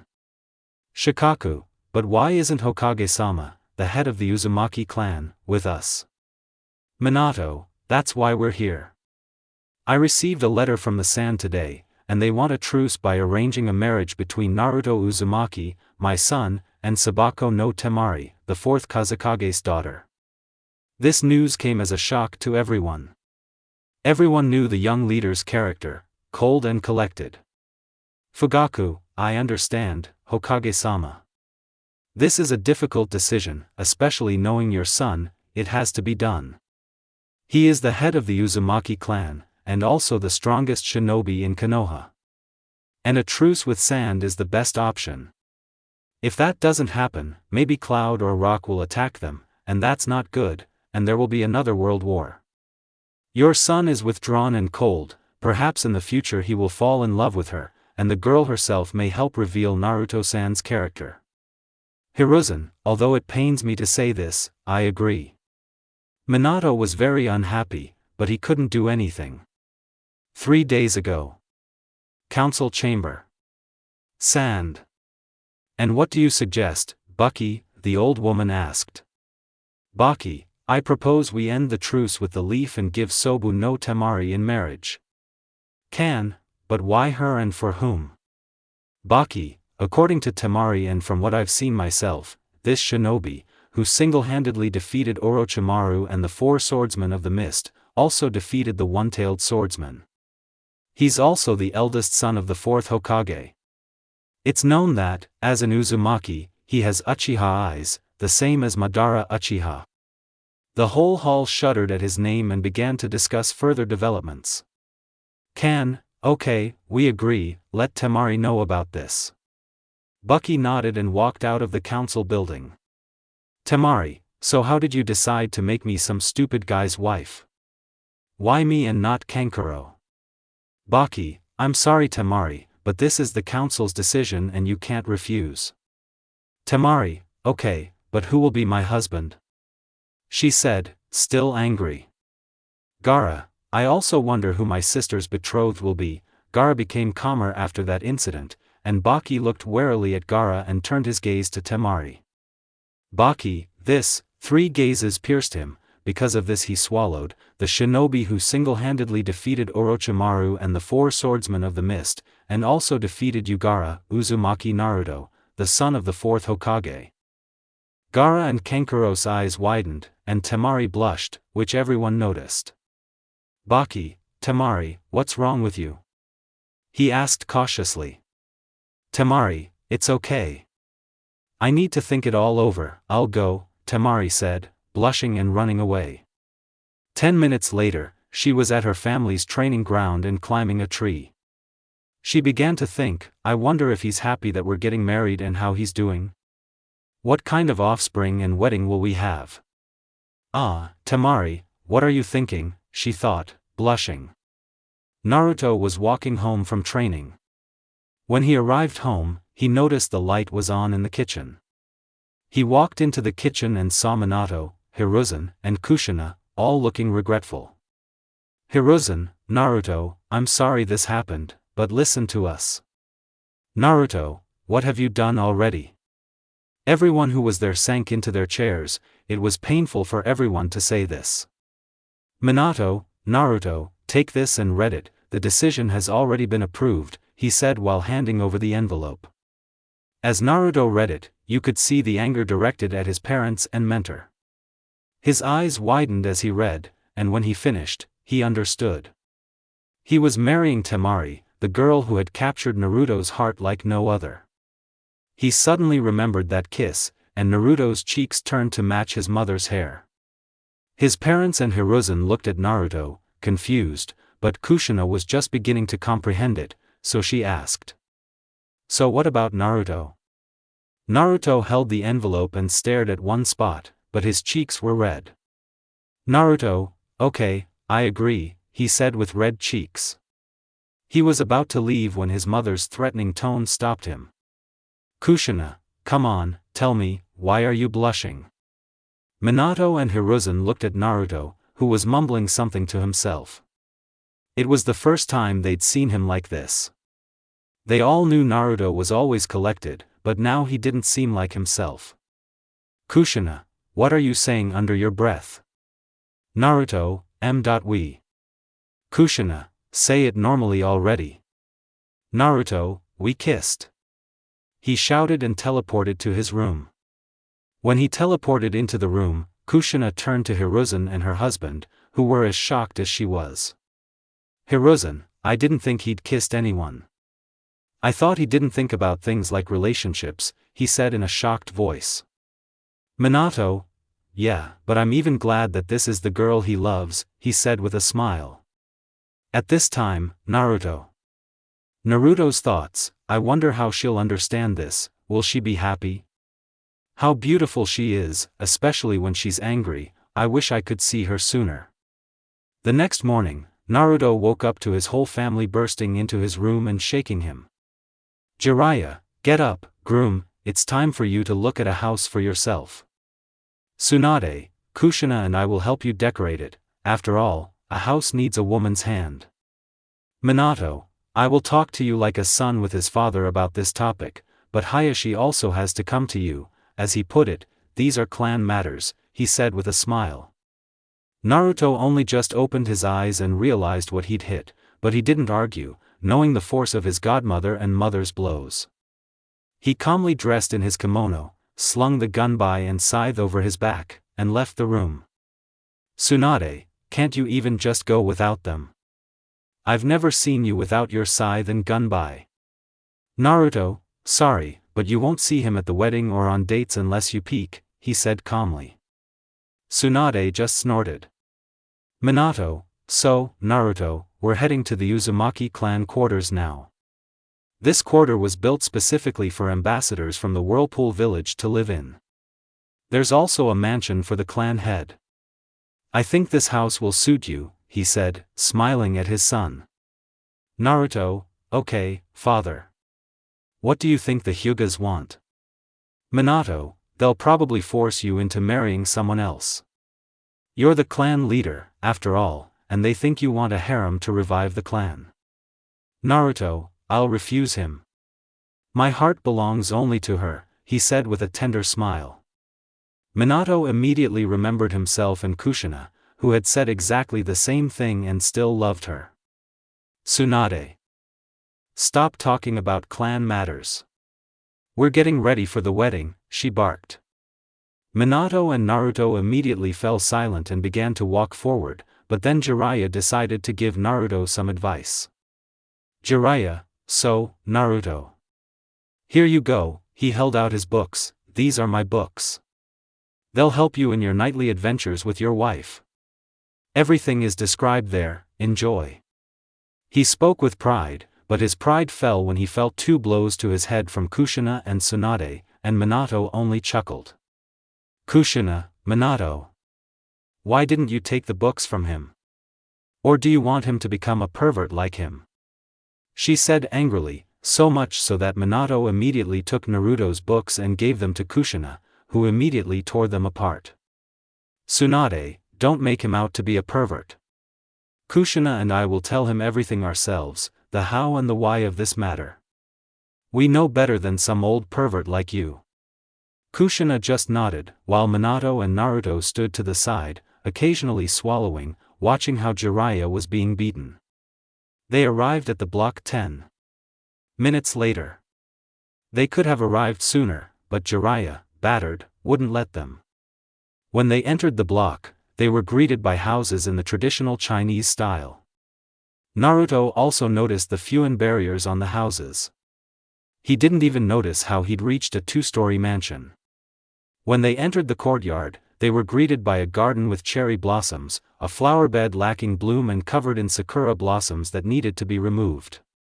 Tsunade, so let's go inside. When they entered the house, they were greeted by a hallway with a shoe rack at the entrance and a staircase leading to the 2nd floor. They walked toward the stairs and saw a turnoff to the kitchen. Off the kitchen exit was a room with a fireplace and a sofa opposite it. The room also contained a small table and shelves, and a bathroom with a shower was located near the kitchen. As they ascended to the 2nd floor, they saw 5 rooms. Entering the first room, they found a room with an armchair, a desk, and a chair. There were also many shelves and a large nightstand suitable for storing scrolls. Naruto, this will be my office. Minato, good decision. He said, patting his son on the shoulder. Entering the 2nd room, they saw a spacious room with a double bed, a wardrobe and a nightstand, which was quite enough for this room. Naruto, apparently a bedroom for a husband and wife. The others nodded silently and went into the next room. It wasn't as big as the last one, but there was plenty of space, including a bathroom and, apparently, a bedroom for 2. The new owner of the house didn't understand why it was for 2 or how it ended up there, but Jiraiya decided to speak up. A place for you and your wife 4, he didn't have time to finish speaking before he received a blow from Tsunade. Tsunade, stop joking, pervert. Naruto, we have 2 rooms left and I noticed a basement. Kushina, there's a basement here. Naruto, apparently there is and I already know a use for it. Minato, well, what is it? Naruto, I want to make an armory there for me and Temari. It'll have all the scrolls, armor, katanas, scythes, gunbai, and other useful combat-related things, and of course, my fox mask will be there. Tsunade and Kushina, what fox mask? Are you in ANBU? Minato. Naruto, I serve in ANBU, just not under my father. I'm the third's personal bodyguard.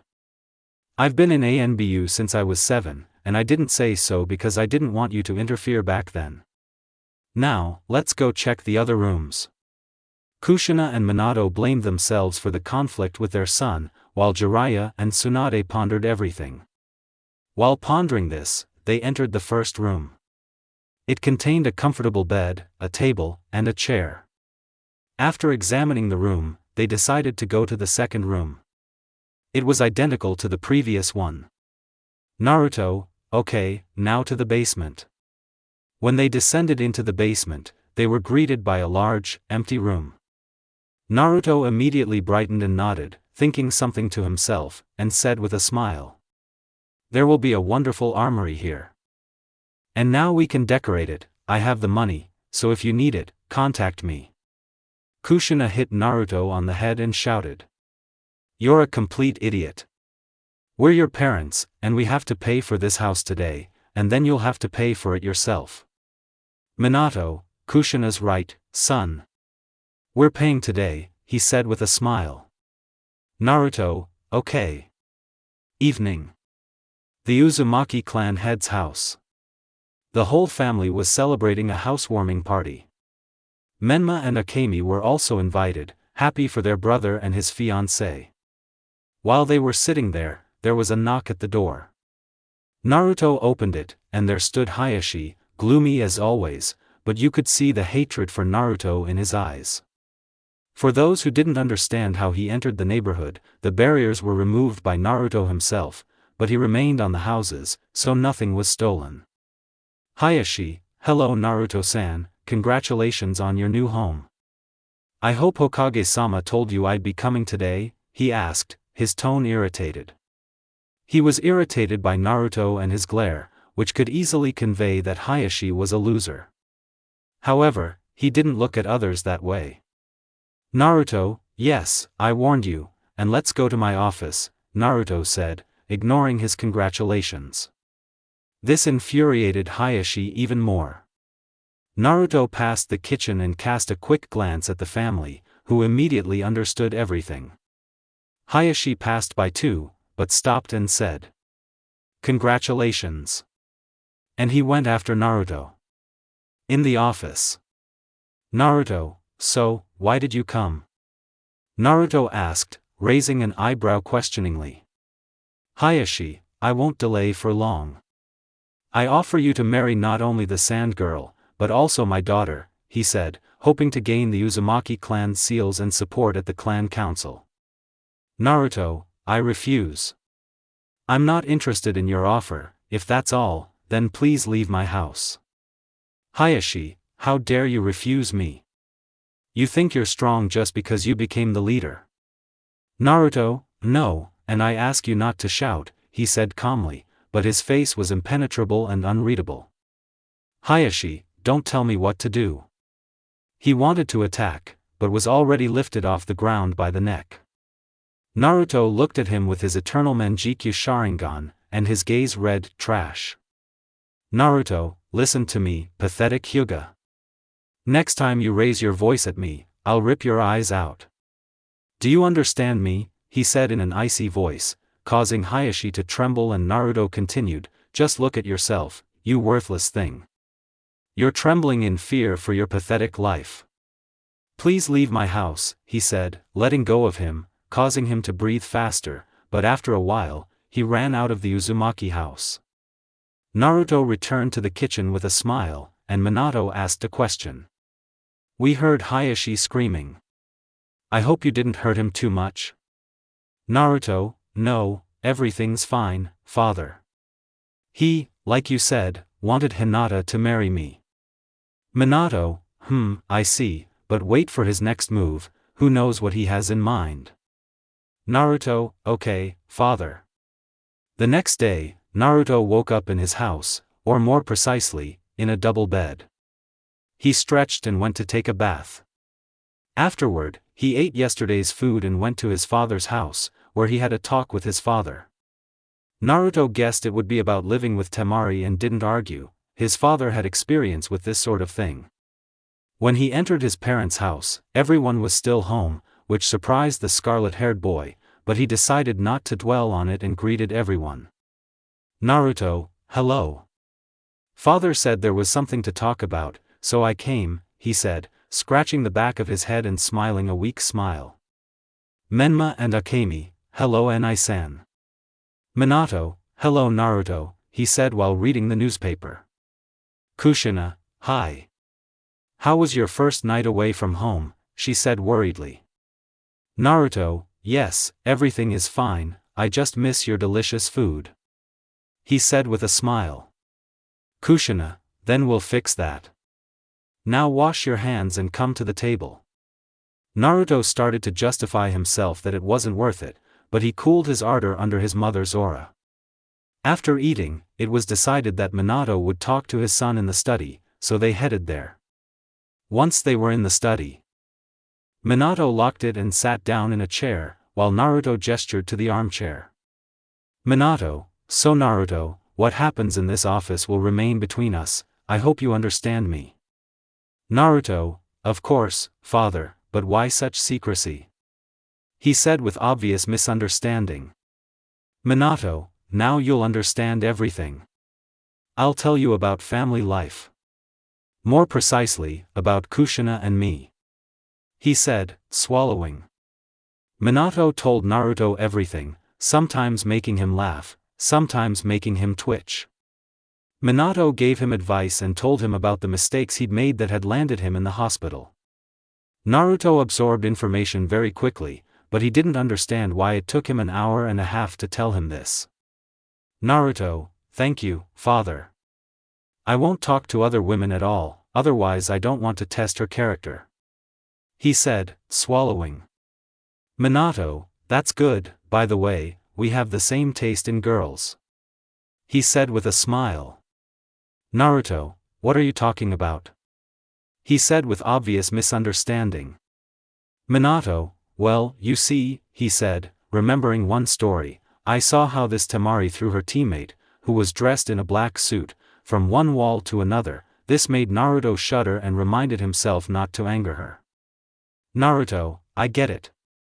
I think he and mom will get along, and even very well. He said with a smile. Minato, yes, that's true, but I have to go to work. Tsunade should come and tell you and mom about.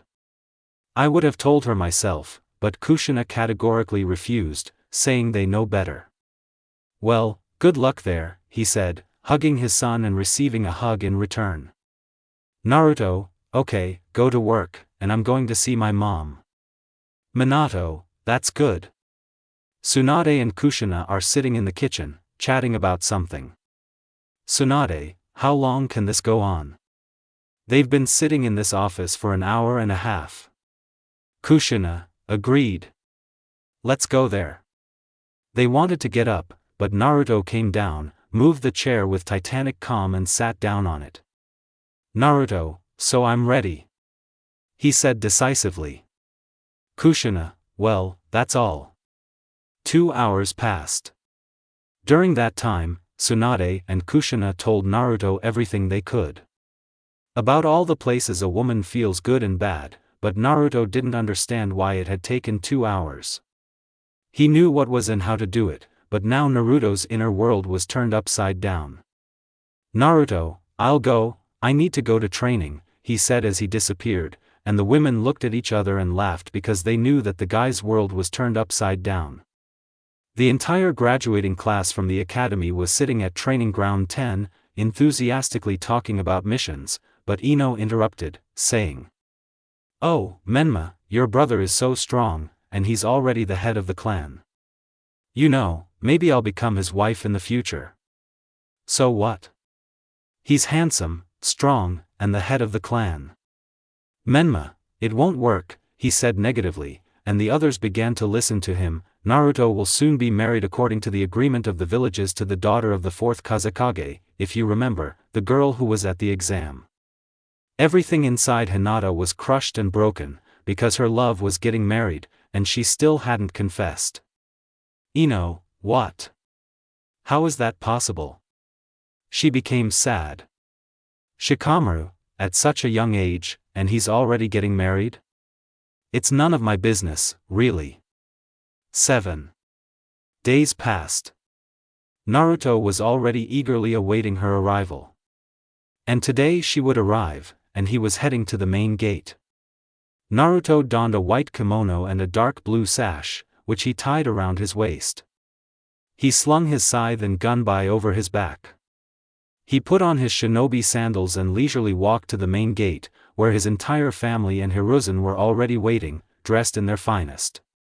Naruto, good morning. Jiraiya, greetings to you too, groom. Ready for a life together? It will bring you great joy. Naruto, enough godfather about dirty jokes, because I will tell mom and godmother, the next words he said in his ear, that you wanted to force me to read these books and then you will not live. From this Jiraiya turned pale and nodded. And Minato chuckled at this.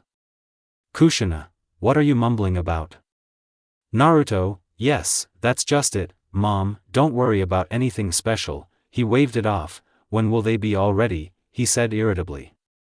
Minato, patience, Naruto. You're a shinobi. Naruto, fine, he muttered discontentedly.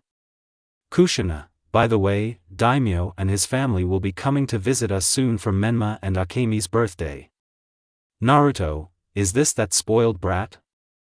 Minato, yes, it was him.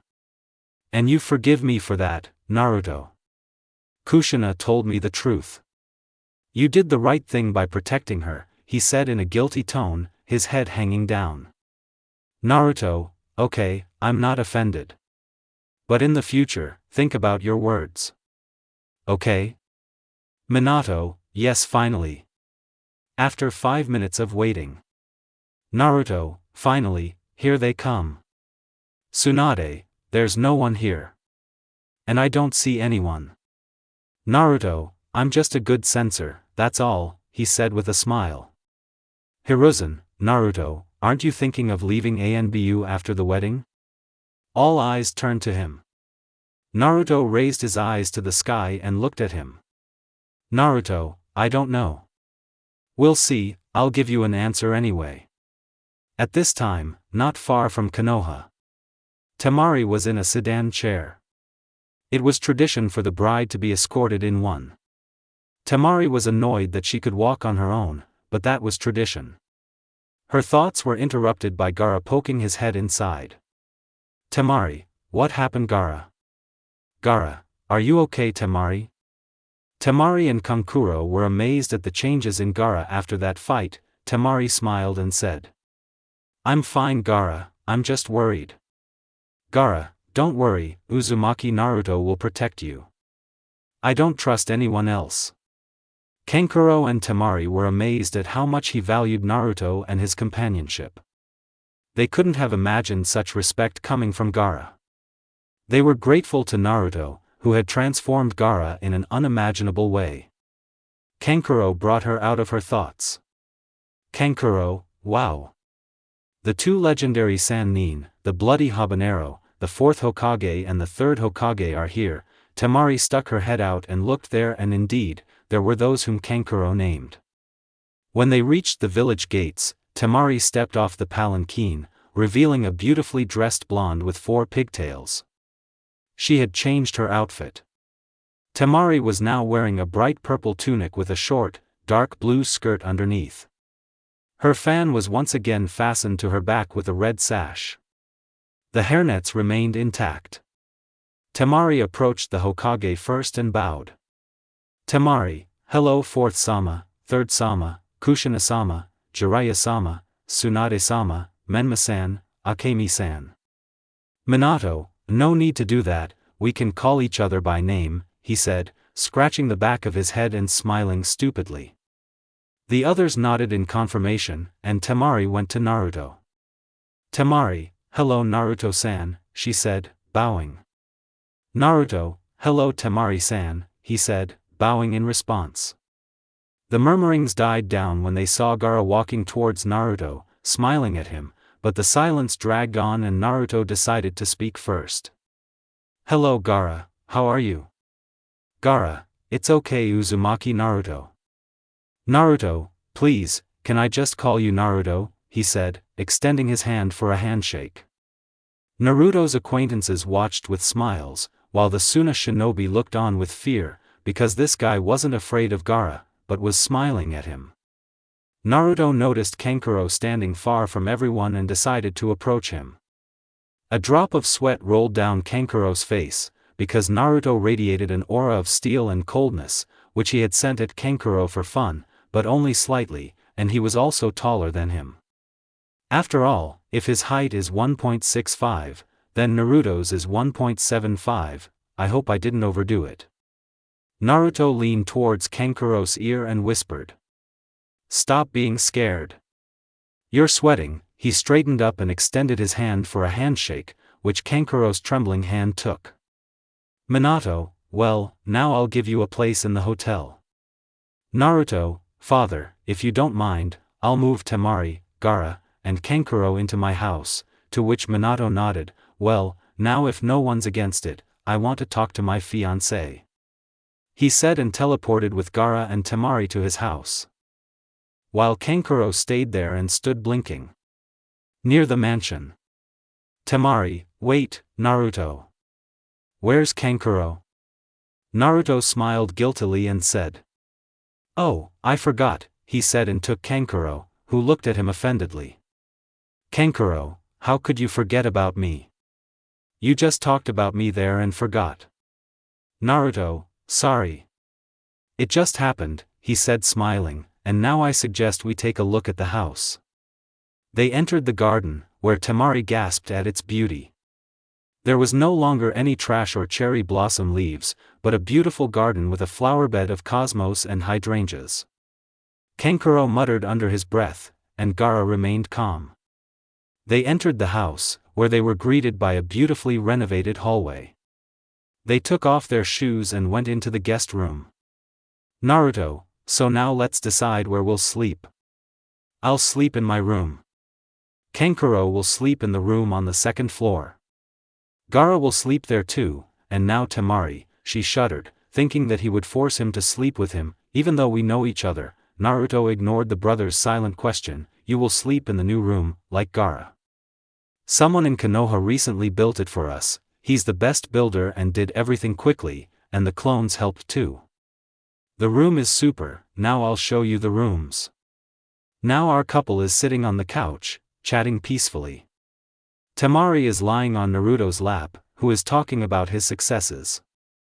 Naruto, listen Temari, he hesitated a little and became nervous, I would like to show you something in the basement. He exclaimed nervously. Temari was wary, but she agreed and stood up with Naruto, who led them to the basement. When they entered, they were met by several tables with something lying on them and a pair of scythes and gun by leaning against the wall. Temari, don't you know any more weapons? She remarked skeptically. Naruto, I only use them, but we need to go to the table, Naruto said, pointing to the table. Temari just nodded and followed him. A fox mask lay on the table. Temari, what do you mean by that? You know perfectly well that I know about it. Naruto, I know, and I'm not going to hide it from you. If you want me to leave him, then I will leave him. Temari began to consider her future husband's words. On the one hand, she liked that he wasn't hiding anything from her, but on the other, she thought about his work in ANBU. Temari hugged Naruto from behind and said, Naruto, I don't want you to serve in ANBU, because it's dangerous, but it's your decision and I will support it, whatever it is. Naruto smiled at her words, silently taking the fox mask in his hand and sealing it, he confidently said. Okay, tomorrow I'll submit my resignation papers and become a jonin. I'll leave ANBU completely and stop being the third's guard. Temari, you were the third's guard. Naruto nodded, picked up Temari, and teleported back to the couch. Before she could even squeal, Temari was already lying on his lap, glaring at him. Temari, now listen up, Uzumaki. We're going to have to talk about your teleportations, she said angrily. Naruto smiled happily and nodded in response. Temari, he began seriously, which made her take on the same seriousness, would you like to go on a date to a restaurant? Temari laughed and said, Naruto, you shouldn't take this so seriously right now. We'll be husband and wife soon, but I'm still open to a date. What time? Naruto, let's make it 7 p.m. Temari quickly stood up, kissed her fiancé on the cheek, and rushed off to the shower. Naruto began to ponder his next move and decided to dress differently. He decided to wear a white shirt and pants, his hair loose and spiky as always, his bangs covering his right eye. Naruto loved that hair immensely, he wouldn't let anyone touch it, just like the Uchihas. Naruto remembered his mother's words and decided to give her what she gave him. 7 o'clock in the evening, the Uzumaki clan head's house. Temari was now descending the stairs. She was wearing the kimono Naruto had given her when they arrived in Konoha, the clan crest visible on the back. Her hair was tied back as usual, which made her look even more beautiful. Naruto, upon seeing her, was gaping at her beauty, and she was staring at Naruto, who was handsome, very handsome indeed. Naruto, you look beautiful, it suits you very well. I suggest we go, he said, shocked by her beauty. Temari blushed at his compliment and looked away. Temari, you look good too. Let's go. Now. Naruto and Temari are walking through the village. The villagers smile at Naruto, but some look at him with hatred. He ignores their glances, while Temari is wary. Temari, Naruto, why are they looking at you like that? She asked worriedly. Naruto, well, people are strange, he said with a sigh, they're afraid of the power I possess. They think I'm a demon incarnate or the second coming of Madara. They think the eyes I possess are cursed and bring misfortune. They think I'll turn against the village. Ridiculous. It's just that the head of the Hyuga clan didn't like me because of my advice after your attack. Temari, I see, but where are we going? Naruto, first, we'll go to the restaurant, then to the Hokage's office, and then to my parents' house. Mom said she wanted to show you something and I don't like it. Temari laughed at him and said. Oh come on Naru, why did you decide that? Naruto gulped and replied. You're just very similar. Dad told me about how you threw Kankuro against the wall, and my mom often hits Dad with a frying pan or a rolling pin. Temari, well then, we'll get along. She said, smiling sweetly. Naruto, I hope so. In the restaurant. Naruto, so Temari. What do you think about it? Temari, you're talking about our marriage, Naruto nodded, well, the higher-ups did everything strangely. Maybe we should hope to get the seals. But never mind, how do you feel about it? Naruto, you know, Temari. Back when I met you, I'd never met a girl as beautiful as you. I was withdrawn and cold back then, but you're the one who started melting the ice in my heart. And I'm so glad you're marrying me. Back then, when I found out I was marrying at the village's request, I wanted to ruin everything, but after reading it, I realized I've become the happiest man in the world. He spoke the entire dialogue with a sincere smile, which spoke of his honesty. Temari blushed at his words, turning as red as his hair. She was so happy at that moment that her love loved her. Temari, you know. I was happy then too and couldn't believe my luck. I really didn't want to marry anyone but you. But then, when I found out everything, I was so happy, she finished with a smile, and Naruto blushed. After the restaurant, they walked through Konoha, where they met Menma's entire graduating class from the academy. They walked and chatted enthusiastically, but stopped when they saw a couple. Menma, Enai-san. Temari's sister. I'm so glad to see you. Are you on a date? He expected them to blush, but he saw Naruto's face, which was as calm as ever, and Temari's relaxed face. Naruto, yes, Menma. But why Temari's sister? Temari, I'm also interested. Menma scratched the back of his head and replied. Well, you're my Enai-san's future wife. That's why I called you sister. Is that even allowed? Temari smiled at him and wanted to answer, but Ino asked a question that made her choke. Ino, Naruto, you're the head of a clan. But a dying one. So why don't you want to restore it? Or don't you have enough strength for many women, she said provocatively, while she was thinking about how to get his attention.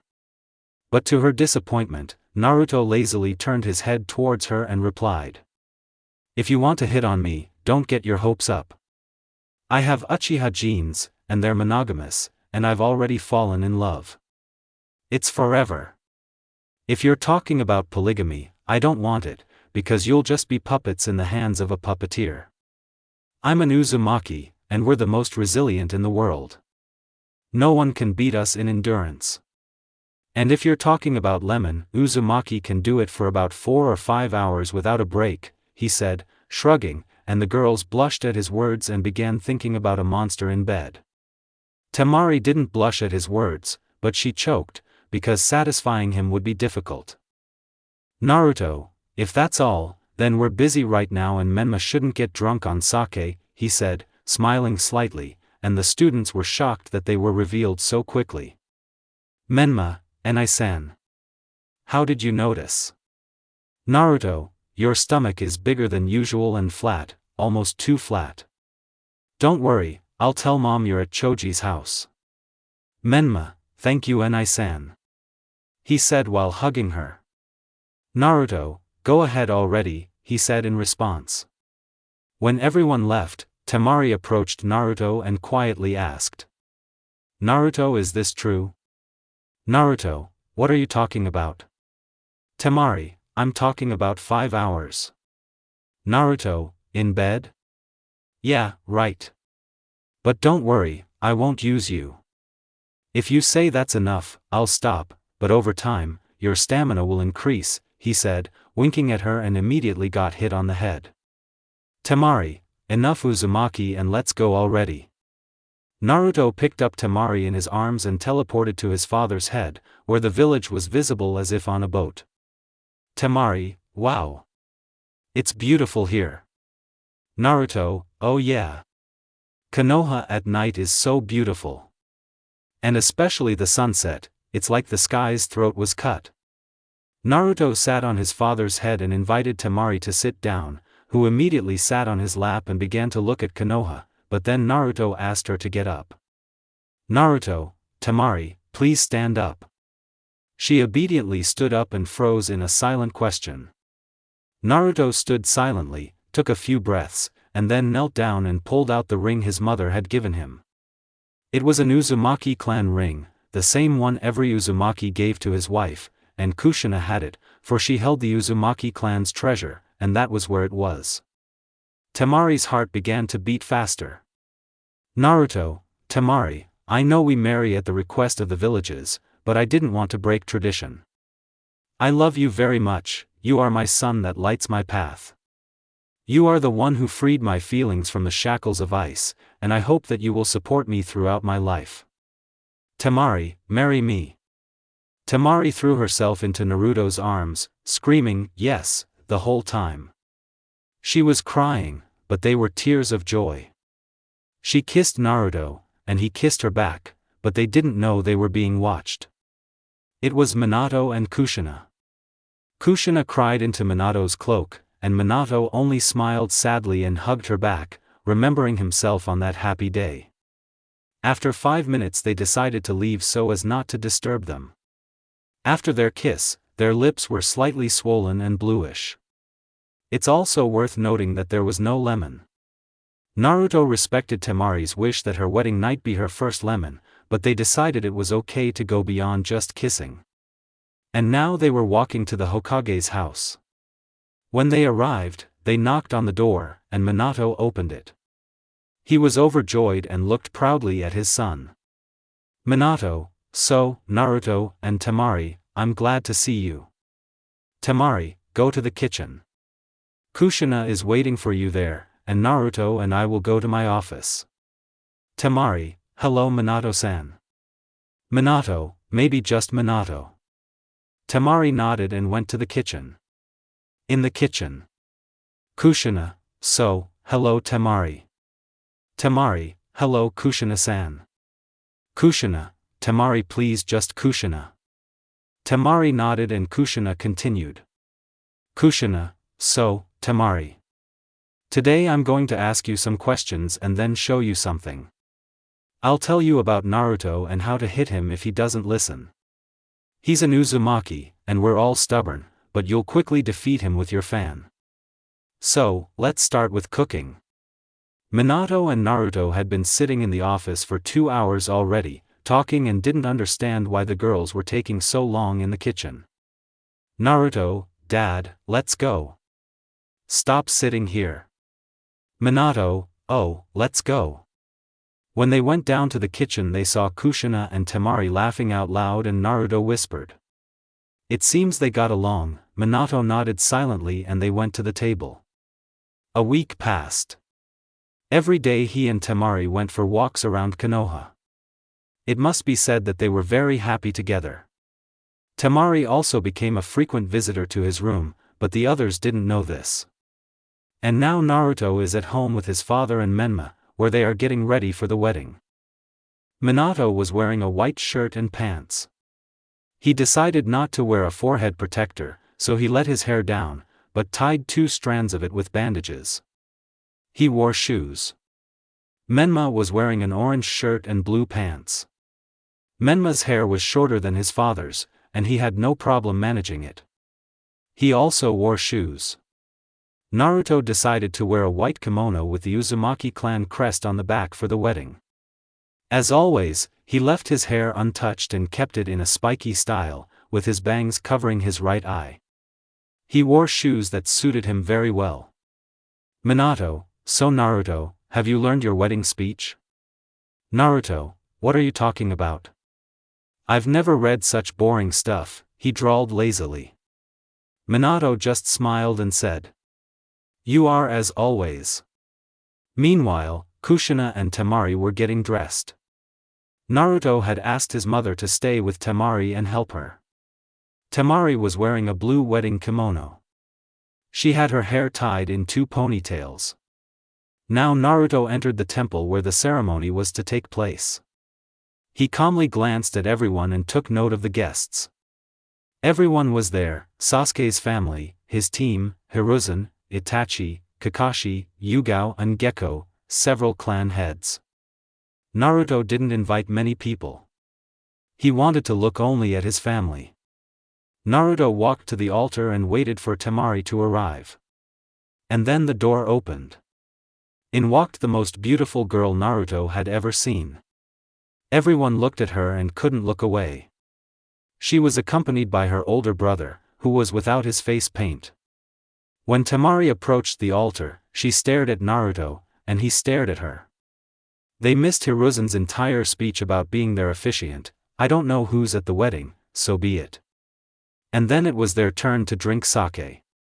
Naruto, I, Uzumaki Naruto, take you as my wife. I will love you and cherish you forever, until death do us part.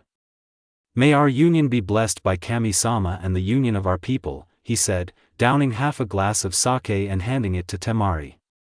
Temari, I, Sobu no Temari, agree to marry you.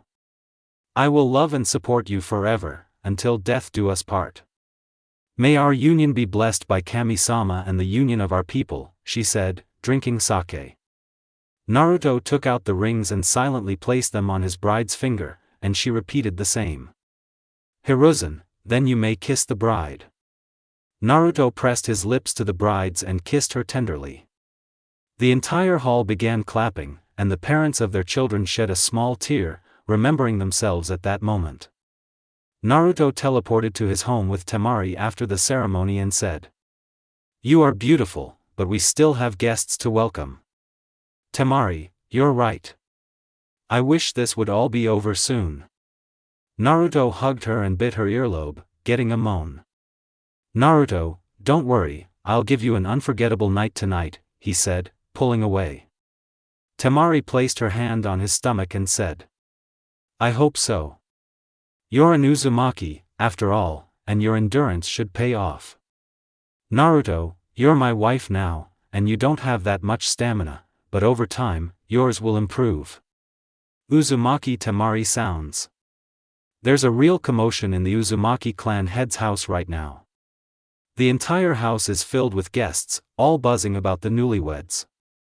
Temari has gone to visit her comrades from the sand, so Naruto decided to go see his parents. Naruto, so, how do you like it? I hope I didn't overpay. Kushina immediately handed her plate into Minato's hands, of course, under his protests, and pounced on her son, hugging him. Kushina, I'm so happy to have Databane. But remember one thing. No grandchildren until you're 25. Do you understand me? She said the last part angrily. Naruto, yes, I get it. Minato, Kushina, stop scaring Naruto. He's smart and won't do anything stupid. Naruto, there you go. Dad has it figured out. Kushina, Minato. Don't stick up for him. Understood. Minato glanced apologetically at his son, but he understood and nodded at him. Minato, I understand. Kushina smiled sweetly and turned to her son. Kushina, and one more thing. I taught Temari a couple of frying pan moves. So there's nothing you can do about it now. Naruto shuddered and simply nodded. Kushina, now go chat with the guests. Team 7 was now eating and discussing sensei. They were very happy for him. Naruto, so you're discussing me? He said, hugging them, which surprised him. Sasuke, who else, Naruto-sensei? I wanted to ask, he hesitated, how do you like the fact that you got married so young? Naruto, we don't need sensei now. You know, Sasuke, your second question is very interesting. If you love someone, you want to see them forever. You're an Uchiha and all of you are monogamous, and once you fall in love, you can never fall out of love. Think about it. Menma, congratulations Enai-san. Akemi, and I love you too, Enai-san. Come visit us more often, we're bored without you. Naruto just smiled and patted his brother and sister on the head. Jiraiya, Tsunade, stop drinking. Tsunade was about to hit Jiraiya, but her hand was stopped. Naruto, enough, godmother. We didn't come here to fight. By the way, how? Before he could finish, Tsunade hugged him and pressed herself against him with all her strength. Naruto was shocked, but he hugged his godmother. Tsunade, you've grown so much, Neru-kun. I'm so happy for you. Jiraiya approached them and hugged Tsunade and Naruto. He expected to get hit, but it didn't happen, and Jiraiya whispered in Naruto's ear. I'm happy for you and tonight you will know what a real girl is. Naruto simply nodded and began to stroke Tsunade's back. The guests had already begun to disperse and only Minato, Kushina, Kankuro and Gaara remained. Minato, Naruto, we'll leave you alone. I think you understand why, he said with a playful wink and received a punch from Kushina. Kushina, Minato's right, let's go. I've read Jiraiya's books. Gaara, we'll go too, Minato-san booked us a hotel room, we're off. When everyone left, our heroes plopped down tiredly on a chair and sighed. Naruto, I'm so tired of wearing this fake smile. I've never smiled so much in my life. But we're going to fix that now. I hope you don't mind if I rape my wife. Temari laughed and replied. I'm sorry, but I won't budge. Naruto, that was amazing. The next morning, Naruto wanted to get up, but something heavy was holding him back. He turned his head to the right and saw Temari leaning against his arm, her leg draped over his own. Naruto decided to close his eyes again and drift off to sleep. He woke to the delicious smell of the kitchen. He put on his pants and walked shirtless to the kitchen, where his wife was already busy. He went downstairs and saw Temari wearing only a t-shirt and short shorts, revealing her figure. Naruto crept up quietly from behind, his arms wrapped around her waist, and she shuddered. Naruto kissed her neck and said, "Good morning, my love." Temari, ah. Hey to you too, Naru. I made you breakfast. Are you busy today? Naruto, thank you, Temi. I have a clan leaders council today and I need to stop by the third to give him the mask. That's all. Temari, then let's go somewhere. Naruto, of course Temi. I'm so glad. Temari, that's good. Now eat. Now. Naruto is getting dressed for the clan heads meeting. He's wearing a white battle kimono, similar to Madara's during his battle with Hashirama in the valley, and tied with a blue sash. He's also slung his scythe and gunbai over his back. His hair is loose, as always, with his bangs over his right eye. He's wearing shinobi sandals. Temari lay on the bed, eyeing the scarlet-haired man with interest. Temari, are you taking a long time? Naruto, I don't know. They might come up with something, especially that Hayashi. He's been too quiet lately. Please be careful, he said with concern in his voice. Temari, Naru. Don't worry about me and don't be nervous. She hugged him and kissed him, which he returned. When Naruto ran out of air, he said, "Sorry, but I have to go and I've got my mask." He teleported to the council door. He silently opened the door, where everyone except the Hokage was already present. He silently walked to his seat and sat down. Naruto looked at Fugaku and nodded in greeting. Minato entered the office. Minato, so the meeting is declared open. This meeting lasted 2 hours. Naruto was almost always silent, as nothing was required of him. The main topic was village politics. Minato wanted to end the meeting, but a voice interrupted him. Hayashi, Naruto, when will you and Temari have offspring? He raised his voice and glared at him. Hayashi's eyes met Uzumaki's icy ones. His aura made everyone tremble. The very floor beneath him was already beginning to creak. Naruto looked into Hayashi's eyes, but he couldn't stand it for long and turned his head away in fear. Naruto, now listen to me. You don't dare ask me such questions. I'll have children when I want to. You Hyuga think too much of yourselves. He turned his head to the Hokage, who tensed up. Is that all, Hokage-sama? Minato just nodded, and Naruto left silently, and the aura in the office subsided. Everyone breathed a sigh of relief, and Hiruzen took the floor. He got that from Uzumaki. It's an incredible aura. I advise you, Hayashi, not to touch it. Hayashi just snorted and left. An hour had passed since the council. Now Naruto was on his way to Hiruzen's house. He approached his house and knocked on the door. 30 seconds later, Biwako opened the door. Biwako, are you Naruto-kun? Come in. I haven't seen you in a while. Naruto, hello to you too, Biwako-san. I need to give your husband something properly. Biwako, he's in his office. I think you can find him yourself. Naruto, of course. Naruto approached Hiruzen's office and wanted to knock, but the door was opened for him. Hiruzen, come in since you've come. He said with a warm smile. Naruto, sorry, sensei, but I won't be long.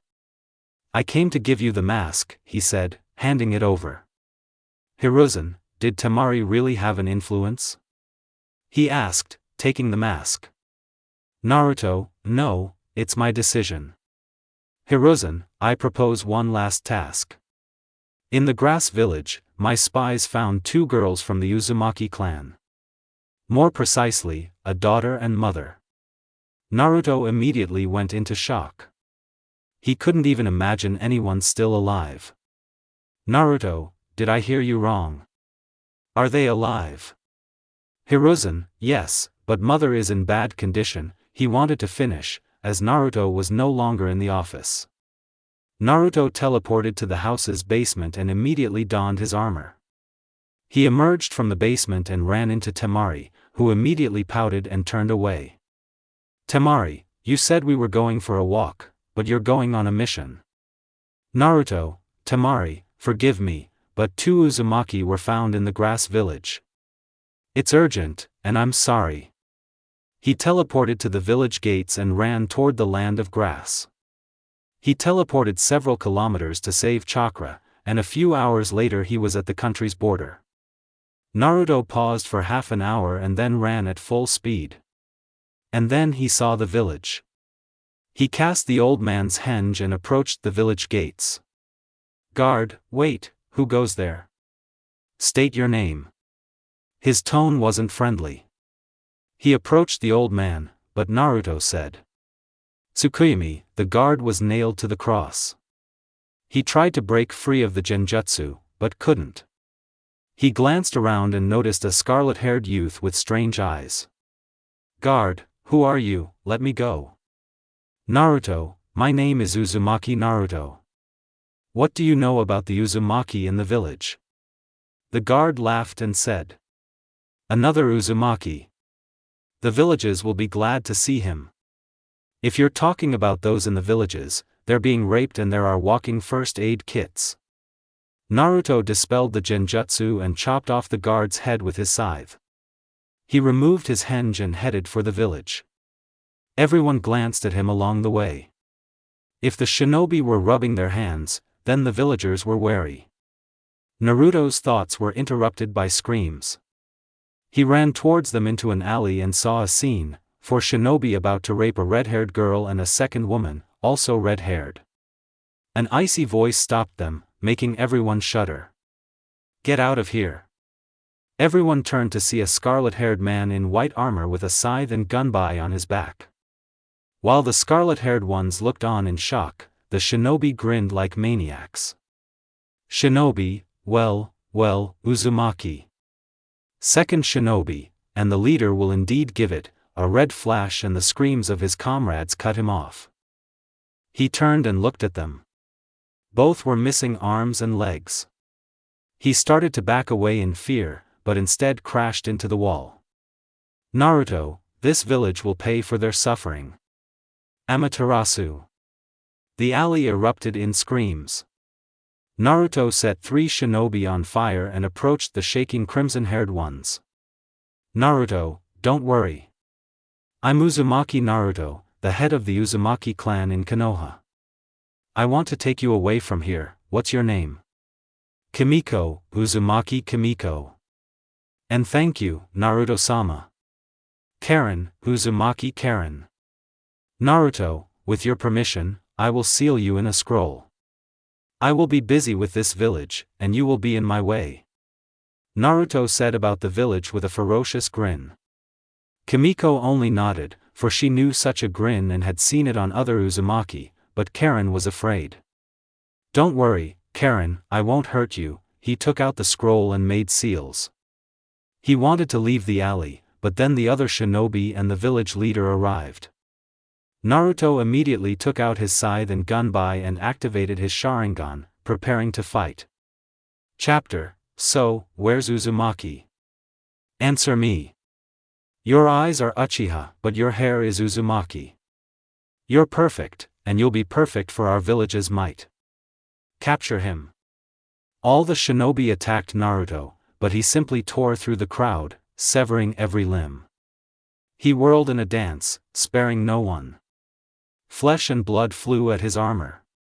The battle continued for several minutes until the shinobi began performing hand seals. Kato, Fireball. Futon, Gust. Suiton, Water Core. The technicians rushed towards Naruto and he began to jump back towards the village gates. When Naruto jumped away from the technicians, he leaned on his feet and made the horse seal. Kato, Great Fiery Destruction. Half the village was burned. There were children and civilians in those houses, but he didn't want to harm anyone, and finally Naruto decided to take the final step. Naruto's eyes changed, and he formed the tiger seal. Something with 4 arms and 2 skulls appeared around him, holding the tiger seal. When the others saw this, they fell to their knees. Susanoo raised his hands, and wavy blades appeared, and he said, "Remember, the Uzumaki will always live." Susanoo roared and slashed downward with his blades. The shockwave destroyed a couple more buildings, and he decided to stop there. Naruto put Susanoo away and teleported to the border. Konoha Gate. A scarlet-haired boy approached the village gates. His armor, like his face, was covered in blood. When he approached the guards, they were speechless. He seemed to be standing before them like a shinigami. But they spoke in a frightened voice. Naruto. Naruto, yes, it's me. Don't ask anything. You'll find out everything soon. Naruto is now heading to the Konoha hospital. Many people shied away from him as he walked, as he was covered in blood, and it was unclear whose. When he entered the hospital, he immediately went to his godmother's office. He entered without knocking and found his family there, which was unfortunate. Minato, Naruto, is that you? Naruto, yes, it's me and it's serious. Kushina, where have you been? You're covered in blood. Naruto, it's okay, Mom. I just had to take revenge for someone. Kushina, revenge. Who is it for? Naruto turned his head to his sister and brother, who stood there speechless. Don't worry, I'm fine. Godmother, I'm here on business. I need to heal 2 people. It's urgent. Kushina, yes, you answer. Naruto, hang on, Mom. Naruto unsealed the contents of the scroll on the couch, and Kushina was shocked. Her clansmen were there. Found them in the land of grass. Here, I took them. True, I destroyed half the village, he lied with a smirk. At this time, Tsunade was checking Uzumaki's condition. Tsunade, well, the girl is in a lot of shock, but she'll recover in time. But with the second one, if she hadn't been there any longer, she would have died. They literally drained her chakra. She would have lasted a week and that would have been it. I'll start treating her right now. Naruto smiled and said. Okay. He teleported home. Temari walked out into the hallway and was shocked. Temari, Naru, what's wrong with you? Are you okay? Who were you fighting? She pounced on him with questions and hugged him. Naruto, don't worry, Temi. It's for the greater good. I saved 2 Uzumaki, but I destroyed almost all the grass. Temari, the whole village. And Uzumaki found it. This is incredible. Naruto laughed at the girl's reaction and said. I wouldn't mind taking a hot bath. Several months passed. The Uzumakis lived in the quarters, which they were happy about.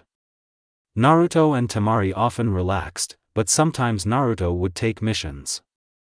Naruto wanted to leave Konoha and go to Uzushio to find the Fuin scrolls, and send Temari to train with Jiraiya and Menma, who were planning a 3-year journey.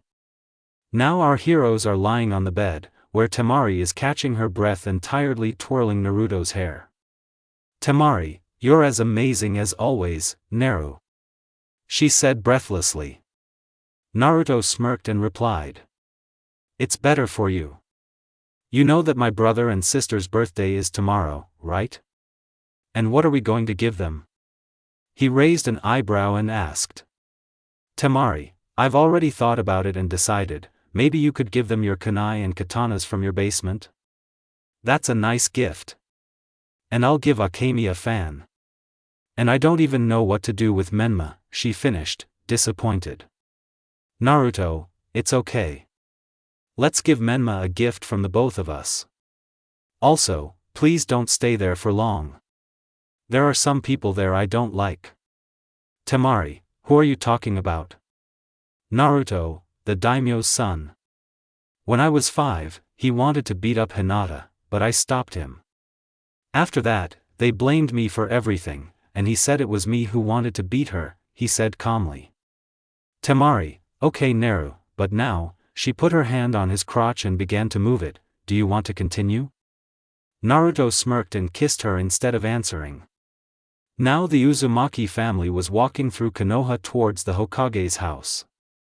Naruto was wearing a white kimono with the clan crest on the back. He had hidden his scythe and gunbai in seals on his wrists. His hair was as usual, and he was wearing shinobi sandals. Naruto walked with an unreadable face and cold eyes, his head held high, and his stride confident. Temari was walking next to him, holding his hand. She was dressed in a scarlet kimono, which stood out compared to her husband. Her hair was braided into 4 buns. She also wore shinobi sandals. "Temari, Naru, why are you walking so happy?" she asked quietly. "Naruto, what are you talking about?" he said, trying to pretend that he didn't understand anything.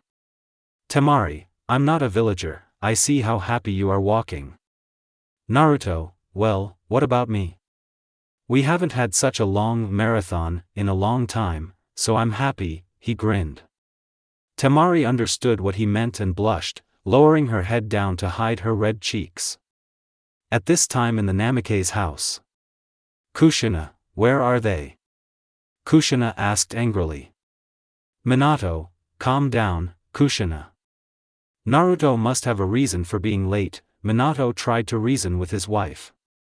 "Kushina, well, when he comes, I'll give him a piece of my mind." She wanted to continue, but there was a knock at the door.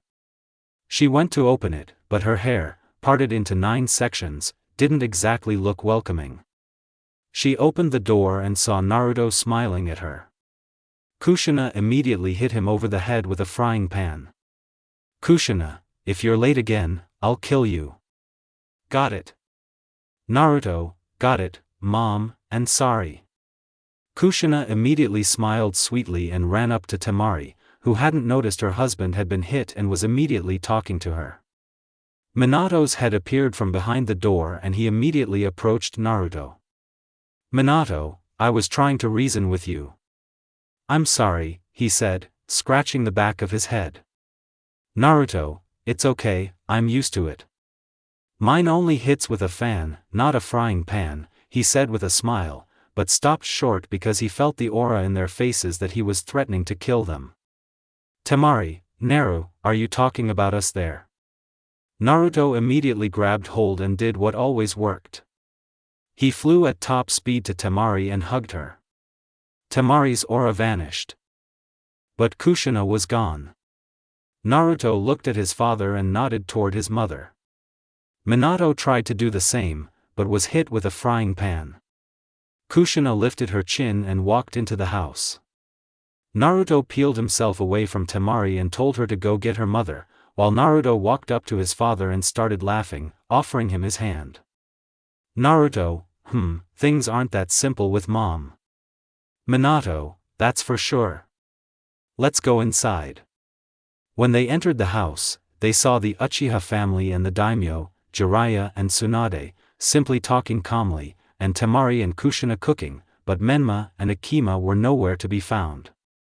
Naruto glanced calmly at everyone and nodded in greeting to the Uchiha, but the daimyo simply ignored him, infuriating his son. He wanted to say something, but looked at his father, who was shaking his head. It's worth noting that Amato, the daimyo's son, kept his eyes on Temari, which Naruto and Minato noticed, but they didn't show it. "Naruto, Mom, where are Menma and Akemi?" "Kushina, they're in their rooms, call them." Naruto nodded and went to the 2nd floor, where his brother and sister's rooms were. He entered his brother's room and looked around. The whole room was clean, but not perfect, and his brother was reading something at the table. Naruto, "Hey Menma. Happy birthday. Come on, Mom's calling." Menma, "Thank you Anai-san, but I can't." Naruto raised an eyebrow questioningly and Menma continued, "There's that Amato, he's too arrogant and I don't want to be around him, he's disgusting to me." Naruto only slightly relaxed and replied, "I understand, I don't like him either, but we have to be patient. Let's go for Mom and Dad's sake." Menma, "But are you sure?" Naruto, "If I do anything, I'll break a couple of ribs." "Don't worry, and call your sister," he said with a smile and left the room. Naruto went down to the 1st floor, where he saw Amato trying to talk to Temari, but she was ignoring him, which infuriated him. Naruto smirked and approached his mother and father. He told his mother that Menma and Akemi were coming downstairs and whispered to his father. "Father, it's not just me who doesn't like Amato, he feels too comfortable here, Menma doesn't like him either." Minato nodded and Naruto went to Temari and sat down next to her and calmly talked to her, which irritated Amato even more. It was time for presents. The Uchiha family had given him a tanto, the daimyo family had given him an expensive set of shinobi attire, Jiraiya had promised him a toad summoning scroll, and Tsunade had given Akemi a slug summoning scroll. All eyes turned to Uzumaki, who, with titanic calm, stood up with his wife and approached the birthday boy. "Naruto, So, Menma and Akemi. We weren't sure what to give you, so we decided on this." They held out 2 katanas and a set of kunai. "I can teach you kenjutsu, and these kunai are like your father's, but they don't have formulas. I don't use Hiraishin with kunai because I know how to do it without them, but I use these kunai because they're easier to use. You'll see how they work in training," he said, hugging them. "Menma and Akemi, thank you, Enai-san, you're the best." Naruto just laughed and walked over to his father, and Temari started talking. "Akemi, Naruto told me that you have futon, and here you go." She held out a battle fan. "It looks like my fan, and using futon chakra will become easier. I will help you with this." "Akemi, thank you, Temari sister, I didn't intend to learn kenjutsu from my brother, it's not my thing." "Oh fan, that's what I need." Naruto laughed at this and said to his father. "Father, it looks like you'll not only get hit with a frying pan from your mother, but you'll also get hit with a fan." He laughed and added more quietly, "But everyone heard him, just like me." The guests laughed, except for Amato, and began to eat cake. After they'd finished the cake, everyone was chatting calmly, but Temari whispered something in Naruto's ear, and he nodded. Temari silently rose from the table and walked out into the backyard. "Kushina, where is she going, Naruto?" she asked worriedly. "Naruto, it's okay mom, she just needs some fresh air." Amato heard this and silently rose from the table and headed out into the backyard, which most found odd, but Naruto silently followed him. When he stepped out into the yard, he saw a painting of Temari busy examining flowers and Amato about to inject him with a syringe containing something strange. Temari didn't even notice him, which was odd for a shinobi, but Naruto, attributing it to fatigue, teleported to Amato and squeezed his hand. Amato started screaming and Temari turned around, but Naruto simply broke his arm and the entire garden erupted in screams. They heard them inside the house and ran out, but Naruto ignored them. "Naruto, now listen up, you wretch. If you lay a finger on her, I'll cut off your arms and legs and burn them in black flames. If you value your life, get out of here." Amato cried, but looking to the right, he saw his father and smiled imperceptibly. "Amato, father, he wanted to rape that girl, but I saw it and decided to save her." The daimyo looked at Minato and was about to speak, but Naruto interrupted him, laughing hysterically. But the laughter suddenly stopped, the boy's eyes turned red with a strange pattern, and his voice was icy. "Are you really so weak and insignificant that you're lying? Her name is Uzumaki Temari," he said proudly, "and she is the wife of the head of the Uzumaki clan. She's my wife. According to clan law, I can kill you right now. Your life depends not on your father, but on her. I'll give her the choice, not myself." He turned his head to Temari, silently asking, but she shook her head. "You're lucky. She didn't want you dead, but a couple of broken ribs won't hurt you." "Daimyo, Minato, stop him." "Minato, sorry, but I have no right. These are clan matters, and I have no right to interfere," he said, throwing up his hands in disappointment, but inside he was jubilant. "Daimyo, stop. What do you want?" "Naruto, I need his life, but Shinigami-sama has other plans and he will survive today." "Daimyo, stop. I command." "Naruto, you don't understand anything. I uphold the traditions of my ancestors. And they have always been pro-family. You only think money is king, But now I'm going to give him that drug he wanted to inject into my wife, Tsunade, and if it's poison or a sleeping pill, I'll break every one of his ribs. Are you only making things worse and obstructing the law, or are you already against the law? The daimyo had no answer. Now he realized he'd only made things worse for his son, and all of this Uzumaki's actions were justified. Daimyo, okay, he said resignedly. Naruto, as I thought, he picked up the syringe and threw it to his godmother. Can you check it in half an hour? Tsunade, yes, I'll be there soon. She disappeared with the help of Shunshin, and Naruto put a paralyzing seal on Amato, and sat down to calm his wife. Half an hour later Tsunade arrived and said, that's a paralyzing poison. Even a shinobi would have a hard time getting out. I don't know where he got it because I've never seen anything like it before. Naruto, well, you see, Amato, you've only caused yourself trouble. I promise you it will hurt, but I have a question. Where did you get that poison? He said, pressing on the broken arm. Amato, this was given to me by a shinobi of your village. He even had white eyes. Naruto turned to Minato, who only nodded. Naruto, okay. You're doing well, I'll let you go, but I wanted to ask you, do you remember what happened when you were 5 years old? Amato, N.No. Naruto, then let me remind you. That same day, you wanted to beat up a girl from the Hyuga clan, her name is Hinata, and then a boy defended her, but you turned it all onto him and said that it was this boy who decided to beat the girl, and you stood up for her. Remember? Amato, yes, I remember. Naruto, and what a twist of fate. Am I that boy, really, so perfect? He spoke the entire monologue with an unreadable expression and an icy voice. Amato's eyes widened and he was about to say something, but he was interrupted by a blow to the ribs, and then many more. In the end, Amato was a pitiful sight. All his ribs were broken, just like him. Naruto silently wiped his hands and approached the guests. I'm sorry about this, but I won't let anyone touch my wife. If this is all we have to do. Tsunade ran up to treat the boy, and everyone was digesting the information. The next day, Naruto was now pondering what to do next. He wanted to get one of the masks, the one in Uzushio, but his thoughts were interrupted by a kiss. Temari, good morning, Naru. What are you thinking about? Naruto, I need to go to Uzushio for something.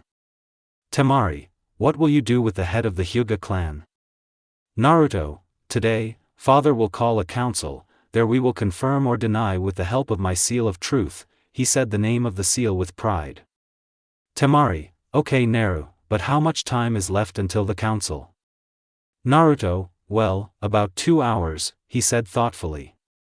Temari, then let's go to the bathroom and then eat, she said with a vulgar smile and left. Naruto, I'm so glad you're with me, Naruto said quietly. Minato, so, today we have gathered here to talk about yesterday's incident. Everyone except Hyuga and Uzumaki stared at him. Yesterday, the wife of the head of the Uzumaki clan was attacked by the daimyo's son. He said that the poison they wanted to use on her was given by a shinobi from the Hyuga clan. Hayashi, that's slander. My clansman would never do that.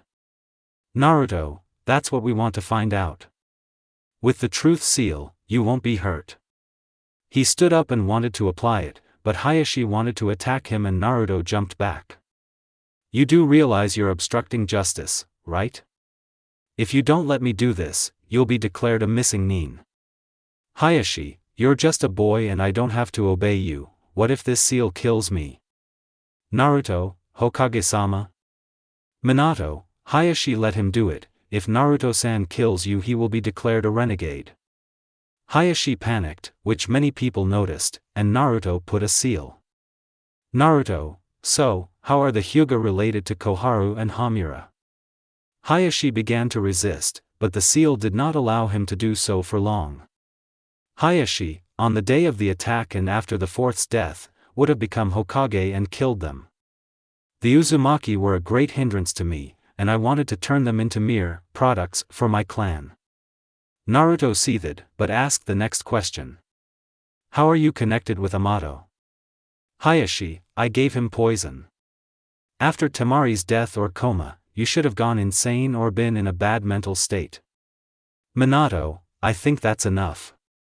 So, Hayashi Hyuga's reprimand is the death penalty or life in prison.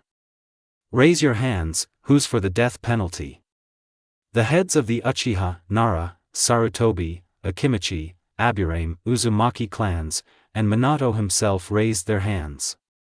Who's for life in prison? The heads of the Inazuka and Yamanaka clans raised their hands. So, the decision is the death penalty. Only the head of the Uzumaki clan can decide what it will be. Naruto grinned and took the seal from his pouch. Naruto, so, Hayashi, this seal increases pain. It will hurt you 100 times more. He attached the seal and said, you made a huge mistake. Naruto's eyes changed and a Susanoo skeleton appeared with an arm. He began to squeeze Hayashi. He screamed in unbearable pain, but after 5 minutes it was over. Minato, Naruto-san, next time don't do it here. Naruto chuckled and sat down at his place. A week has passed. Now the Uzumaki family, Namikaze, and Jiraiya stand at the gates of Konoha. Naruto, well, see you later Temi. Temari, just try looking at other women. I'll throw you out of the mansion and you won't be able to sleep at home. Naruto swallowed and said. Everything will be alright, my love. Temari, I hope so.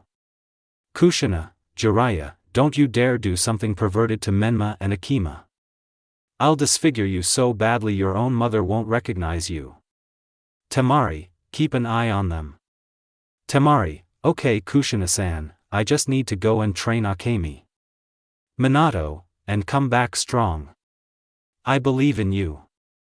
Kushina, goodbye and write letters. And Naruto, bring home as many clan scrolls as possible. Naruto hugged his parents and said. Okay mom. He walked up to Temari and hugged her. So let's meet in 3 years, my love, he said, kissing her, I love you. Temari, I love you too. And just dare Uzumaki die. Naruto, I won't die, he said as he disappeared. Naruto now stands at the entrance to the village of Uzushio. He was greeted by a village completely in ruins, the Uzumaki clan crests visible on the ruins. Naruto, great villages. I'll wipe you out for my clan. Naruto went into the village. As he walked through it, he saw many old forehead protectors and bones.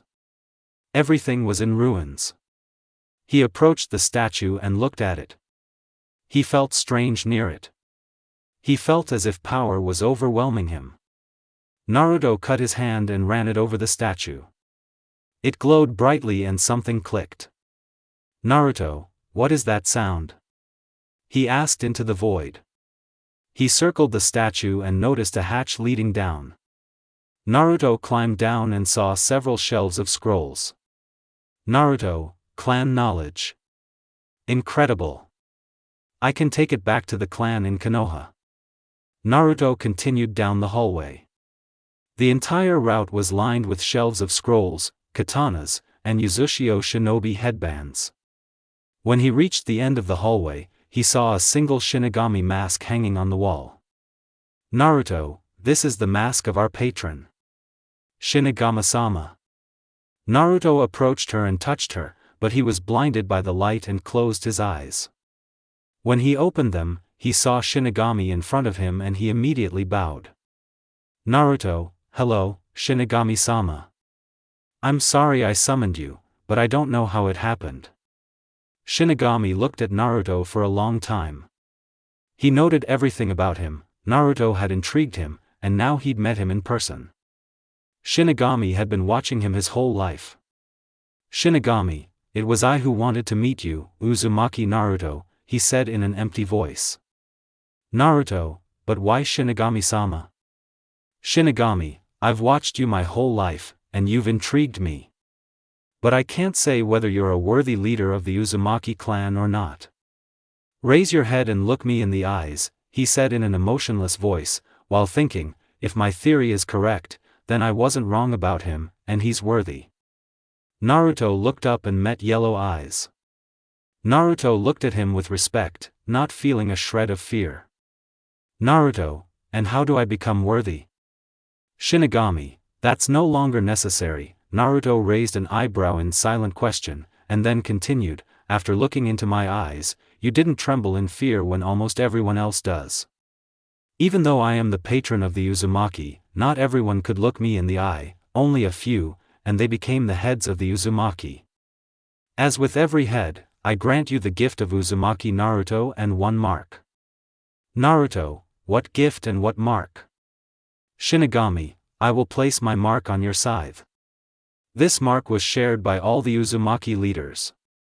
It will take the souls of your enemies when they are killed by this scythe. They will all be sent to me. In simple terms, you will become the bearer of my will in the world of the living and will kill for my glory. Do you agree? Naruto, I agree, Shinigami-sama. Naruto answered without a drop of doubt, but what gift? Shinigami, this mask is yours. You will be able to summon me. Naruto, but your summoning will take my soul. Shinigami, you are the head of the clan, and I have given you my blessing. You may summon me, but I may not come if there are no powerful souls, or if there are not many of them. And I will give you one more gift later. Now go, Uzumaki Naruto, and remember. You will have to kill for your clan. I am watching you. He said as he disappeared. Naruto looked at his scythe and saw the Shinigami mask-shaped mark on the blade, but it immediately disappeared. Naruto chuckled softly and went to seal everything on the shelves. Naruto was about to leave the village when he heard loud voices coming from nearby. He decided to go there because he didn't want his clan's treasures to fall into other hands. When he arrived, he saw 40 shinobi from the Iwa village. Naruto's eyes turned bloodshot and darkened. He began to watch them. Shinobi 1, I don't want to come up with names, so why are we here? Shinobi 2, Tsuchikage-sama sent us. He asked us to search the entire Uzumaki village and find every scroll we could. They were about to continue when a sound caught their attention. They turned to see a shinobi with spiky red hair and bangs covering his right eye, but his left eye held a Sharingan with 3 tamo.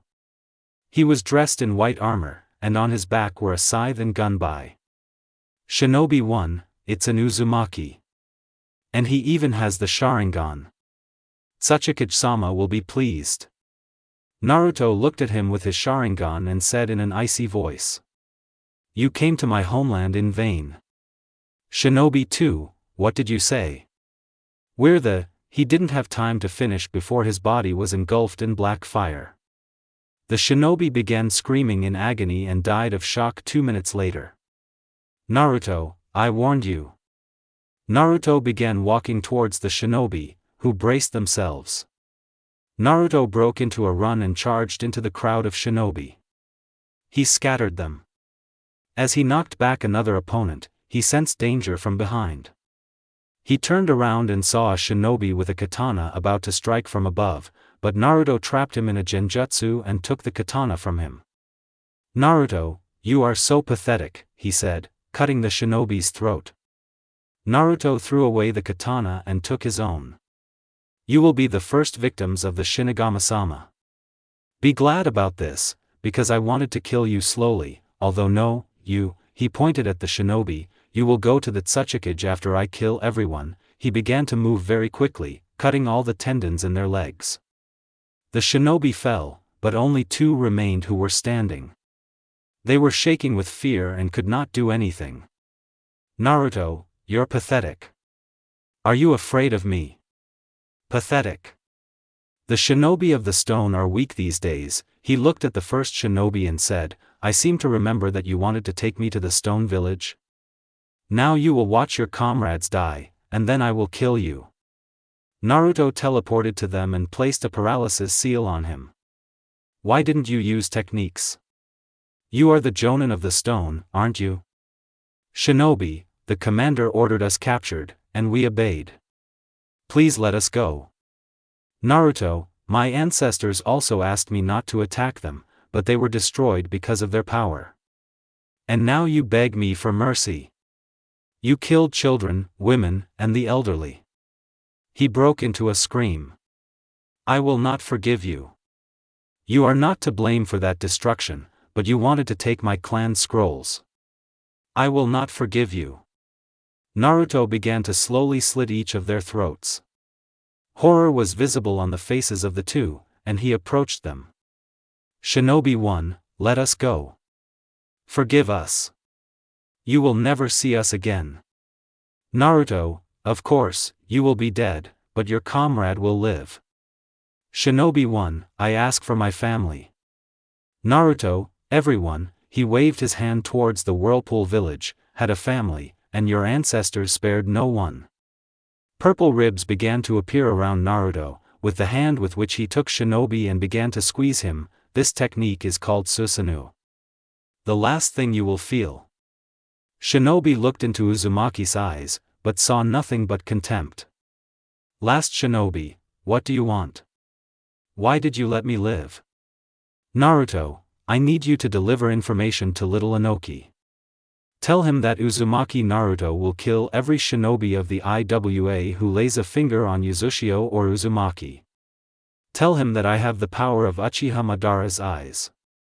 He'll understand, now go. Shinobu ran off, and Naruto thought, it wasn't for nothing that I read about all of Madara's battles. I think little Inoki will understand. Why little Inoki? This is all strange. Although he is a dwarf, so he will be little Inoki. Land of Sound. Orochimaru's hideout. Orochimaru, so why did you come to me, Uzumaki Naruto, he said with fear. Naruto, I need information on all the Uzumaki and Akatsuki. Orochimaru, I only know of a few Uzumaki. One of them is in my hideout, her name is Uzumaki Tayuya. There's also an old man named Uzumaki Makoto, who lives in a small village called Goku in the Land of Water. There's also one Uzumaki family, located in the Land of Lightning, or more precisely, in a small village on its border. Naruto, okay, I'll take Tayuya, but now the information about Akatsuki. Orochimaru, I don't know their purpose. When I was with the organization, we were just gaining strength. But now I've gathered some information about its members. So, the leader is Pain, he has the Rinnegan. Naruto's eyes widened. It's not a myth, I've seen them with my own eyes. His girlfriend and partner is Konan Hayumi, she has the Origami Kekkai Genkai. Then there are the very well-known missing Nin, and there's no new information about them. Akasuna Sasori, Tsukuri Deidara, Kakuzu, Haiden, Kisame, and Uchiha Madara. Naruto, I don't believe it. He's been dead for a long time. Orochimaru, that's what he calls himself, and he also has a spy, Zetsu. He's slippery and hard to detect. Naruto, okay, I'm behind Tayuya. Naruto went to the hideout. Upon arriving in the large room, he saw 4 people bullying a red-haired girl. Jirobo, your hair is ugly, Tayuya. Tayuya, shut up. He was about to continue when a powerful chakra pressure pinned everyone to the floor. They turned to see the red-eyed shinobi. Naruto, get away from her. Or I'll kill you so quickly you won't even notice. Sakan, what are you doing here? Do you even know where you are? Naruto was about to answer, but Orochimaru's frightened voice stopped him. Calm down. From this day on, she's going with him. Tayuya, how am I walking? Orochimaru-sama. Orochimaru, Tayuya, you are a girl of the Uzumaki clan, and before you stands its head and he is gathering you. Naruto waved his hand in greeting and addressed her. Hello, I'm Uzumaki Naruto. It's nice to meet you, Uzumaki Tayuya. The girl ran into the guy, hugging him, and Naruto was shocked, but hugged her back. Tayuya, I have relatives, she cried, crying. Naruto, I'm glad to meet you too, Taiyuya, but let's have you pack your things and we'll discuss everything. Taiyuya nodded her head and ran away, and Naruto turned to Orochimaru. Naruto, thank you, little snake, but I have to go, he said as he left. After he left, Sakan asked. Sakan, Orochimaru-sama, why do you listen to insults directed at you? Orochimaru, remember Sakan, if you see him on the enemy side, run, spend all your strength, but run and don't look back, but I'm not sure if you'll survive. Taiyuya, where are we going Naruto-sama? Naruto, we'll go to 2 villages and find Uzumaki, then I'll accompany you to Konoha, and I'll go travel and train further. Taiyuya, okay, Naruto-sama, I wanted to ask, too. She awkwardly looked away and said, do you have a loved one? She said with red cheeks. Naruto, yes, I'm even married. The girl became noticeably sad and he continued, but don't worry, you will also find a good person whom you will love. Taiyuya, I'll try my best Naruto-sama. Naruto just smiled and nodded. Goku Village.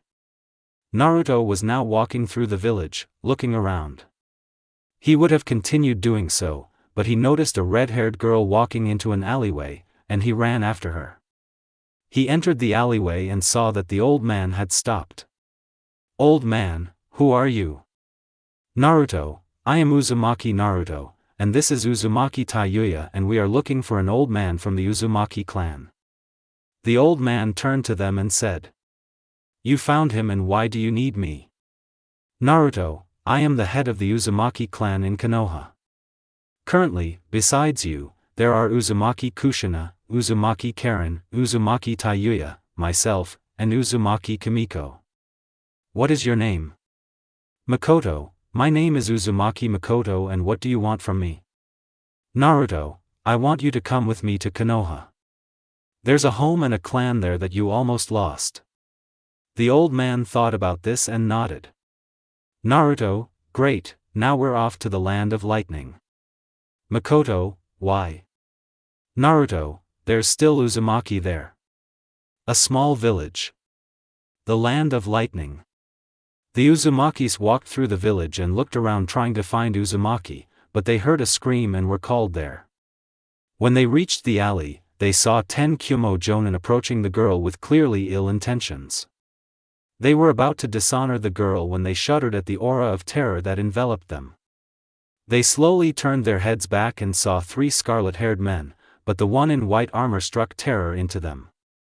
Shinobi 1, W, who are you? He asked in a trembling voice. Naruto, I am the one who will punish you. Naruto unsealed the mask and put it on. A silhouette began to appear behind Naruto, and his face was the same as the one on the mask. Shinigami, oh, you really tried, Naruto. And you even found Uzumaki. He said in an emotionless voice. Naruto, I'm glad to see you Shinigami-sama, but can you kill the Kyumo shinobi? Shinigami, of course, he said, licking his lips, preparing his tanto and approaching them. Naruto watched as the Kyumo shinobi looked at him like he was a demon incarnate, but he didn't care. He looked back and saw shocked faces and he chuckled slightly. Naruto, don't worry, he is the patron of our clan, he said in his usual manner and the Uzumaki calmed down. Can you see how she is? Taiyuya, of course Naruto-sama. She and Makoto ran up to the girl who was unconscious due to emotional shock, and the death god flew up to Naruto. Shinigami, if this is all I'm going to do, I'm waiting for new victims. He said, starting to disappear. Naruto, wait. I wanted to ask if you have a name. Shinigami, a name? Why do I need one? Naruto, I just thought everyone was supposed to have a name, he said awkwardly.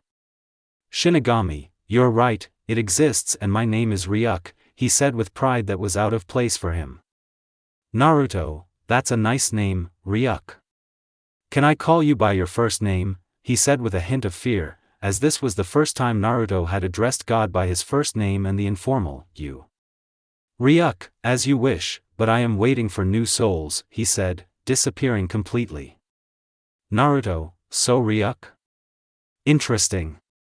Naruto approached the girl who was brought to her senses by Makoto, who had skills in medicine. Naruto, so, what's your name?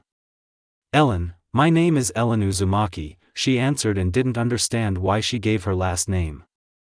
Naruto, my name is Naruto Uzumaki. The old man on the right is Makoto Uzumaki and the girl on the left is Uzumaki Tayuya. He introduced them one by one. Makoto, I'm not an old man. He shouted. Naruto, I'm sorry. He said guiltily. Ellen laughed and replied. Yes, father and mother, let's go, I'll take you there. Ellen, I'm home and we have guests. She shouted. Ellen's mom, I told you, my dear, no guests, she said as she walked out into the hallway, but she dropped her plate and her husband, who had been frozen in the passage, came running to the noise. Naruto, excuse me, but I'm Uzumaki Naruto, and this is Uzumaki Makoto and Uzumaki Tayuya. The woman was still in shock and her husband answered. My name is Uzumaki Zeke, and this is my wife, Uzumaki Run. I didn't even know there was another Uzumaki, he said in shock. Naruto, I am the head of the Uzumaki clan in Konoha. I would like to invite you to move to the clan quarters in Konoha. The choice is yours. Zeke, and what do we get out of this? He asked, squinting. Naruto, a home, a stable living, family security, and income from the seals the clan will sell. Run, we agree. Zeke, but, he wanted to continue, but he was interrupted. Run, Zeke, this is our chance and for our daughter, let's trust him. Zeke, okay, let's pack our things. 3 years have passed, and now his journey is about to end, just as the journeys of Menma, Akemi, Temari, and Jiraiya are coming to an end. During this time, Naruto has learned much and gained the most important thing. The experience he lacked. During all this time, he began to be called the Red Lightning, all because of his battles with missing Nin who saw red lightning. Naruto spared some of them, and legends began to circulate around the world about the Uzumaki spirit of vengeance wandering the world, killing everyone, but these were just stories. And now Naruto approached Konoha. Naruto, oh, I'm so glad to see her. I hope to see you soon. Now Naruto was passing by the gate and Izumo and Kotetsu immediately noticed him. Izumo, wait. Who are you? What is the purpose of your visit? Kotetsu, calm down, idiot. It's Naruto-san. Izumo, seriously. I didn't even recognize him, he exclaimed in disbelief. Kotetsu, no one else in our village wears armor with the scythe and gunbai on the back.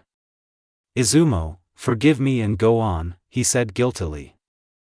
Naruto, and I'm glad to see you guys, but right now I need to go around Konoha.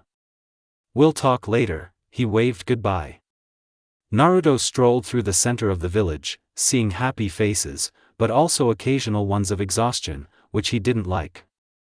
He saw various weapons and clothing stores, but decided to go to the restaurant district, various bakeries, and grocery stores. When he entered the district, he saw that almost all of them were closed, and the shopkeepers themselves were hiding in fear. Naruto, what happened? He asked himself. At this time, Menma, and the village hasn't changed. Really, Temari sister, Akemi sister? Temari, enough already. Come down. Menma jumped down from the pole and asked sarcastically. Are you really waiting for Naruto that much? Akemi, none of your business. She said, hitting him with her fan. Menma, ow, that hurts. Why did you have to hit me? Temari, you just went to Jiraiya and became a ghoul. I'll tell Kushina-san everything. Menma, excuse me. Their further conversation was interrupted by the group of graduates who passed by them. Chuji, is that you guys? He asked in disbelief. Menma, hey guys. Ino, how long have you been back? Akemi, recently, and what happened here? She pointed with her hands at the empty block. Shikamaru, and this? The Konoha police have started to really clamp down on civilians, and it all started when Sasuke became a sergeant in the Uchiha police. Menma, sergeant? He decided to join the Konoha police force. Shikamaru, yes, the reason is unknown. They would have continued talking, as they were interrupted by a scream. Voice, what do you have here, Grandma? Are you selling it illegally? The shinobi ran there and saw a squad of 3 people with Sasuke, which the grandmother had guessed. Menma, Sasuke, what are you doing?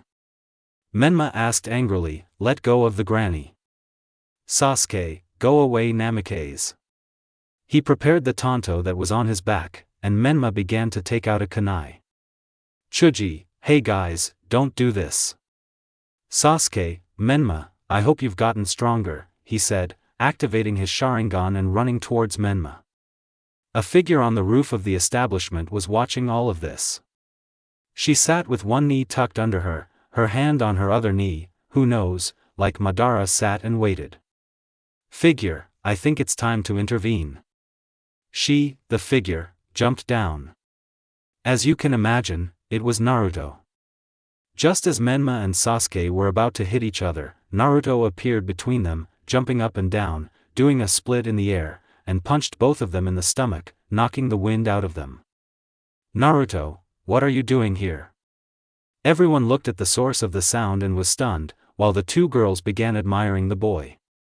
A scarlet-haired boy of about 18 years old stood before them. He's supposed to be 18, so please correct me if I'm wrong. His hair was spiky, as always, and covered his right eye.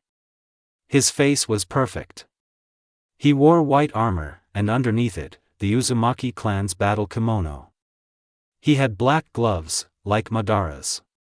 He wore shinobi sandals, and behind him were a scythe and a gunbai. Naruto, I repeat, what is going on here? He asked in an icy voice. Ichiro, who are you? We're the Konoha police force, and you dare interfere in our affairs? We'll lock you up for 15 days. Naruto slowly turned his head toward Ichiro and activated his Sharingan. He began moving toward Ichiro, while the others remained frozen in fear.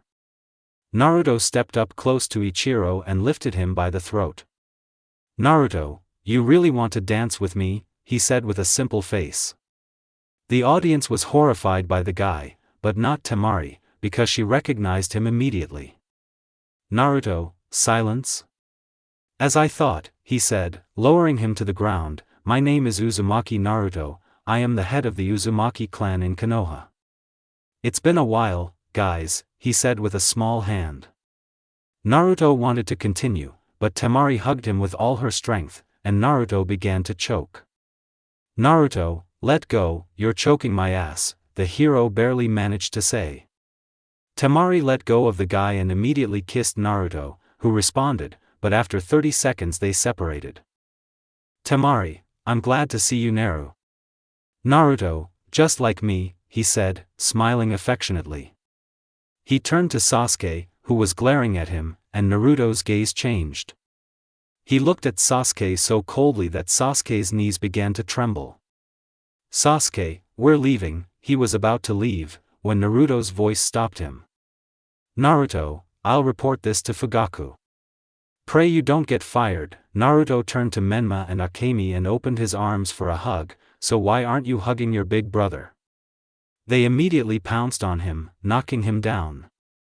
Evening. Hokage's house. Kushina, so, tell me, how was your journey? Have you become stronger? Menma, of course, Mom. We learned a lot. Akemi, of course. Temari's sister trained me in wind control. Minato, I'm proud of you. By the way, Naruto, how's your journey going?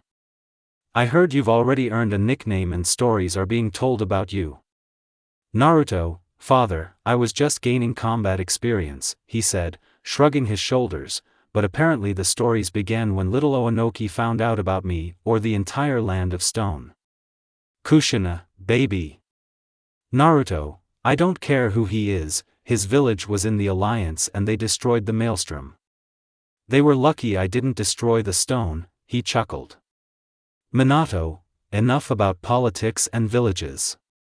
Kushina, okay Minato, but Naru, I sense a deadly aura from your scythe, can I examine it? Naruto was visibly sweating, but nodded at Kushina's words. She went to examine the scythe. As she examined it, she was horrified.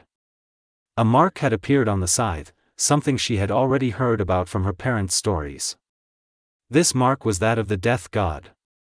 Kushina returned to the kitchen with a sweet smile, but her ki was off the charts. Minato had never seen her like this before and was afraid to do anything. He himself wondered what his son had done. Kushina, Naru-chan, I know that mark. Have you really met the clan's patron? Minato, what patron? Kushina, Shinigami-sama. Everyone's gaze shifted to Naruto, who was sitting and sweating, but he felt another ki blast to his right. He turned his head to the right and saw his wife with a sweet smile. Naruto, I'll explain everything. Temari, try your best, Naru, she said with the sweetest smile. Naruto, he chose me himself. I have nothing to do with it. Kushina and Temari didn't want to listen any further, so they took a frying pan and a fan and together hit the Uzumaki leader on the head. Kushina and Temari, she'll know. With a sense of accomplishment, they continued talking, while the men sat in horror, and Akemi only laughed. The next morning, Naruto woke to the delicious smell of the kitchen and a headache. He rubbed his sleepy eyes and looked around. It turned out he hadn't slept in Temari's room, but on the guest room couch, which disappointed him. Naruto stretched and went to the kitchen, where he immediately hugged his wife from behind and kissed her neck, and Temari let out a dark sigh. Naruto, good morning, my love.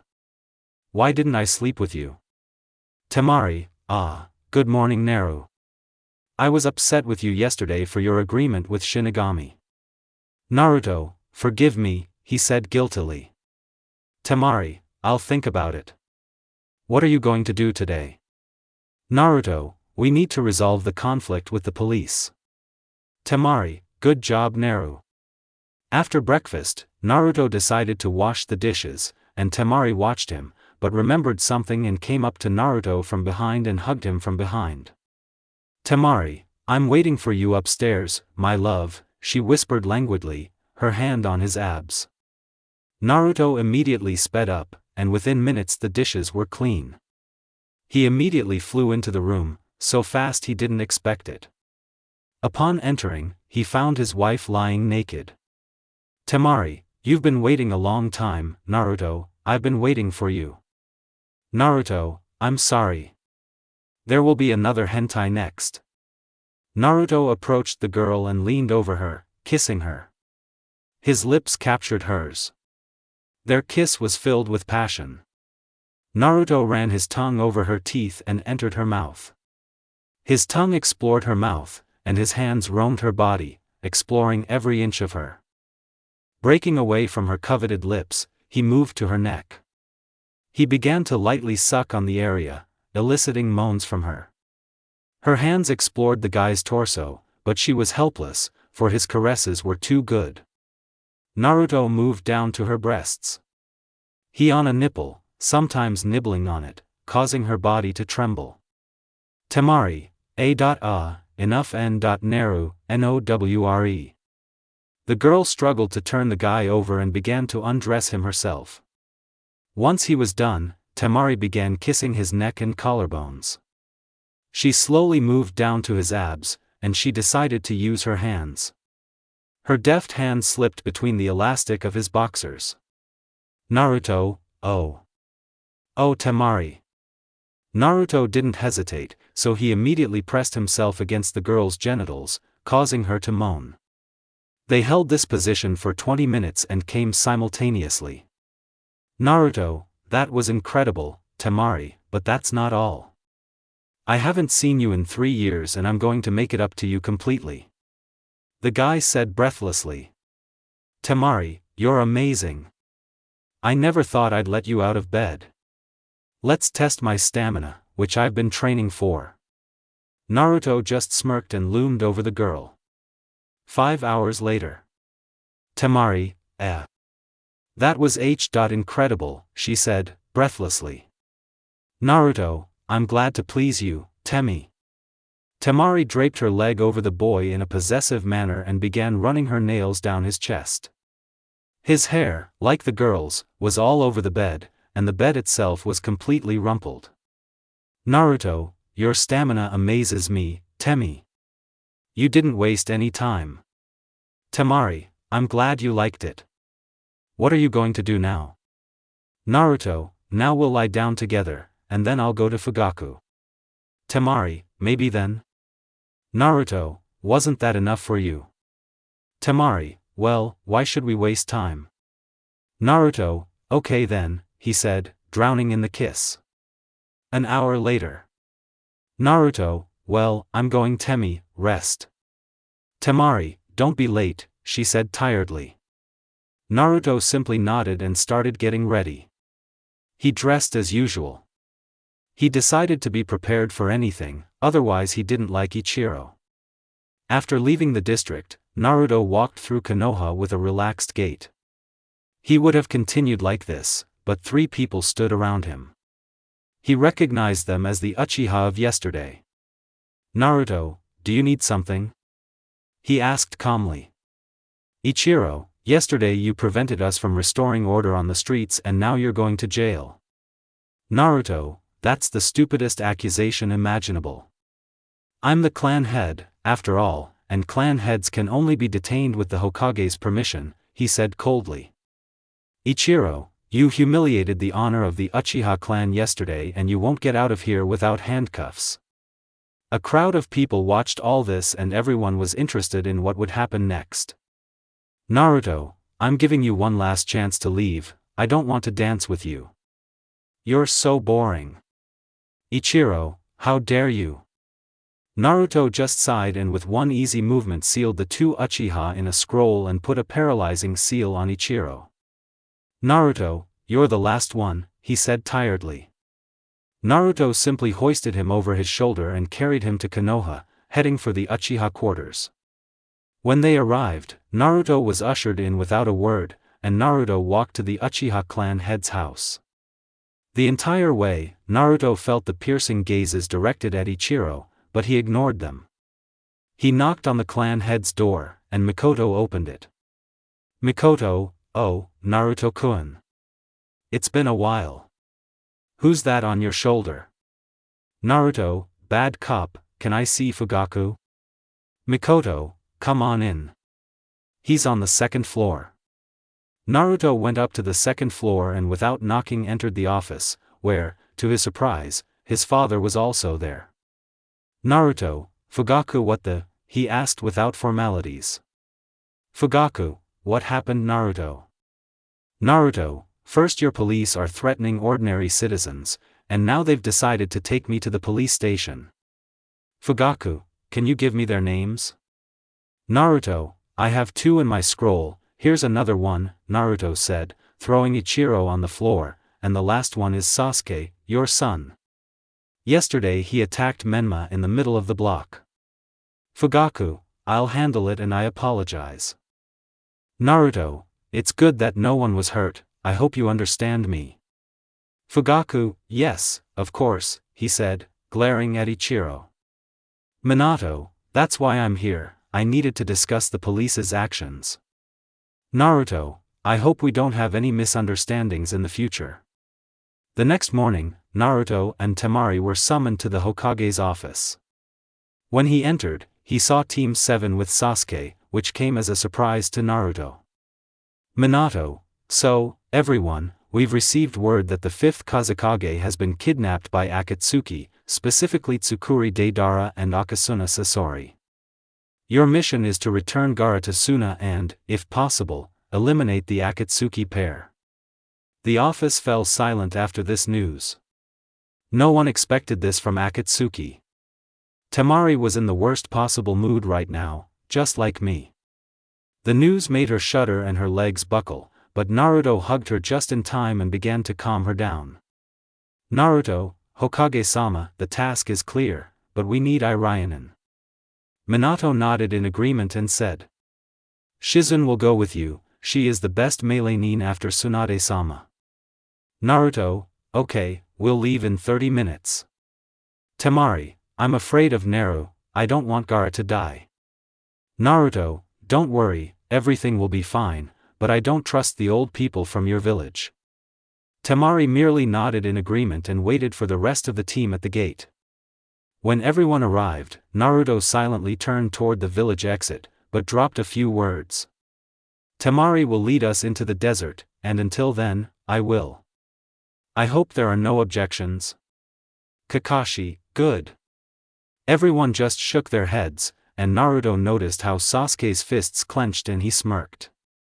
5 shinobi advanced through the desert. Akemi, how much longer, Temari's sister? I'm already sick of this desert.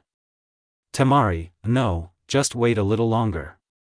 Naruto, I can't move you, sorry, my genome is unstable right now, so forgive me. Kakashi, what do you mean unstable?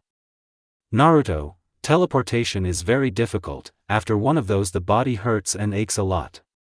Menma, is it dangerous Enai-san? He asked with concern. Naruto, no, Naruto shook his head, but I will not use the genome. While they were talking, they didn't even notice how they reached the main gate of Suna. Guard, stop, who goes there? Naruto, we're help from Konoha. Guard, okay, now Kankuro needs help, he was poisoned by Sasori of the Red Sand. Temari, How? Shizun, don't worry, Temari, I can remove the poison, she said calmly. Naruto, then let's go, let's not waste time. Konoha shinobi rushed into Kankuro's room. There were doctors and 2 advisors. When everyone turned at the sound, they immediately saw a worried Temari and the ash-haired shinobi. Chio, Konoha's white fang. How dare you come here after you did that? The old woman lunged at the shocked Kakashi, fist raised, but was intercepted by a steely hand. She turned her head in the direction of the hand and was stunned. A red flash stood before her, well, she recognized his appearance. She looked into the boy's eyes and saw a Sharingan with 3 Tamo. Even so, Chio sensed the power in the boy's eyes and swallowed involuntarily. Naruto, enough. He's Hatake Kakashi. Chio, Kakashi. Oh, I'm sorry, I was just kidding. After that, they looked at her sideways, but didn't say anything, and Temari and Shizun ran up to Kankuro. Naruto, so Kankuro, which direction did the Akatsuki members go? Kankuro, my puppet can give you the answer. Naruto raised an eyebrow questioningly, and Kankuro gave him a piece of the cloak. Naruto, hold on Kakashi, I think you know what to do. Kakashi nodded and began performing hand seals. A dog formed in a cloud of smoke. Pakken, yo. Why did you call Kakashi? Kakashi silently handed over the scrap of cloak and Pakken sniffed it. Pakken, I found them by smell, can we move out? Naruto, yes, right now. Temari will stay in the village and without Temi's excuses, he said, hugging her. Chio, I'll go with you. I want to see my grandson.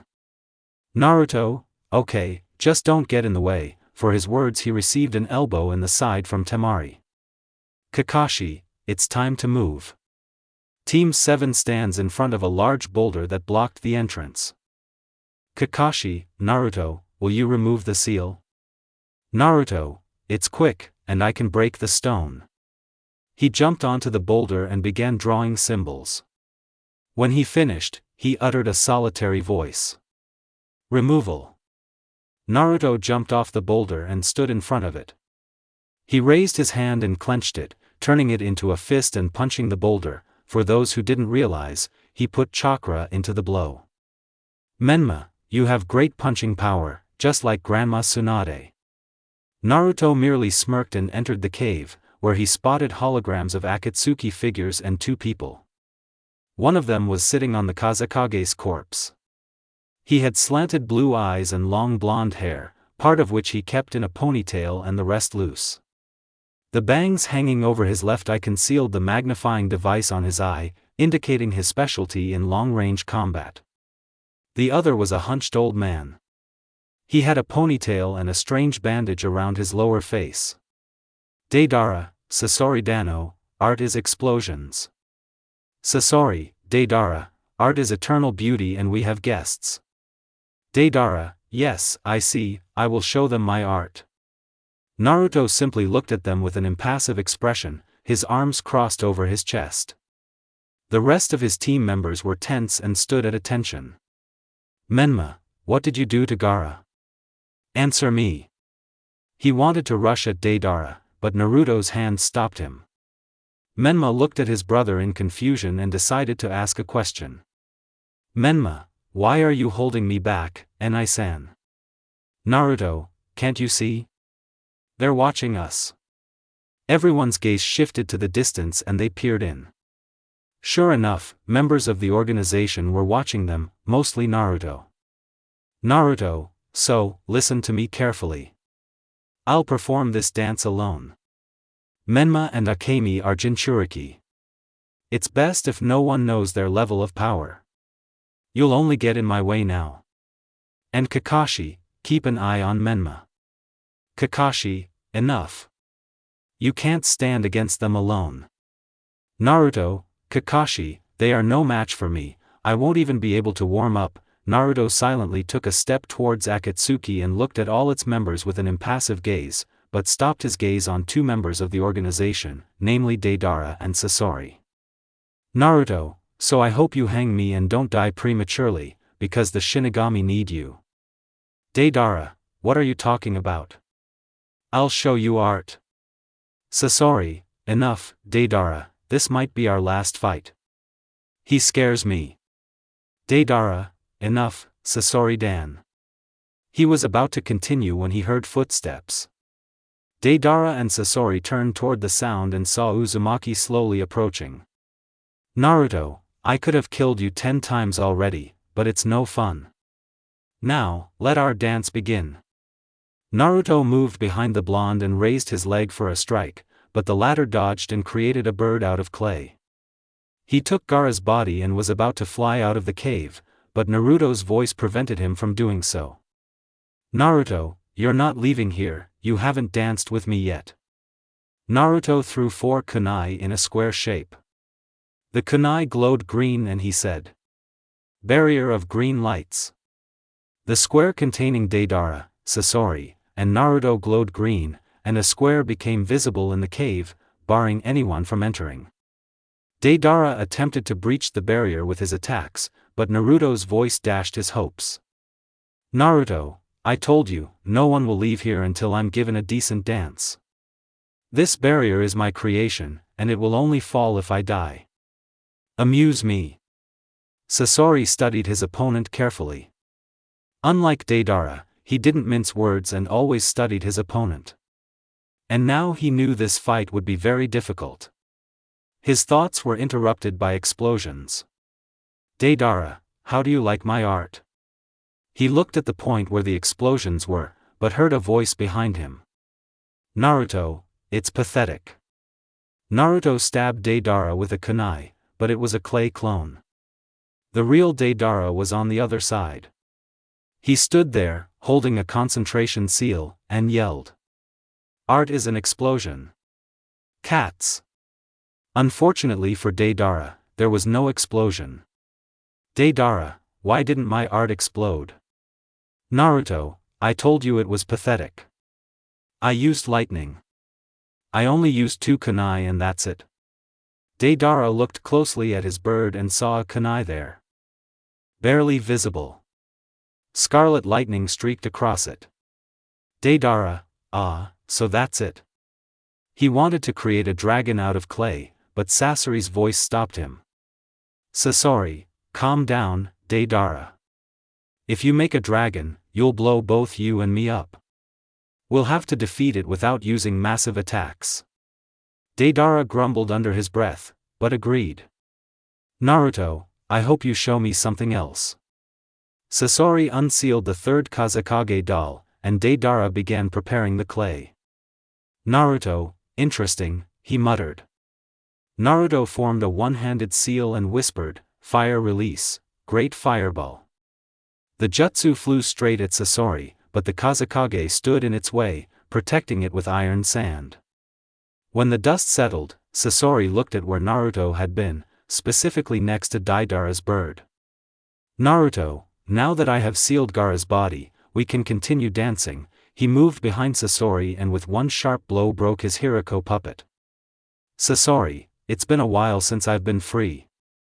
Deidara, let's take him out with long-range attacks." Deidara threw clay spiders at Naruto, and Sasori used iron sand to create iron spikes that flew at Naruto. He didn't lose his composure and whispered, "Scarlet lightning, Chidori Senbon." Deidara's spiders didn't explode and all that was left was to reflect the iron spikes. "Fire element, fire dragon." The fire dragon flew at the spikes, melting them. The fire itself flew further at Sasori, who had moved away from the elemental fire. Naruto was already waiting for him, kunai raised to kill him. However, the attack was absorbed by the sand, which immediately rushed at Naruto, forcing him to flee from the line of attack. Naruto somersaulted and landed on his feet. "Naruto, they're not making me fight seriously. How long will this go on?" he asked himself, but his conversation was interrupted by explosions above his head. He quickly jumped out of the way and looked annoyed at Deidara, who was enjoying his own explosions like a little child. "Naruto, this blonde guy is pathetic." Naruto moved behind Deidara and said, "You're pathetic." He knocked the bomber off his bird and he fell to the ground. Naruto stared at his opponents with his three-colored Sharingan, and it was impossible to tell what he was thinking from his face and eyes. His entire demeanor showed he wasn't tired and wasn't thinking about catching his breath. He moved behind Deidara again and kicked him in the opposite direction from Sasori. He teleported to Deidara and grabbed him by the throat, lifting him above his head. "Naruto, is this all you can do? I'm disappointed, but your soul will be a gift to him." The suppression seal. The sleep seal. Naruto looked at Sasori, who was tense to the limit, which was not the case with Naruto, who relaxed in Sasori's eyes. He, Sasori, attacked Naruto with iron sand, transforming him into a large spike. Sasori's attack was unsuccessful, and Naruto simply dodged it. "Naruto, if that's all, I think it's time for us to finish our dance." Scarlet chakra appeared on his hand, scarlet lightning, Raikiri. "Zetsu, he's strong." To neutralize Deidara so quickly and without even breaking a sweat, that's a lot. And Sasori almost lost, too.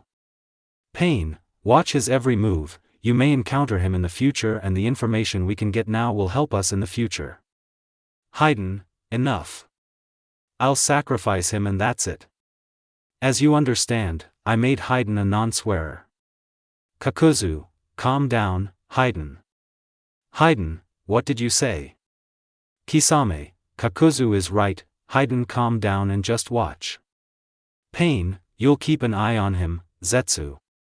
He's a dangerous opponent, even more dangerous than the Jinchuriki. Zetsu, leader will be executed. Chiyo, where does such power come from? She asked, dumbfounded. Kakashi, he is the strongest shinobi in Konoha. He could also become stronger than Hashirama-sama. He could be the future Hokage of our village. Menma, isn't Enisan so cool? Sasuke, he's not an Uchiha and his strength isn't his. You all admire him, but without my brother's eyes and the third's training, he wouldn't have become so strong. Kakashi, calm down, Sasuke. Naruto didn't use Itachi's eyes, only 3 Tamo. Training with the third was a coincidence. If you wanted it, you would have asked him too. Scarlet lightning, Raikiri. Naruto teleported behind Sasori and pierced his heart. Naruto, that's it, and now you're Deidara. He slowly approached Deidara and removed the sleep seal. A few dozen seconds later, he woke up and saw Naruto standing before him, staring at him with empty eyes. He turned his gaze to Sasori and saw him, or rather, a corpse. Deidara, what did you do to Sasori? Naruto, he couldn't continue our dance, just like you. I gave him a quick death, but yours will be terrible. Naruto unsealed the Shinigami mask and turned to face the Akatsuki members, looking straight into the leader's Rinnegan. Naruto, remember, Pain. He's the one who'll kill you. He put on the Shinigami mask, and the death god appeared behind him. The aura in the cave grew cold, and Pain's eyes widened. Naruto, Ryuk, kill him. The Shinigami looked into Deidara's eyes. They were terrified of God. Ryuk licked his lips and noticed everyone around him looking at him with fear, even Haiden. He licked his tanto and took Deidara's soul, wanting to disappear, but Naruto's quiet words stopped him. Naruto, why does my body hurt so much from using my Kekkai Genkai? Ryuk, thank you for your sacrifice. The problem isn't you, it's him. He's evolving, you just need time. Naruto, okay, Ryuk. The Shinigami disappeared, and Naruto fell to his knees, coughing up blood. The barrier around them fell, and the shinobi ran up to Naruto, and the Akatsuki disappeared. Naruto, unseal Gaara, he's in the scroll. Naruto handed the scroll to Kakashi and passed out. After some time. Pain, Madara, what are we going to do with Uzumaki Naruto? Madara, I think we'll go for the weak, kill his wife, and that's it. He'll either go mad or die fighting our entire organization. Then Konoha will be greatly weakened. Pain, what do we care about his wife's murder? Madara, we won't kill her, you'll see everything. He disappeared into the funnel.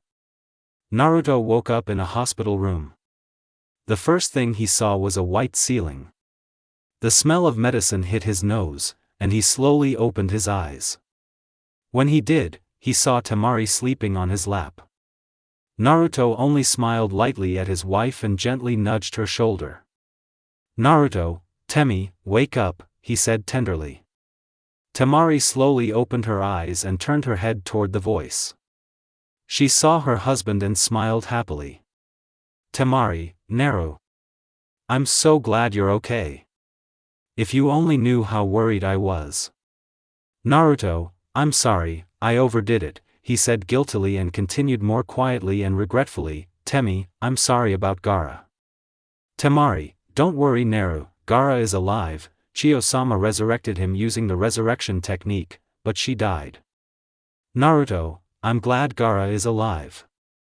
Further conversation was interrupted by the creaking of the door, where the team from Konoha and Gaara with Kankuro entered. Naruto, you recovered quickly, Kankuro, and you too, Gaara. I'm glad you're alive. Naruto extended his hand for a handshake, to which the brothers responded. Gaara, yes, Chiyo-sama resurrected me, but she died herself, he said bitterly, because although Chiyo was not a very good person, she was a pretty good advisor. Kankuro, Shizune did her best and now I'm back on my feet. Kakashi, you better tell me why you were coughing up blood? Are you sick? Naruto, it's okay, it's not a disease, but a consequence of using the genome. I need time to solve this problem. How long have I been lying here? Menma, 2 days, Enai-san. Are you okay? Akemi, I was really scared, Enai-san. Don't scare us anymore. Naruto, I promise and I'm sorry. Shizune, Naruto, you should try walking. I don't know what condition your legs are in. It might be difficult. Naruto nodded silently and stood up. He swung his legs over the side of the hospital bed, lowered them to the ground, and, feeling the floor, stood up on them as if nothing had happened. Shizune, amazing regeneration. Naruto, I'm an Uzumaki, he said proudly. And now I think we should head to Konoha. Temari, will you stay here or come with us? Temari, I'll go with you, I'll be stopping by Suna soon. Hokage-sama promised me a mission here. Naruto, okay. Minato, You eliminated 2 Akatsuki members? That'll be considered an S-rank mission. You did well, Minato concluded with a smile. The office filled with Menma and Akemi's joyful shouts and Sasuke's inaudible chuckle. Naruto, father, can we talk alone? Minato, yes, of course. I'll ask everyone to leave the office. After the team exited, Minato performed the necessary hand seals and a sound barrier appeared. The Hokage's expression became serious and he looked at his son. He nodded toward the chair, and Naruto sat silently. Naruto, I'm interested in Sasuke. Before the trip, he was a normal kid, but now he's changed a lot. What's causing this behavior? It makes me wary. Minato sighed and began to consider the situation. He, Fugaku, and Itachi had talked about this sometimes, but they didn't know what was going on. Minato, Fugaku talked to me about it, Minato sighed. After you left, he gradually began to change. Itachi tried to stop it, but it didn't work. Perhaps it was the authorities or the police who did this to him. Naruto, I see. So where is Itachi now? I should talk to him, I haven't seen him in a while. Minato, he's an ANBU commander, he might become the head of ANBU, but Fugaku asks for the ANBU route. Naruto, route? I thought it was abandoned since that old man died. Minato, that's true, but the global situation is heating up, and we need to increase our military might. The lightning and earth realms have become active. They've begun to build up their military might, and that's worrying. Naruto, little Oanoki and that reckless, stupid Kage. He's too impulsive. Nothing interesting. It's just tiresome and annoying. What do you think? Minato, it's possible there will be either a 4th Shinobi World War or they'll attack smaller nations. Right now, they're being held back from attacking Konoha by our military might. Specifically, you, me, Kakashi, Fugaku, Itachi, Shisui, Guy, Asuma, and the Ino Shikocho formation. Naruto, although they are strong, formation, they are not strong enough. Minato, but together they can make a big difference. Naruto didn't comment and was thinking about something. Naruto, if I meet 2 Kage, I'll show them my place. Minato, you know this could lead to conflict between the villages. Naruto, if conflict is unavoidable, I will destroy anyone who tries to take away what's dear to me. I will kill anyone who tries to kill my family. Be it my father, mother, brother, sister, or even my own child. And you know it. I am an Uzumaki, and as its head, I respect all the traditions of the clan. I am devoted to my family and honor all the traditions of the clan. I love my family, and I am even willing to spill a sea of blood for it, stopping at nothing.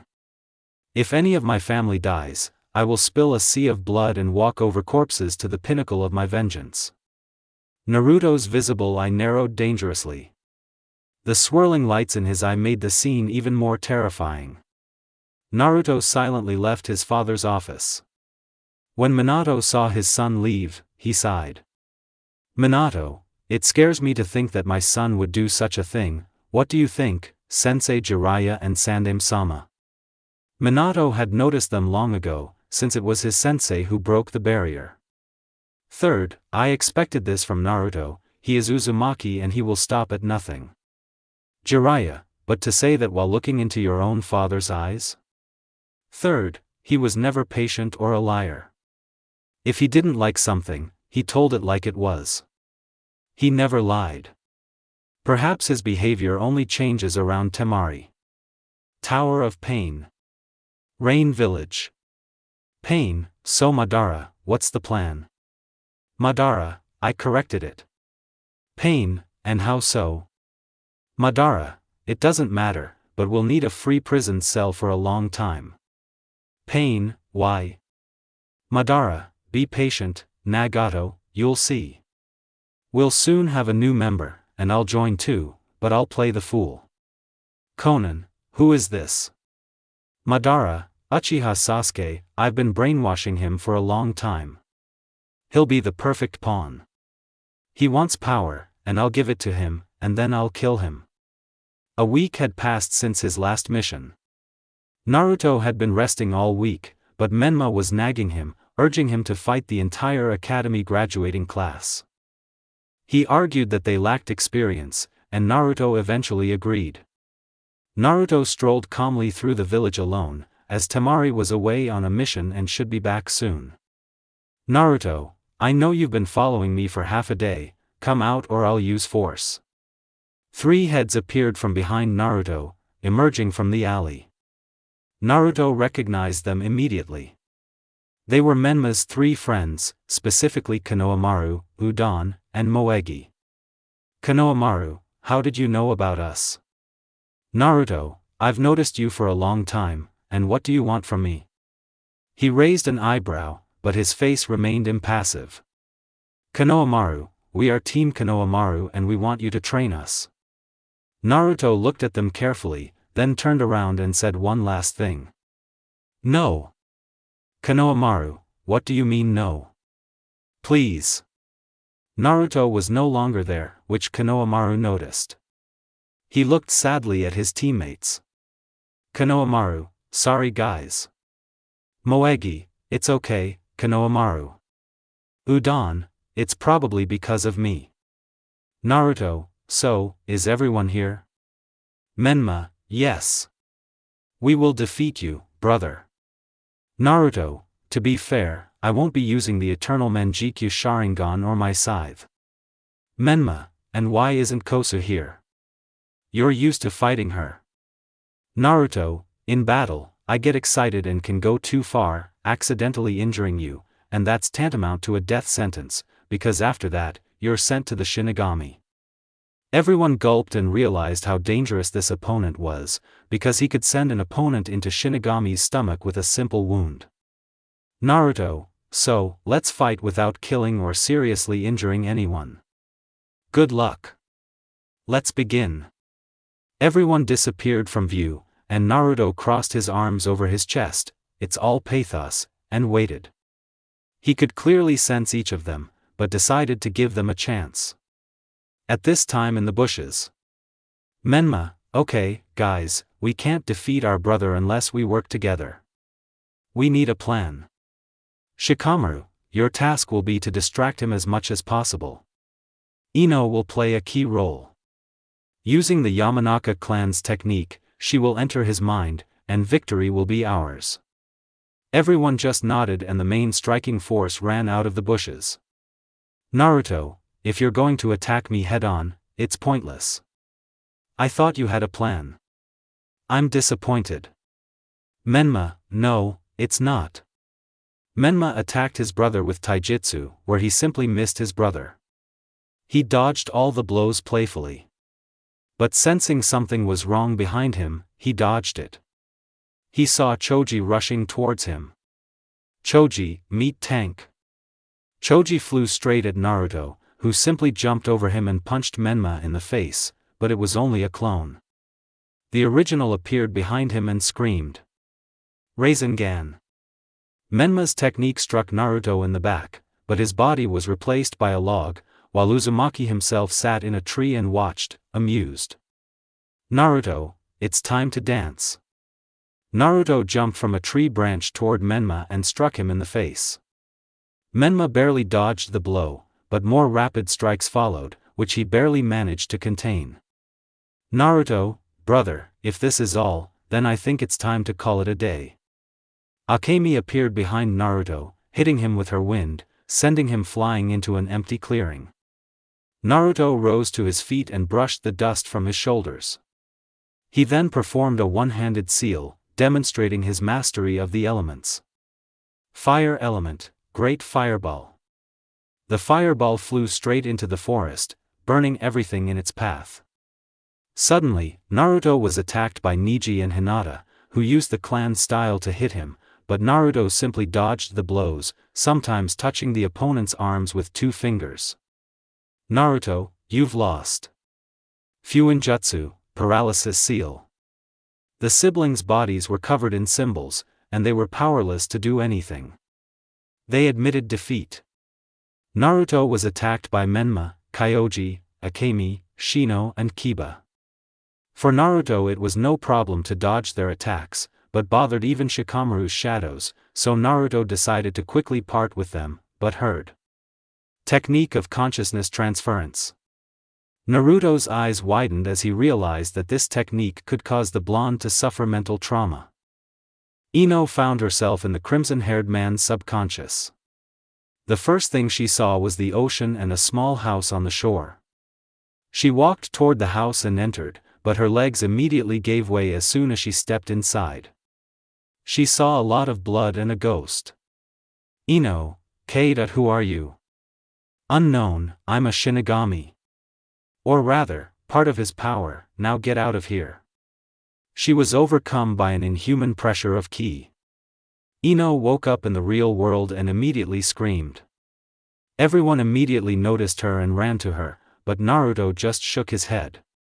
Shikamaru, what happened, Ino? Ino pointed her finger at Naruto and couldn't utter a word. Naruto just sighed and said, "You truly are foolish to try to penetrate my mind. I'm an Uzumaki and I can impose barriers on my brain that wouldn't even guard Konoha. But it was a good try. Shikamaru, then why is she afraid of you now?" and pointing her finger. Naruto just sighed and said right to Shikamaru's face. She met the god of death or Shinigami. These words came as a bolt from the blue. They clearly hadn't expected this turn of events and looked on in horror. They weren't afraid of Naruto, but they were afraid of the god of death. Naruto, because I possess a portion of his power, or grace, correct me if I'm wrong, I am connected to him, and he to me. A small portion of the Shinigami's power is within me, and you met it. Further conversation was interrupted by the Anbu that appeared there. Anbu, Naruto-san, Hokage-sama is calling for you. Naruto just nodded and moved to the Hokage's office, where his entire family was, except for his brother and sister, as well as the third Hokage and his godparents. Minato, so Naruto, I have bad news, he began nervously. Naruto noticed the sorrowful expressions on everyone's faces and wondered what was wrong with them. Naruto, don't keep me in suspense. Minato, Naruto, your wife didn't return from her mission and she's nowhere to be found. All they found was her fan and forehead protector. Presumably she was kidnapped, but you know I can't say anything. Naruto stared blankly at the floor, his head filled with thoughts of her. Had he really lost her? The chances were almost 100% that she was dead. In the shinobi world, kunoichi who were captured could be raped or simply killed, then sold off somewhere. Or simply sold into slavery. Naruto, he looked at his father and nodded, silently leaving the office, but threw out the last words. Naruto, did I tell you what's going to happen the other day? I'm going to do it. I'll kill anyone who stands in my way of revenge. Kushina, Naruto, son, we're sorry. But Naruto was no longer in the office. Minato, leave him alone, he needs peace. 2 days had passed since that day. Naruto had spent those 2 days sitting in his house and not leaving. His parents and friends had tried to talk to him, but they couldn't even get close to his house. And now Naruto was sitting in his office, staring blankly at the floor. He looked up at the photograph of him and Temari. A tear rolled down his cheek, but he quickly brushed it away. Naruto's expression had changed. It was now unreadable. His face, eyes, and facial muscles betrayed nothing. His eyes alone could frighten anyone who looked into them. Naruto left the house and went to Makoto's house. Makoto's house was nearby, so he didn't have to go far. He knocked on the door and was answered by Makoto. He looked at the leader in shock. His facial expressions and emotions had changed dramatically. It seemed he had lost them. Naruto, I have business with you. Makoto, yes Naruto-sama, my condolences. Naruto, thanks, I'll pass. Makoto nodded and let the guest pass, then went to the kitchen for some tea. After brewing it, he looked up at his interlocutor and asked a question. Makoto, so what's the matter, boss? Naruto, I'm leaving Konoha temporarily. During my absence, you will be the head of the Uzumaki clan. These words stunned Makoto. He hadn't expected his boss to trust him so much.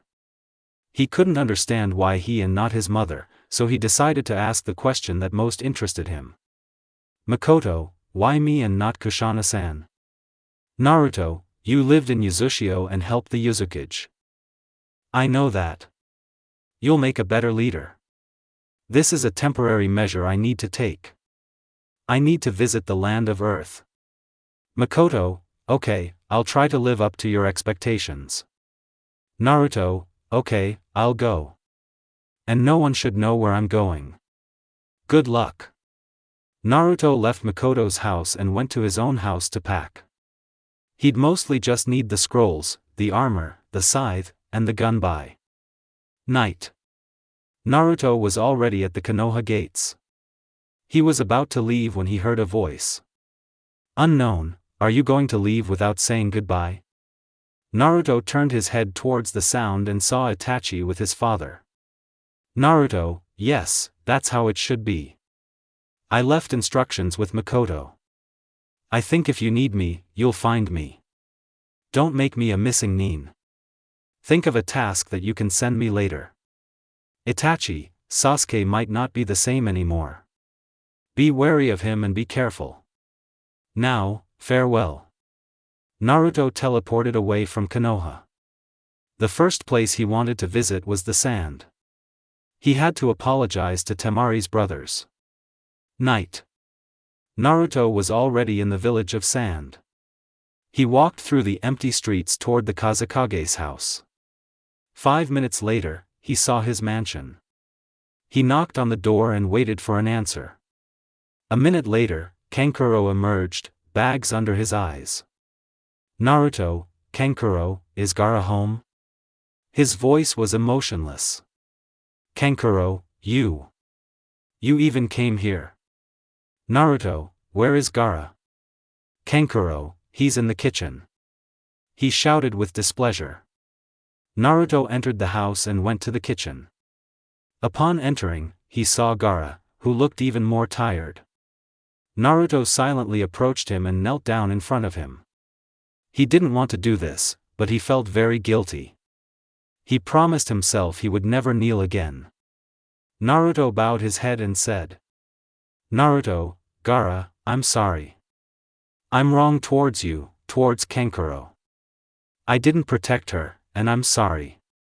You trusted me, and I let you down. I apologize for that. Gaara looked at Naruto and offered him his hand to stand. When Naruto stood, Gaara nodded toward the chair, silently inviting him to sit. Gaara, I'm also at fault. I'm the Kazekage and a brother, but I didn't protect my sister. Forgive me, Naruto. I'd like to have a serious talk with you. Naruto, okay, just not for long. Gaara nodded and turned to him. Gaara, I ordered my ANBU to escort her to the border. But there was no sign of ANBU. No blood, no weapons, nothing. Perhaps they were traitors, or working together. Perhaps spies. Naruto nodded and spoke up. Naruto, the land of stone is very active. Perhaps they have something to do with it. The Raikage may be hot-tempered, but he's smarter than little Onoki. I'll go to the land of Earth. Gaara nodded. Naruto, and you know what's going on in the world. The village's military might is growing.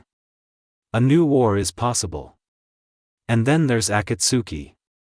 They've already captured the One Tail, the Two Tail, and the Four Tails.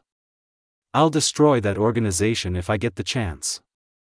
Gaara, the village council is putting pressure on me now. They want me to break the alliance with Konoha.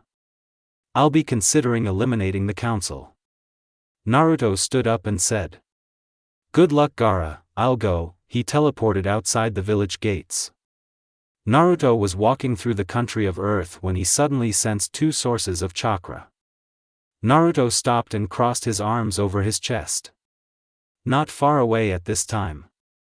Haiden, Kakuzu. How long can we go on like this? I want to rest. Kakuzu, shut up, Haiden. I sensed chakra, and it was very powerful, but it's not moving. It could be an expensive specimen. Haiden, oh. Then I'll bring his soul to Jashin-sama. 5 minutes later, the shinobi met. Kakuzu and Haiden's eyes were filled with shock. They were facing someone who had killed members of the organization without breaking a sweat. Kakuzu tensed, and Haiden screamed. Haiden, well. Now let's see who you were trying to kill. Naruto, you're annoying. You can't lay a finger on me, but I'll show you the true power of the Uzumaki clan. I'll seal your soul in the Shinigami's stomach. Naruto wasted no time and moved, fist raised, to strike behind Haiden. The blow caught Haiden in the head, sending him flying far away from Kakuzu, who was watching the fight. Naruto looked at Kakuzu and activated his Sharingan. Naruto, let's see what you can do. Naruto took his scythe and moved toward Kakuzu, ready to strike, but Kakuzu immediately blocked it with his arm. Naruto began attacking with the scythe, his blows becoming faster and heavier. Kakuzu was barely holding back his opponent's onslaught and wanted to close the distance, but Naruto himself, who wouldn't let go, blocked his attack. Naruto would have continued his assault, but he heard Haiden's cries from behind him. Haiden, do you know how much that hurt me? I'll tear you to pieces. Naruto, you're even more irritable. Haiden, why are you always grumbling? You're driving me crazy. Kakuzu, hey, Haiden. He's strong, this might be the hardest fight yet. Haiden, I'll sacrifice him to Jashin-sama. Naruto, this is getting annoying. Naruto charged at the missing Nin with his scythe, but saw Haiden rushing toward him, while Kakuzu himself closed the distance. Naruto simply chuckled and engaged Haiden in combat, easily defeating him. He was merely toying with him, but realizing he wouldn't be shown anything more interesting, he delivered the finishing blow, severing Haiden's head. Naruto, only you remain. Kakuzu looked at Haiden, expecting him to scream, but that didn't happen. He looked from Haiden's head to his body and saw the seal. Kakuzu, what is this? Naruto, okay, I'll tell you. This seal binds the victim's soul to Shinigami-sama. Whether you're immortal or a god, he'll kill you. I'm his reaper. I offer him sacrifices as the clan head. I hope you're satisfied with my answer. I'll grind you into dust. A purple aura began to appear around Naruto, and then a purple warrior with 4 arms appeared. Naruto, what are you looking at?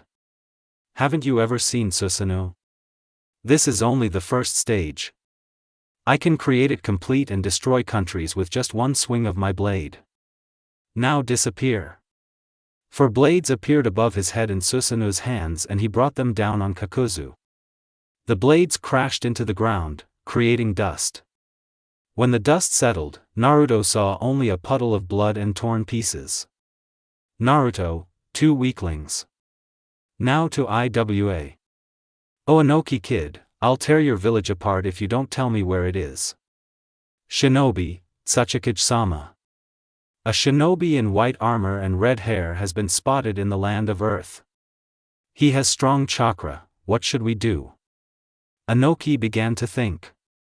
On the one hand, it was Uzumaki, and he could be captured. On the other, it was Uzumaki Naruto, or perhaps Red Lightning. If there was a battle, casualties would be inevitable, but the eyes of the Uchiha and the blood of the Uzumaki were priceless. Anoki, prepare all Chunin and Jonin ranks. Evacuate civilians.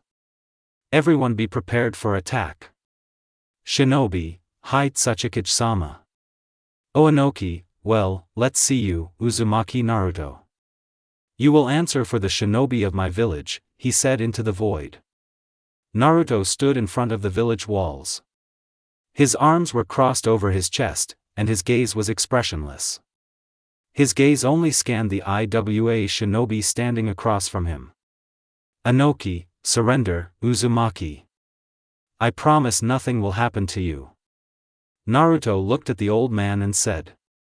Little Oanoki, you're a weak, worthless old man. I'll raze your village to the ground if you don't tell me where my wife is. Anoki, wife. We've never even heard of her. Now surrender. You'll only die. Naruto, don't talk nonsense. Now you will see my full power, he said irritably. Naruto began walking toward the IWA army, gradually quickening his pace. All was still, and the IWA shinobi swallowed hard. Some were thinking about their comrades' lives. Some were thinking about surviving here. And there were those who cursed the Tsuchikage for his stupidity. Naruto charged into the shinobi army, breaking their bones and piercing their bodies with his bare hands. He spared no one. IWA had grown powerful and needed to be brought down. Kunai, shuriken, and an explosive seal were thrown at Naruto, but he merely dodged the shinobi's pitiful attempts. A kunai with an explosive seal flew at Naruto, but he merely intercepted it and stabbed the first man he encountered in the throat, sending the corpse flying toward his comrades, where it exploded, taking the lives of the IWA shinobi. The IWA shinobi attacked Uzumaki with his katana, but Naruto merely intercepted it and lifted him by the throat. Naruto, do you really want to dance with me? Shinobi, wind release, air gust. Naruto was thrown back, but he somersaulted in the air and landed on his feet. Naruto, fire release, great fire destruction. A wall of flames rained down on the Iva shinobi. The shinobi began to defend themselves with earth, and some with water. Many were killed by the technique, but the survivors heard the words. Naruto, this is the strongest defense and attack.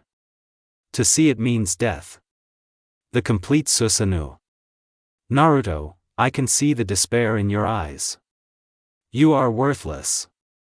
Naruto's Susanoo swung his katana. A wave of air swept across the field, sending everyone flying into the wall. The Tsuchikage himself had already been sent flying into the village wall, but he remained alive. Naruto deactivated his Susanoo and looked around. It wasn't a pretty sight. Corpses were everywhere. Some had their chests punctured, some had their stomachs ripped open, some were completely torn to pieces, but Naruto didn't care. He silently began walking toward the Tsuchikage at the wall. When he reached him, he lifted him by the throat and looked him in the eye, thereby examining his memory. Finding nothing, he headed for the village, for that was where his target was, the Raikage's confidant. Walking through the village with a calm step, he saw it empty, but he silently walked to the shelter, which was located in the rock. Let it be so. Entering silently, he saw many eyes fixed on him. Everyone looked at him with great fear, but Naruto looked around and approached one girl. Naruto, you're what I need. Girl, wah. Naruto, shut up and obey. Sharingan. Where is Uzumaki Temari? Girl, she's not in the village, Raikage-sama would have told you about her. Naruto, why did he tell you this? Girl, I'm his fiancé and he tells me everything. Naruto simply chuckled and headed for the exit, but a genin attacked him, screaming. Naruto silently intercepted his kunai and cut off his arm. Naruto, disappear, he sent that genin with a kick to the wall, where people immediately ran to him to provide first aid, and Naruto simply chuckled and left the village. Naruto was walking through the land of Earth when a fox suddenly woke up to him and started talking. Fox, are you Uzumaki Naruto? Naruto, depends on who's asking. Fox, I have a message for you from Asuna-sama. He told you that you need to master hermit mode. You need to come there soon. Naruto, well, let's not keep him waiting. He began to fold the seals and said, reverse summoning technique. Naruto found himself near the palace, where he was immediately admitted to the sage. Silently walking into the main hall, he bowed to the sage and approached him. Asuna, so I see you're here. Good. Eri. A fox with black fur and 6 tails ran out into the triple hall. Asuna, so, meet Naruto, this is Eri. She'll be training you in sage mode and helping you out if needed. Naruto, I am Naruto. Eri, my name is Eri, nice to meet you. Can we go? Naruto, of course. When Eri and Naruto left, Asuna began to think out loud. Asuna, you've changed a lot, Naruto. Your chakra has become darker and colder, and your aura makes you shiver. Your face is blank. A blank stare. Which path will you choose? Asuna asked into the void. In the clearing. Eri, so, I'll tell you about the Fox Sage Mode. Sage Mode is a heightened state achieved by blending natural energy with one's chakra, creating Senjutsu chakra. Sage Mode allows users to harness the natural forces of the environment, granting them access to new techniques and enhancing existing ones with Senjutsu chakra. When you enter it, your body undergoes changes. The better you harness natural energy, the fewer changes you'll experience. However, pigmentation around the eyes may appear. This indicates perfect mastery of Sage Mode. Naruto, okay. What should we do? Eri, first, we'll go deep into the forest and you'll try to sense the natural energy. If that doesn't work, we'll do it differently. We'll smear you with a special flower solution that grows only here. It will help you better absorb the natural energy. I'll also add that you need to remain still to collect the natural energy. That's the second stage. There's a place called the Stone Valley of the Foxes. There are stone peaks all over the place. You'll sit on them. If you move, you'll fall. And then we'll fight in hermit mode. Naruto, to adapt to him?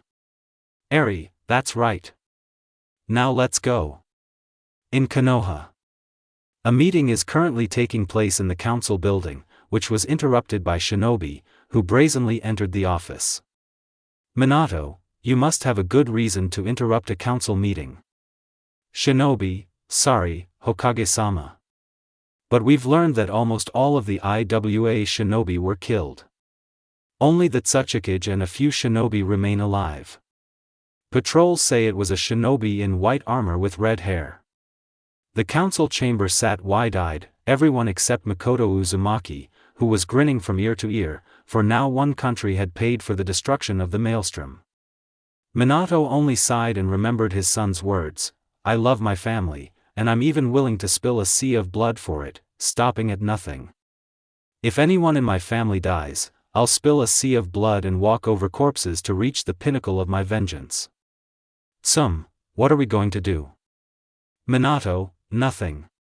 It's none of our business. Let them sort it out themselves, or do you need me to remind you of the conflict in the Third Shinobi World War, specifically with IWA? Shikaku, Hokage-sama, isn't this your son? I think that after the villages learn who killed the IWA army, they'll want to take back Iwa's lands, and there might be another war. Wouldn't it be wise to make Naruto Uzumaki a missing nin? If we do that, we can divert unnecessary attention to Konoha. Minato, no. Naruto, head of the Uzumaki clan in Konoha. He's Konoha's strongest shinobi. If there's another war, Konoha can fend for itself. I think we'll end it here. 3 years have passed in the world of summoning. Now Naruto stands before the sage. It's worth noting that Naruto has become colder, though nowhere near as cold. His gaze has become emptier, and his actions are filled with complete confidence. Asuna, so Naruto, you've mastered the perfect sage mode, and I'm proud to say you're our Naruto summoner. Good luck, and summon us more often. Naruto just nodded and disappeared in a puff of smoke. A day later. Naruto spent the entire day simply relaxing. All the grueling training with Sage Mode had left him exhausted. He was about to move on when he saw a toad with a scroll. Toad, you have a message from the 4th Hokage. Naruto, father? Okay, give me the scroll. The The toad handed over the scroll, and Naruto began to scan the lines. His expression remained impassive, unchanged. Naruto, tell the Hokage that I will meet them at the border of the Land of Iron. The toad nodded and disappeared, and Naruto silently walked towards the border. On the border of the Land of Iron. Naruto, it's been a while since we've seen each other, father, he said, hugging him. Minato, you've grown up Naruto, I'm glad to see you. Itachi, hello Naruto, he greeted his friend in a friendly manner. Naruto, hello Itachi, tell me what's new in the world. Minato, you don't know? Naruto, I was in the summoning world for 3 years. Minato just sighed and began his story. Minato, well, let's start with the fact that after you left, I ended up in the hospital for 6 months. Kushina kicked me so hard I was afraid to even move.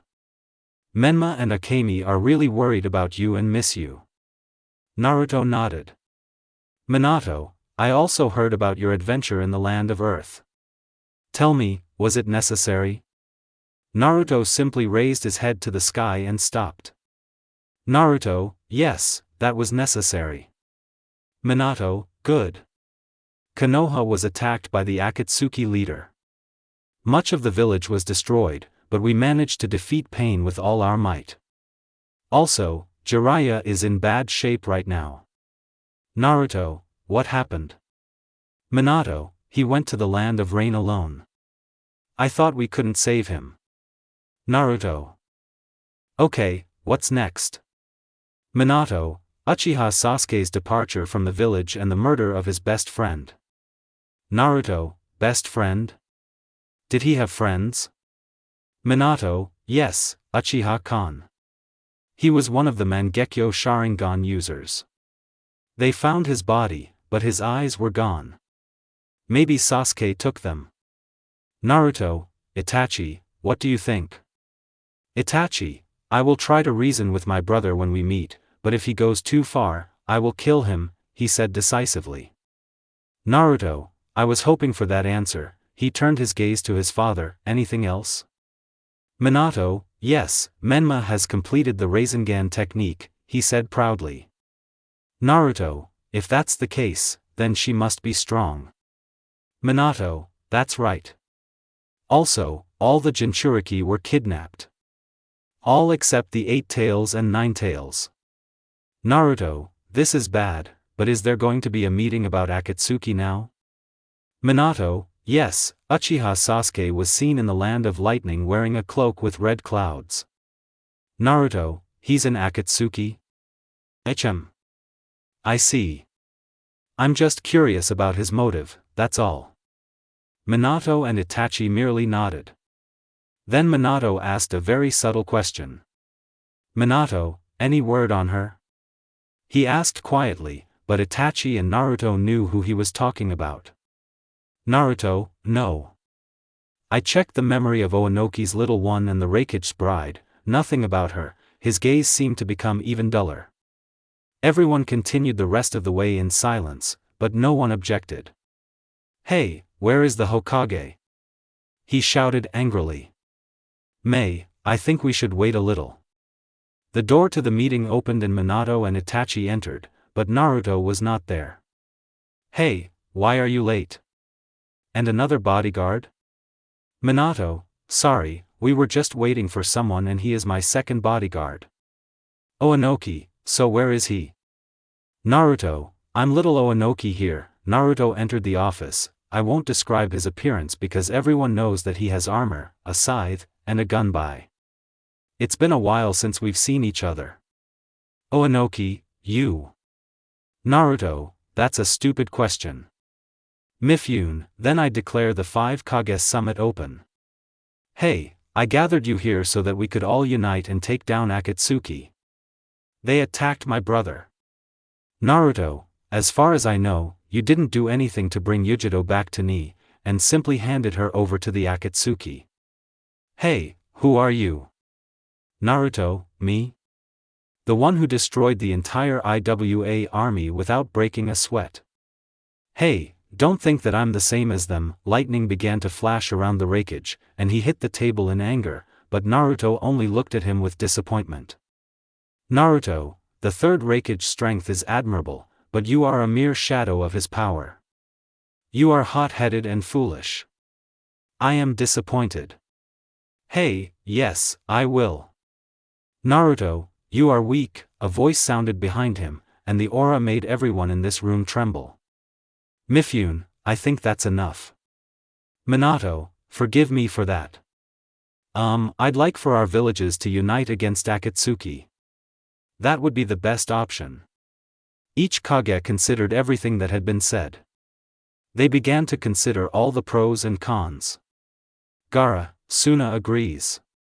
Hey, Kyumo agree. Mei, Kiri agrees. Anoki, Iva too, he muttered discontentedly, because he had little strength, and to also unite with the man who destroyed his entire army was too much, but there was no choice. Madara, about the 5 Kage. I see you're discussing me. Hey, you kidnapped my brother for half a year. He attacked Madara, but passed right through him. Madara, calm down, I'm only here to tell you, and your brother is alive. He deceived us. Hey, ov bye. Madara, I only need the Jinchuriki of the 9 tails and 8 tails. Then I will carry out the Eye of the Moon plan. Naruto, do you have any idea how crazy that sounds? Madara, but it's a fact. Peace cannot be achieved peacefully. You all only understand the language of force. Don't you know that, Uzumaki Naruto? You're the one who killed thousands of IWA shinobi in a matter of hours, and yet you were easily flustered before doing it. I've seen it. Naruto, so what? It's not me who's asking for peace. I'm not chasing it, and I don't care about it. Madara, but 3 villages were destroyed by the maelstrom. Don't you want revenge? They killed everyone, old men, children, and women. Naruto, you're right, but I don't have time for that now.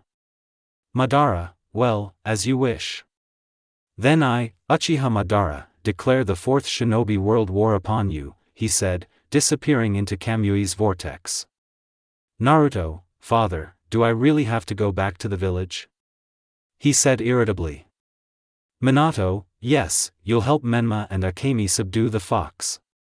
To do that, you need to go to Turtle Island. Naruto, okay, but on one condition. Minato sighed with displeasure and asked. Which? Naruto, when mom sees me, I want you to be my human shield. Minato, but that's impossible. Naruto, choose. Minato, never mind. Konoha Gate. Now Uzumaki Naruto was hiding behind his father while running away from his mother, and his father was only getting in Kushina's way. Kushina, enough, Minato. Let me kill this little. Minato, sorry, my love, but I agreed to this myself. Naruto, here. Kushina, oh, so that's it. You're going to get it too. Minato, sorry, honey, but not now. The blonde teleported to his wife and pulled her into a kiss. At first, she resisted, but then everything fell into place. Naruto, so, I'm home. Makoto, he turned to the old Uzumaki, I hope everything is okay? Makoto, and I'm glad to see you, Naruto-sama. The clan is thriving. Naruto, I'm glad, now I want to rest. Kushina, stop, little one. First, let's go home, where your brother and sister are waiting for you. Naruto, okay mom. Kushina, that's good. Kushina, is that what you're saying, Uchiha Madara? Naruto, I don't know. His chakra isn't powerful. Much weaker than mine, and there's not much of it. It could be his will, or an imposter, he said, spreading his hands. Menma, oh well, we'll control the fox's power and defeat him. Right, right. And then I'll give that idiot Sasuke a beating and bring him back to Konoha. Naruto, he's not that simple. If he's somehow connected to Madara or is him, it'll be very difficult to fight. Oh, and Sasuke. He killed his best friend for power, betrayed his clan and Konoha. A boy with a god complex. There's no talking him out of it. He'll kill you, me, or his family without a second thought. He is darkness. Next time we meet, I'll kill him, and it's the right thing to do. Menma, but Enai-san, is there no way out? He said, lowering his head. Naruto, no, I think father agrees. Menma looked at his father, but he only replied. I agree with Naruto. Kushina, but he's Menma's best friend. Naruto, you don't understand, Mom. Sasuke has changed, and the concept of friendship no longer exists for him. It's an empty phrase for him. He treats people like tools. I'll be surprised if he changes. Kushina, okay, let's change the topic. Akemi, father. I have awakened a new element, lightning. Minato, oh. That's wonderful, then you can learn my technique. He answered with a smile, and Naruto will help you, right Naruto? Naruto just nodded and started racking his brain. He was thinking about Temari, that's all. Naruto, sorry, but I want to go home already, he said, standing up. Kushina, home? Maybe you'll stay with us? Naruto, sorry Mom, another time. Menma, come more often Enai-san. Akemi, thank you for being Enai-san. She said, hugging her brother tightly and sobbing. Naruto, hey, what's wrong? Everything will be fine, sister. Akemi, you're a fool, Enai-san. I'm worried and bored. Naruto, I'm sorry. Naruto lies on his bed and stares into space. Again, thoughts of her and nothing more. Naruto, you're just going to sit there, Madara? Madara, as I thought, you're an excellent censor. But I came to talk. Naruto, talk? And what do you want from me, Madara? Madara, Uzumaki Temari is alive. Naruto, what? Tell me where she is. Madara, everything has a price. And I have a condition. You join Akatsuki, and I'll tell you Temari's location. Naruto, why should I believe you? Madara, I'm the same as you. We've both known despair and loss, but my love died. You're half Uchiha, and I'm giving you a chance.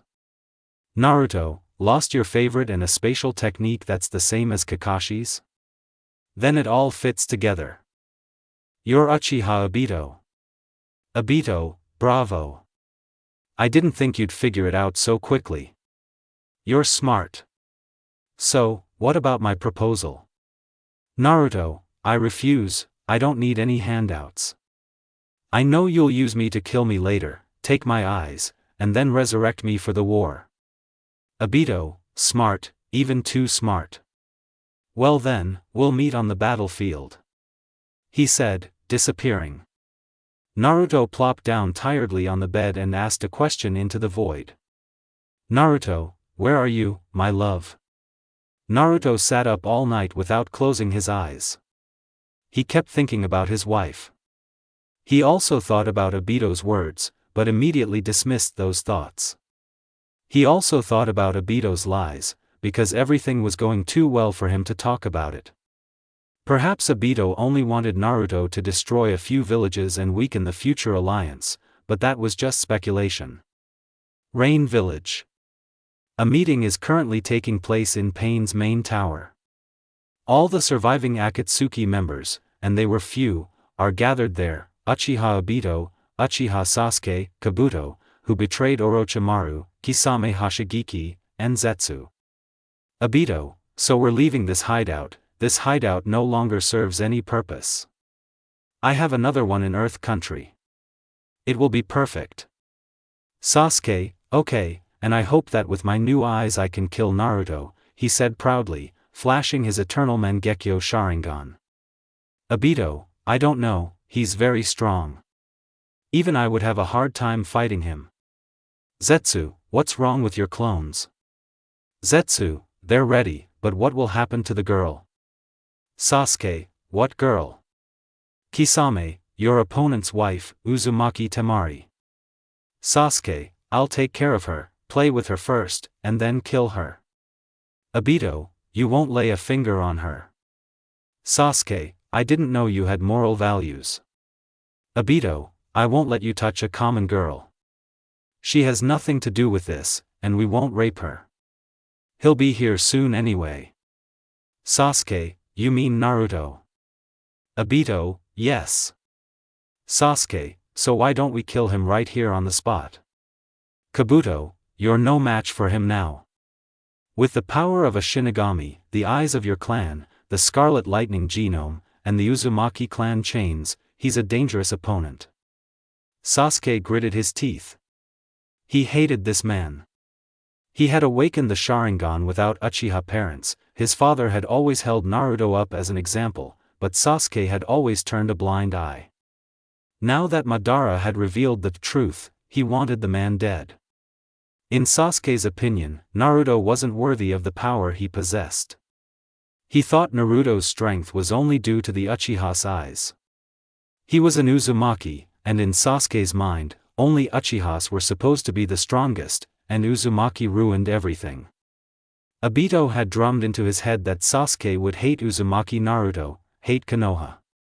But Sasuke settled on Naruto. Obito, pack your things, we'll be leaving soon, and I'll be going, he said, disappearing into the spiral.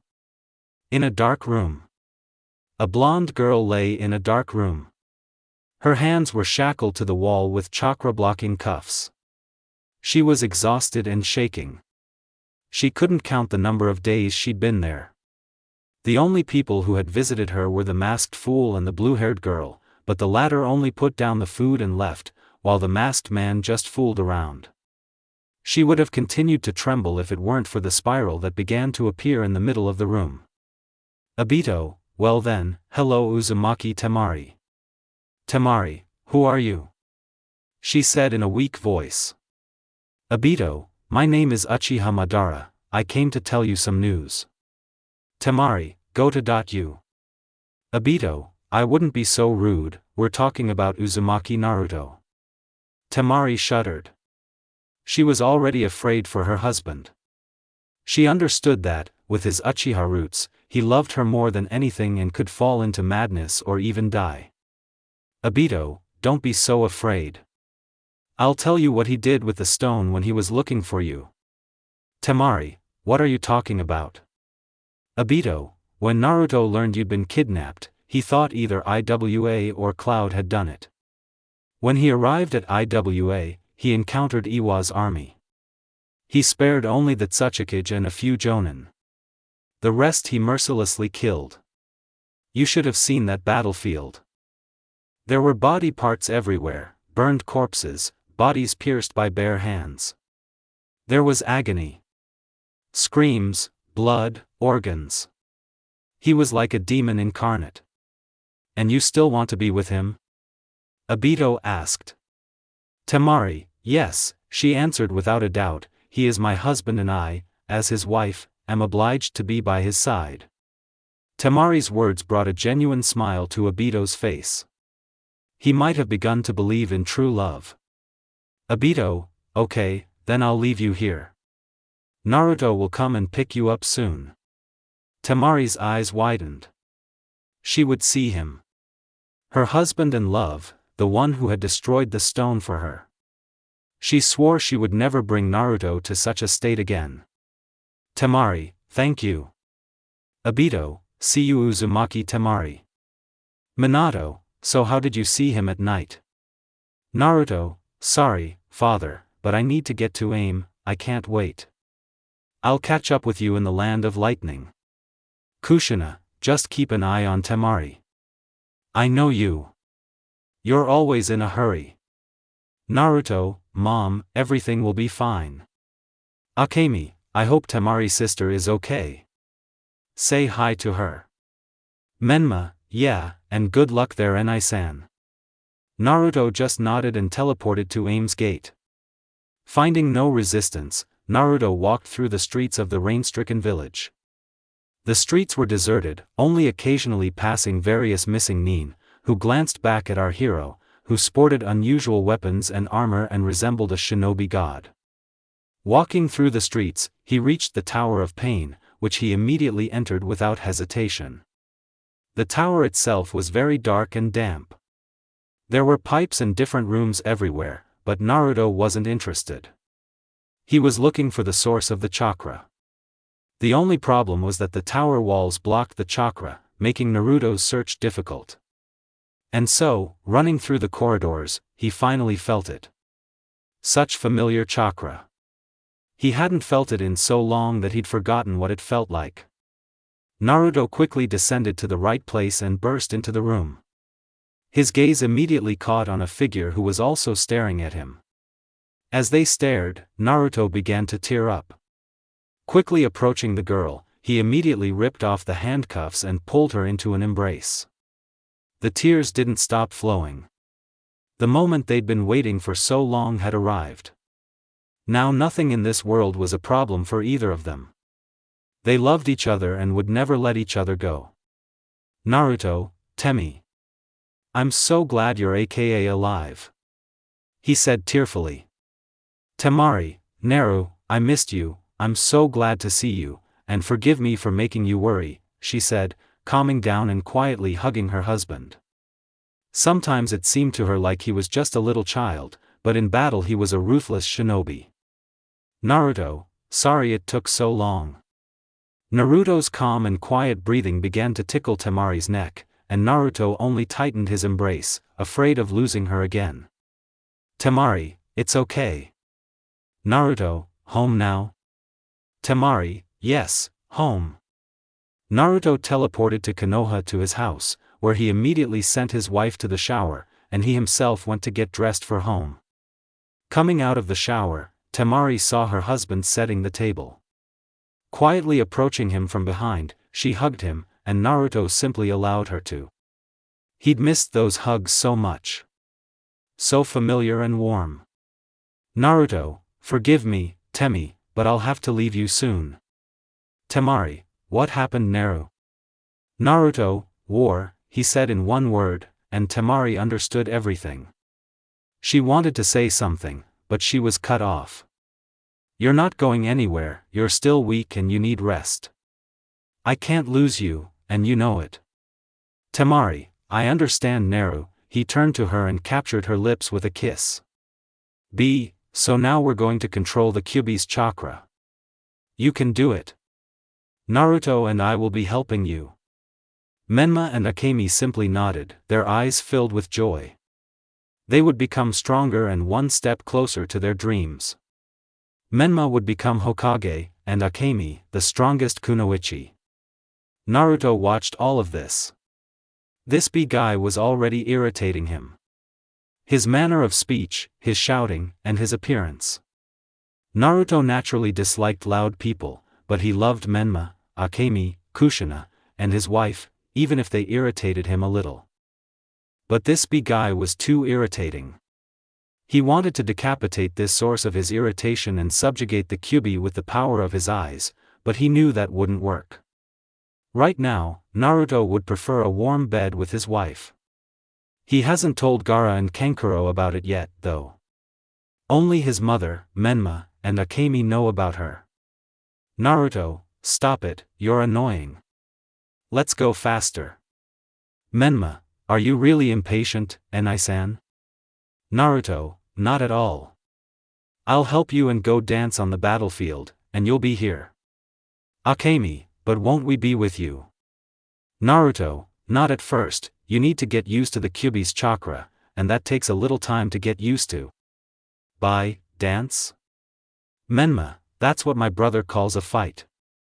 Naruto, okay, enough, let's go. In a bright room sat a brother and sister, and opposite them stood Bee and Naruto. Naruto, you help Menma, and I'll help Akemi. Bee, and why is that? I thought you were going to help both of them. Naruto, it won't be necessary, but if it is, I will intervene. Akemi is weaker than Menma, and I am stronger than you. So draw your own conclusions. Naruto approached Akemi and lifted her eyelid to look into her eyes. Entering her subconscious, he found Akemi preparing for battle. Naruto, I will restrain the Kyuubi with chains and the Sharingan. Are you ready? There is no turning back. Akemi, yes, I'm ready. She said decisively. Naruto, that's good. Naruto walked up to the seal and was met with scarlet eyes that were studying him. Naruto, sorry Kurama, but I have to do this. Kurama, how did you know my name? Kurama roared. Naruto, I fell into your summons, he said shortly. Kyuubi's eyes widened. He hadn't expected anyone to go there. He didn't know anyone personally. He also didn't know Naruto was the second person to go there. Kurama, Akemi, I'm sorry, but I can't help you with my chakra. Naruto, is it because the chakra is in Menma, and you're just the mind? Kurama, yes, it is. Akemi's mood darkened after these words. She had wanted to catch up with her brother and become the strongest kunoichi, but now her chances had diminished dramatically. Naruto noticed his sister's condition and immediately hugged her. He comforted her, looking at her back. Even though she was loud, he loved her. No incest, just family love. Naruto, don't worry, you're already the strongest kunoichi, I'm sure of it. Akemi, but Enai-san. Naruto, enough, Akemi. I know you trained under Tsunade and you might be able to awaken the Byakugan mark. I believe in you. Akemi, but how did you know that? I didn't even tell my parents. Naruto, well, how can I not know everything about my beloved sister? After these words, the girl blushed. Kurama, sorry to interrupt, but Naruto, I have a proposition. Naruto raised an eyebrow in silent question and Kurama continued. Kurama, I'm basically just a mind, and if you unseal me with Akemi, she won't die. I'm not chakra, just a mind. After you unseal me, you'll seal me within yourself, and then I'll contact the other half and we'll come to an agreement. The other half will give you half their chakra and be restored to their previous state, and I'll also be restored and become the full Kyuubi. But then, I'll become your personal summon, what do you think? What's your summoning like? Naruto, foxes, namely Inari. Kurama, little Inari? I see. So, what is it? Naruto, why such generosity? Kurama, I'm sure you're the one who'll save the world, that's all. Even with the power of your eyes, you still couldn't control me. That proves a lot to us tailed beasts. Naruto, okay, I agree. But why not just do it with Akemi? Kurama, her body can't handle the strain. I'm surprised she's even able to maintain her techniques. If it weren't for Uzumaki's blood, she would have died. Naruto, okay. Kurama just smirked and lay down on his paws, and Naruto simply walked up to the seal. Kurama, you can't beat me, Menma. You just gave me your body, that's all. I can't even handle the Hachibi, and you're weaker than him. Menma began to lose ground. He used all his techniques and absorbed the Kyuubi's chakra, but the Kyuubi began to absorb Menma back. It seemed all was lost. Menma's life flashed before his eyes and he prepared to die, but then he heard Kurama's roar.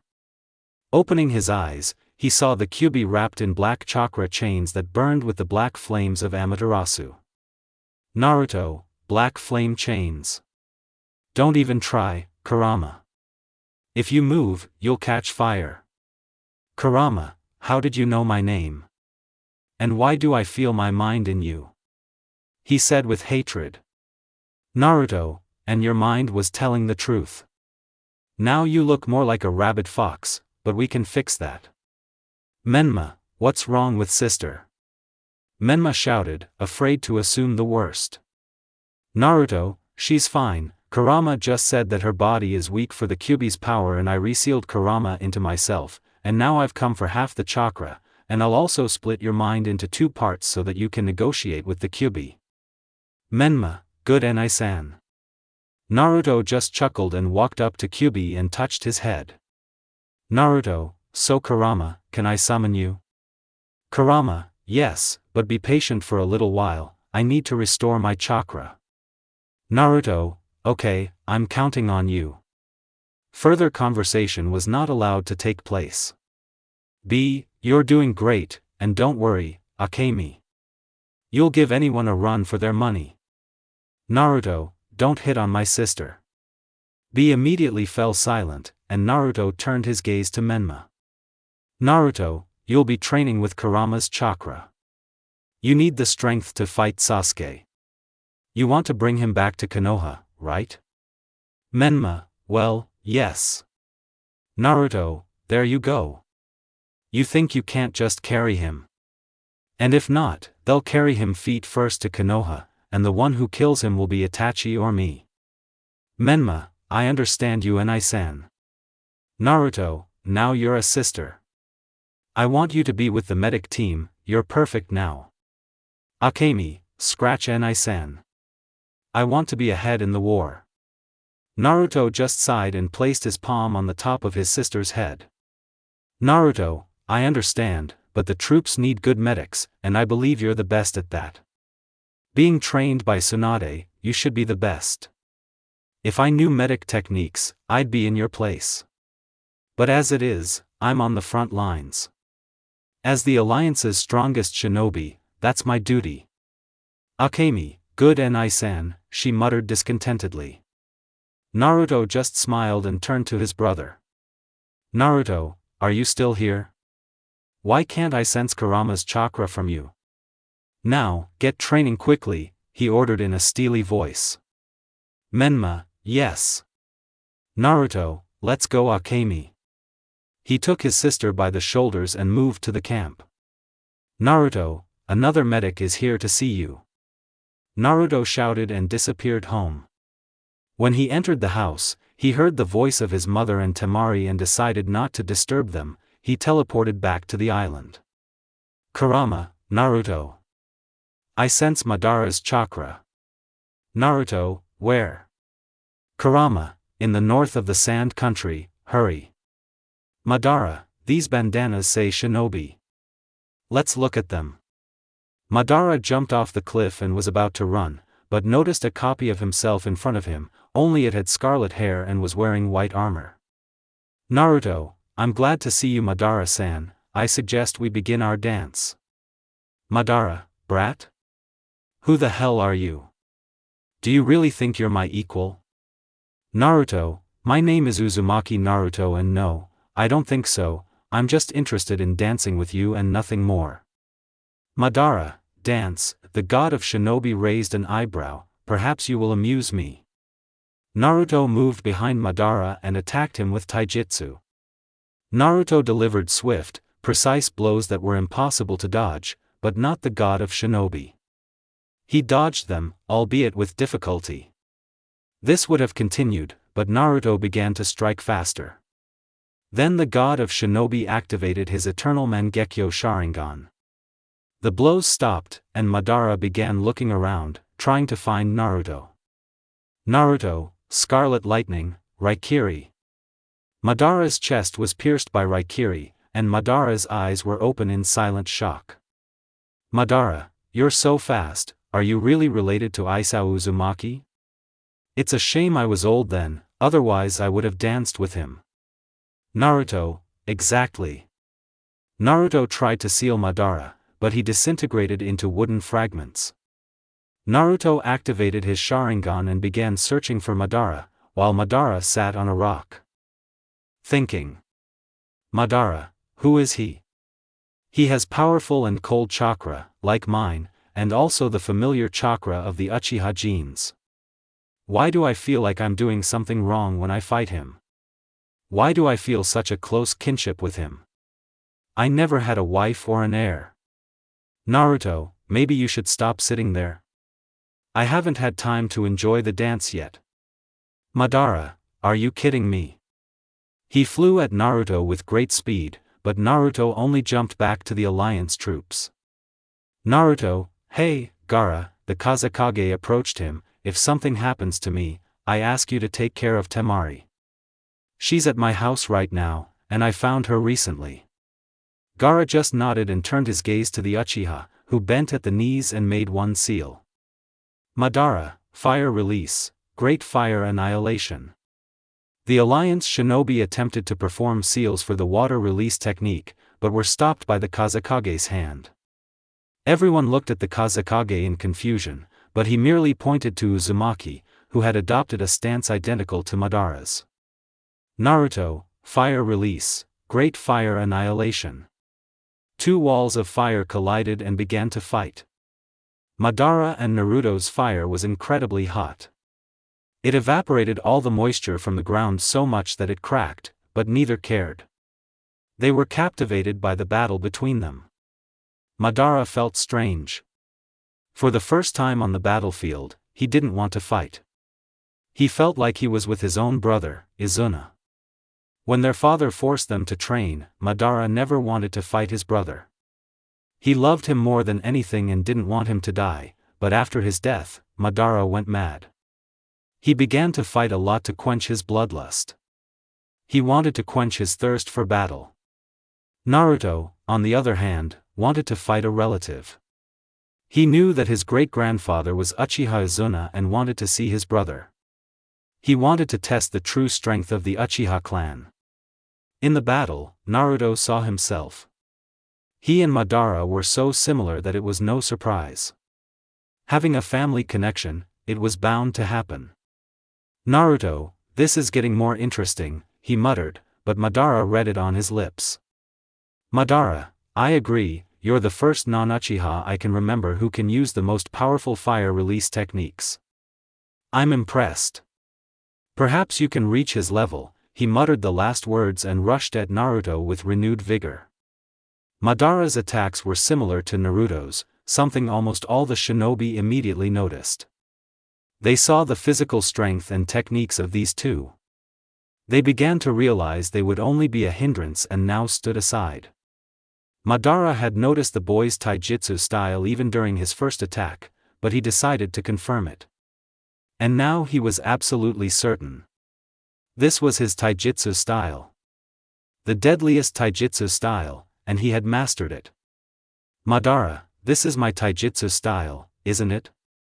Madara asked, but he himself knew the answer to this question. Naruto, yes, that's right, he's yours. He said, bowing. Madara, stop using formal language. You've proven you can address me informally. If you weren't worthy, you'd die in a heartbeat. Naruto, oh, I'm flattered. I've been recognized by the god of shinobi himself. Madara, don't bury yourself. Menma, giant Rasengan. Madara's back was hit by jutsu and he flew into a rock. Menma and B appeared on the battlefield. Menma stood partially veiled by the tailed beast, while B readied his katanas. Naruto, you interrupted us, he said irritably, what are you doing here? Didn't I tell you about complete control of the tailed beast's chakra? Menma, sorry Anai-san, but let's deal with him. Bye, yes. Madara, you interrupted Naruto and me from dancing. He shouted irritably and made the tiger seal. Madara, let's see how you handle this, Naruto, Susanoo. A blue warrior, also holding the tiger seal, began to appear around Madara. The warrior roared and prepared to attack. Many dropped their hands, and Menma and B were speechless. B because he was seeing Susanoo for the first time, and Menma because of Susanoo's appearance. It resembled his brother Susanoo. Madara's Susanoo is canon in appearance. Naruto, Susanoo, isn't it? Naruto also performed the tiger seal. And a purple Susanoo appeared around him. The Susanoo itself was exactly like Madara's. Susanoo let out a loud roar. The roar frightened the Alliance shinobi even more. Before them stood two monsters, as they were nicknamed among themselves within the Alliance. Two people possessing incredible power, capable of destroying villages and countries with the snap of their fingers. Madara, who are your parents? He asked, dumbfounded. Naruto, Minato Namikaze and Uzumaki Kushina. Madara, Namikaze, Ashirashino pronounced he, and Susanoo immediately disappeared. Flashback. Izuna, brother. Madara, what do you want, Izuna? Madara asked, turning to his brother, who was beaming with happiness. Izuna, I met a girl today. Madara's eye started twitching. His brother stopped him only for this unimportant piece of news. Madara, congratulations. He said as he left. Izuna, no. Stop. Madara, Izuna, I'm happy for you, but what clan is she from? It might be against clan rules. Izuna, she's not from the clan, he said quietly. Madara, huh? Then what's her name? The sudden interest Madara aroused puzzled Izuna, but he decided to answer. Izuna, Namikaze. Namikaze Mikuro. Madara, I haven't heard of such a thing. Madara said, turning around. 2 years have passed. For the past 2 years, Izuna had told Madara about Mikuro so often that it was driving him crazy. The Uchiha had fallen in love, that was all. But today, he was happier than usual. Izuna, brother. Madara, what do you want? He shouted irritably. He already understood what the conversation would be about. Izuna, she agrees. Madara, agree what? Izuna, yes. She's my girlfriend now. Izuna, I'm sorry, brother, and please take care of Mikuro, Izuna said with great difficulty. The thing was, they had recently returned from a battle with the Senju clan, and Izuna had received a fatal wound in the side from Tobirama. Izuna watched his brother sobbing over his body. He'd never seen his brother like this before. He wanted to protect his brother. Even though he was strong, he always wanted to do what he could to protect his brother. Madara, I will do it, brother, Madara said with tears in his eyes. Izuna, I believe in you and in her, Izuna said barely audibly and smiled. He smiled for the last time. Such a warm smile. Madara's scream could be heard throughout the Uchiha clan, but he didn't care. His last brother had died, the last ray of light in his life. Madara, hey Hashirama, so didn't find her? Hashirama, no, did you even try to look for her? Madara, yes, I looked for her everywhere, but it was as if she had disappeared into thin air. I'm very sorry, brother, forgive me, Madara thought, raising his eyes to the sky. Battlefield. Naruto sighed and put away his Susanoo as well. Everyone immediately stared at him in confusion. He could have sealed Madara and everything, but he simply put away his Susanoo and now he's just going to the god of shinobi. As Naruto approached Madara, he looked into his eyes. Eyes that were empty and revealed nothing. The alliance began to appear behind Naruto, cautiously approaching the two armored shinobi. Madara, are you sure you're Namikaze? Madara asked faintly. Naruto, and forgive me for this performance, Grandpa. He said with a slight smile. The alliance froze, their eyes wide open. Menma and B looked at him in utter shock. The alliance was about to rush Madara with screams, but they were stopped by Madara rising and embracing Naruto. Gaara, what is going on here? He said in shock, and the others just nodded. Naruto, my great-grandfather was Uchiha Izuna, the brother of Uchiha Madara. I think I have every right to be called his grandson. Menma, so, we can call you our grandfather? Menma asked, dumbfounded. Madara, and who are you? Menma, I'm Menma Namikaze, Naruto's younger brother. Menma said with a smile. Madara, you look more like Izuna than Naruto. Naruto looks more like me. Naruto, life has worn me out more than ever, and now. Was Obito telling the truth? Menma, Obito. Naruto, the masked man, Naruto answered shortly. Madara, yes, it's true. I wanted to meet Izuna and my family in the genjutsu. But plans changed. Naruto, so you're not going to stick to the plan now? Madara, yes, that's right. Naruto, okay, but what do you think about your resurrection? Madara, you do understand that some will be against this, right? The god of shinobi asked, raising an eyebrow. Naruto, I don't care. I'd like you to meet my wife and get to know my father better. He is Izuna's grandson, after all. Madara, so you're married? He asked, dumbfounded. Naruto just chuckled and removed his glove. Underneath was the Uzumaki clan ring. Madara, I see. Gaara, now, you were talking about Temari, what's wrong with her? Naruto, she's resting at home right now. You'll see her after the war. By the way, Grandpa, what's up with Zetsu? Are you sure about him? Madara, I'm not sure of anything anymore. Oanoki, should we stop talking and hurry to the main battlefield? Naruto, you're right, little Oanoki, Naruto said, looking down at the Tsuchikage. Madara, oh, little Oanoki. It's been a while. How's the stone? He asked with a slight smile. Oanoki, everything was fine until your grandson killed the entire army of the stone, Oanoki said, looking angrily at Naruto. Madara only turned his gaze to his grandson, who only shrugged. Madara, I see, well, now let's go. Minato, why are you doing this, Obito? Obito, to meet Rin. You know nothing of pain. I will become the new god of this world. Apparently Akira fan. Kakashi, stop, Obito. Look what you've done. The Ten Tails is simply out of control. Indeed. The Jubi stood before the three Kage and the Alliance. Obito, unable to control the Jubi's power, stood there, waiting for Madara. Naruto, I hope I'm not late? Naruto asked, appearing in front of the three Kage. Minato, you're on time as always, Naruto's father said with a slight smile. Madara, you are fast. Naruto, Uchiha Madara appeared in front of the Kage. Hey, what are you doing here?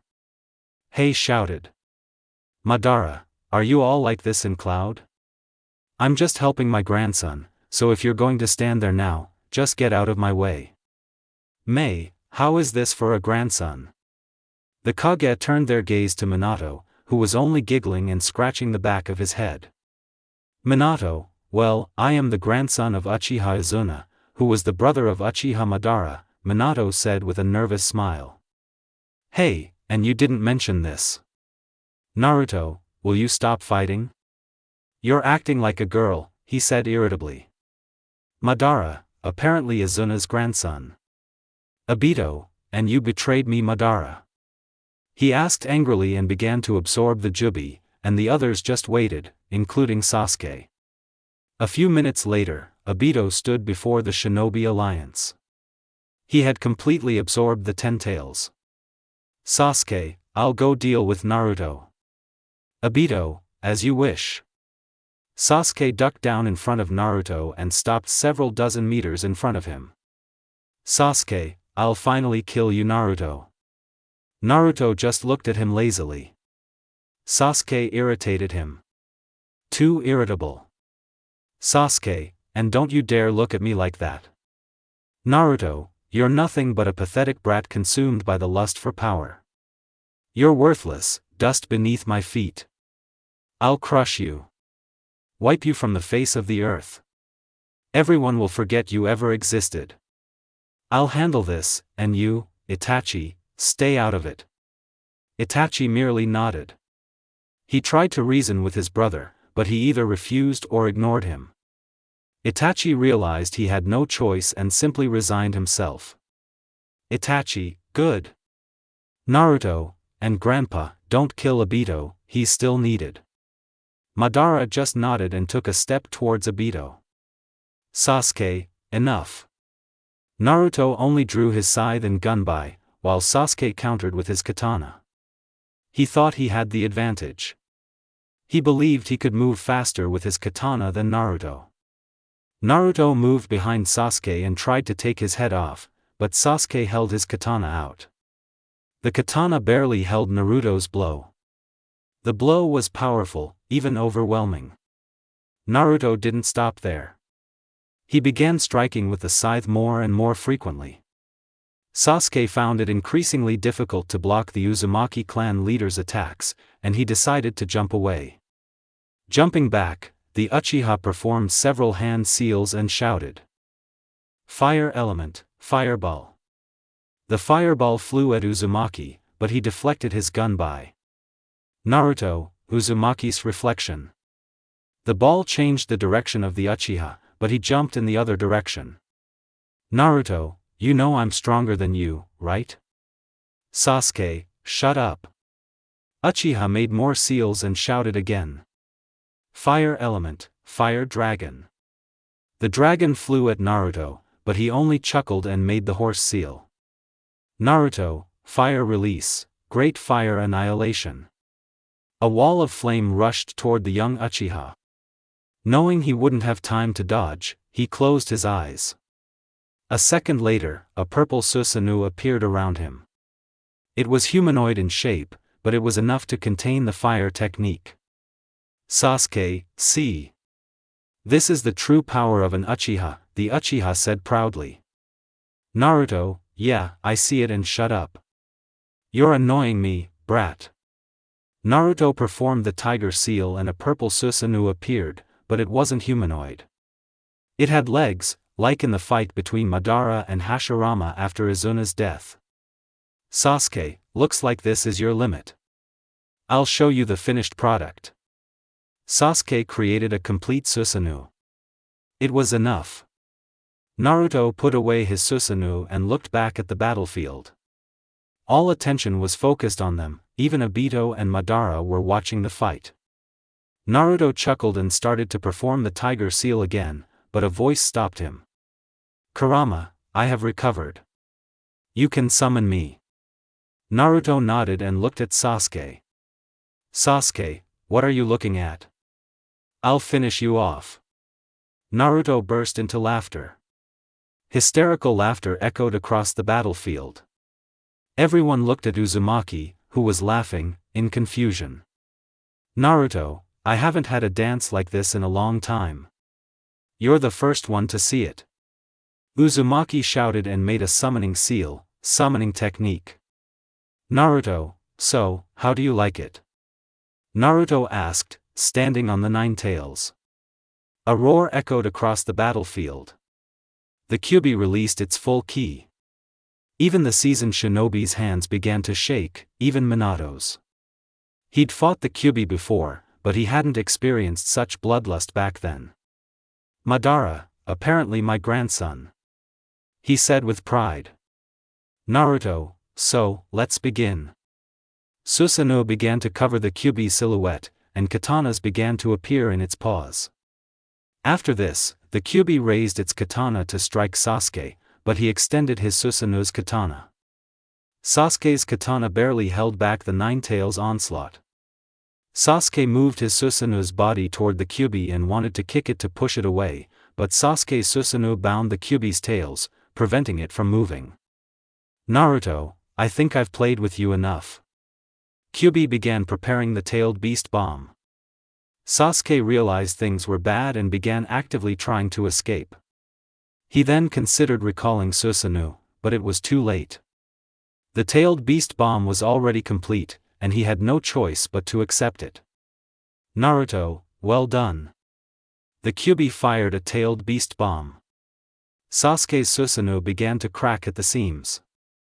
The cracks were visible from afar. Naruto, that's it. A colossal explosion thundered. The entire battlefield was covered in dust, caused by Uzumaki's attack.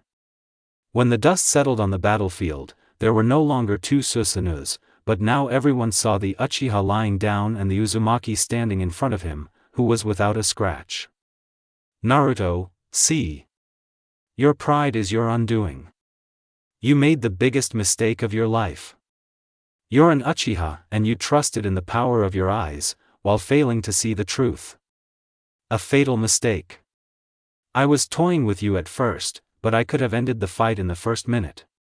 Sasuke gritted his teeth. He had lost, and the Uzumaki leader's words were true. Sasuke, then why didn't you kill him? He shouted weakly. Naruto, I was hoping you'd come to your senses. Itachi and Menma couldn't kill you. They're too kind, but I'm not them. Either way, you're dying. Any last words? Sasuke just remained silent. Naruto, I'll tell your parents that you were a good shinobi, but you went down the wrong path. Naruto unsealed the Shinigami mask and put it on.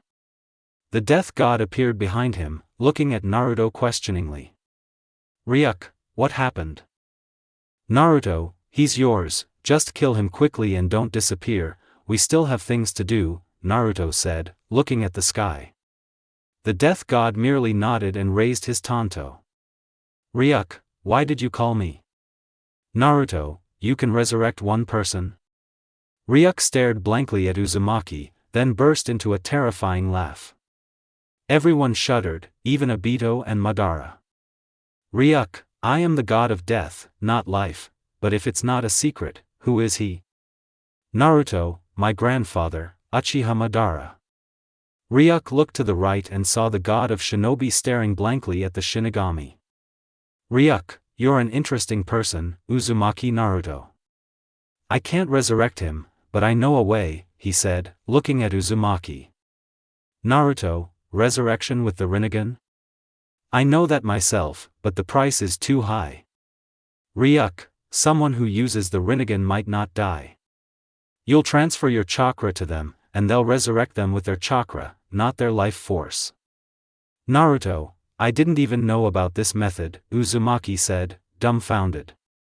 Ryuk, but he exists, as I see, there's a man with the Rinnegan. That's good. You need to get the tailed beasts off him, and then subdue him with the Mangekyo. I think you know that. Naruto just nodded. Naruto, you can go.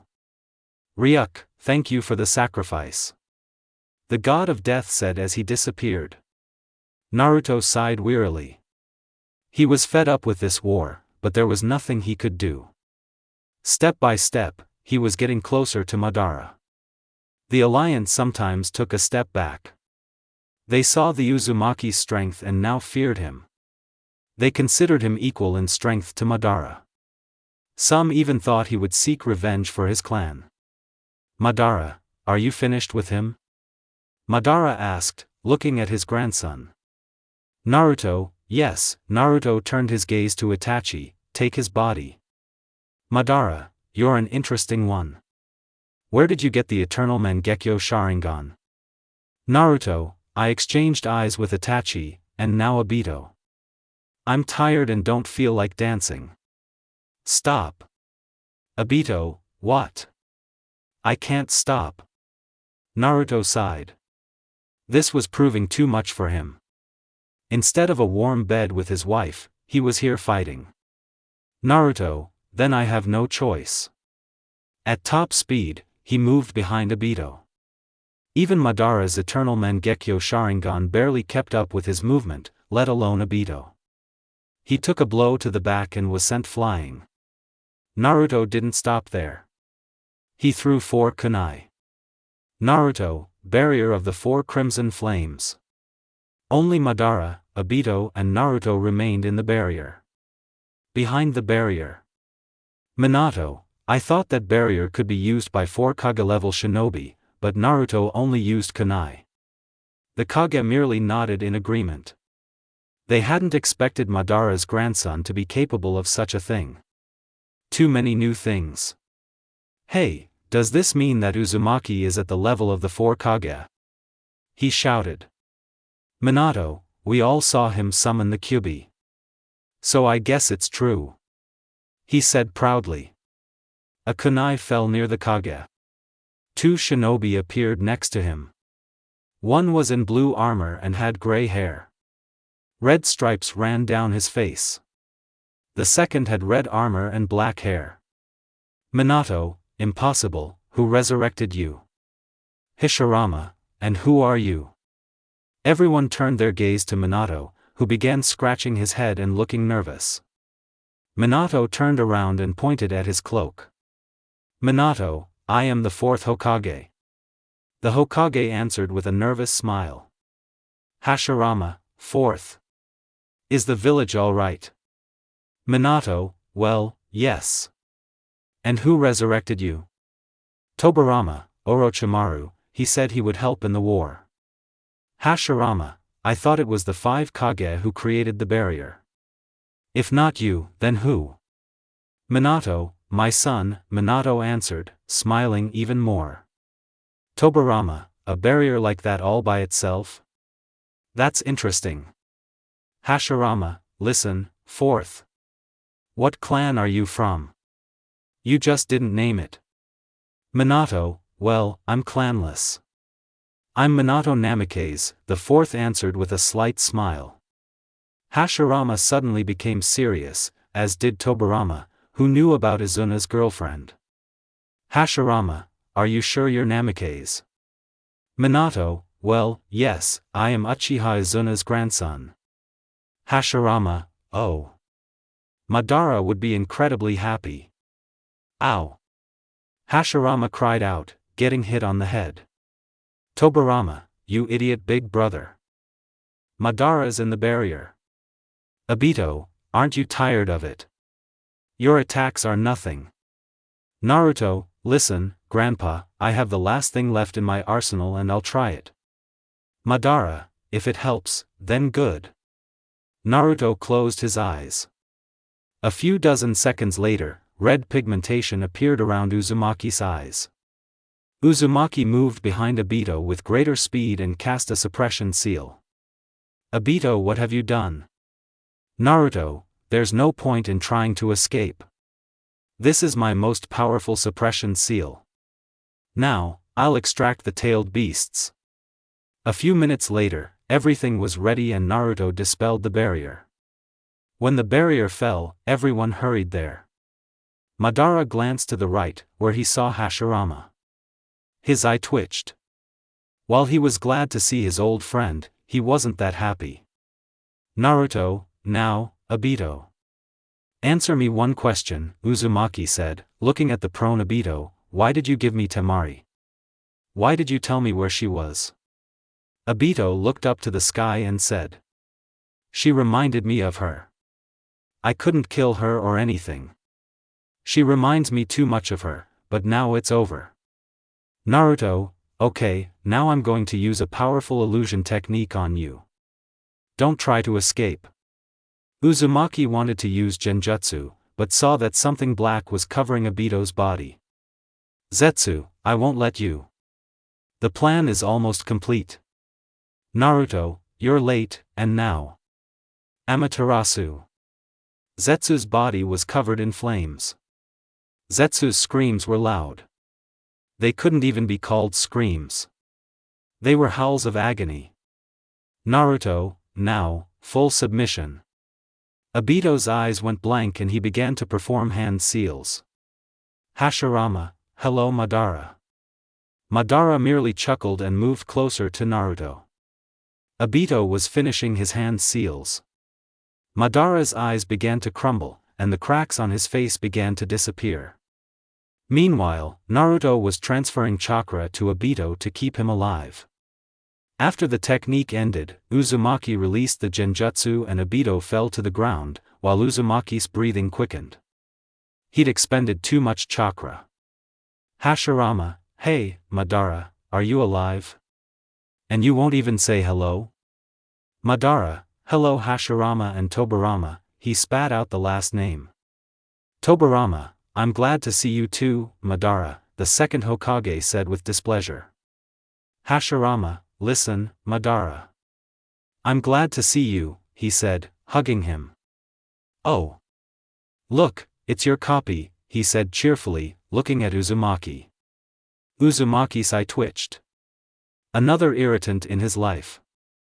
Madara just looked at his grandson and understood him. Naruto, listen, Grandpa, is he always this stupid and irritable? Uzumaki asked straight to his face. It seemed as if after these words a thundercloud hung over Hashirama, and he himself hunched over. Madara, yes, and an idiot too. Naruto and Madara, too annoying. Kakashi, I don't want to interrupt you, but isn't it already the end and we can't go our separate ways? Naruto, of course, I'll send the souls of the resurrected to the other world. So if anyone wants to say a few words, please speak now. Naruto noticed that Madara had approached Hashirama and was taking him away. Madara, you are Hashirama, he began, forgive me for everything. I was wrong. Hashirama, there's no need to apologize. We're friends. Madara, friends.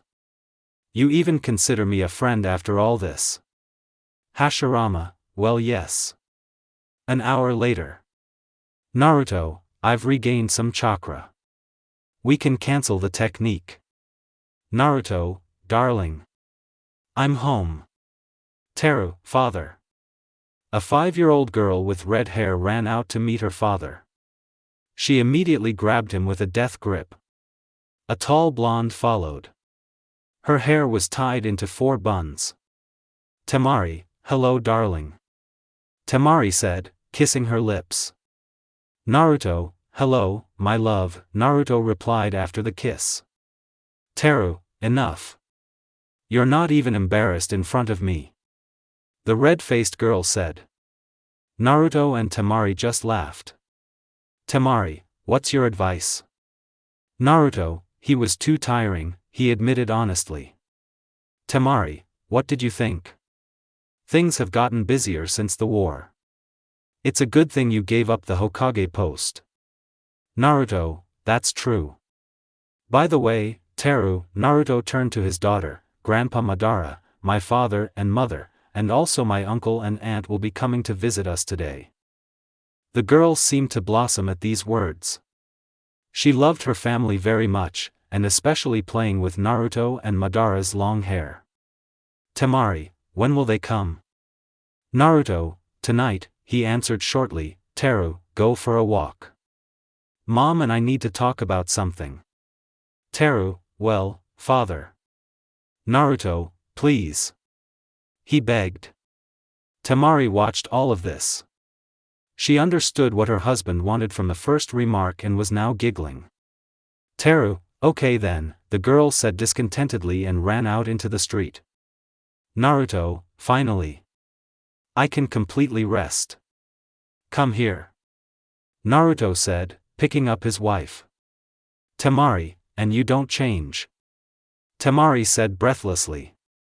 Naruto, I'm glad you like it, but it looks like we got carried away playing, Uzumaki said, looking out the window. Indeed, it was evening outside. Naruto and Temari quickly rose from bed and began getting dressed. They quickly ran out and went into the kitchen, but quickly stopped. Naruto's entire family was sitting there, staring in shock at the young Uzumakis. Teru, you could have just said that you needed to be alone, the girl said, dumbfounded. Madara, we've been here for 2 hours, how long have you been there? The god of shinobi said in shock. Kushina, okay, that's enough. We're about to have dinner. Naruto and Temari just chuckled and sat down at the table.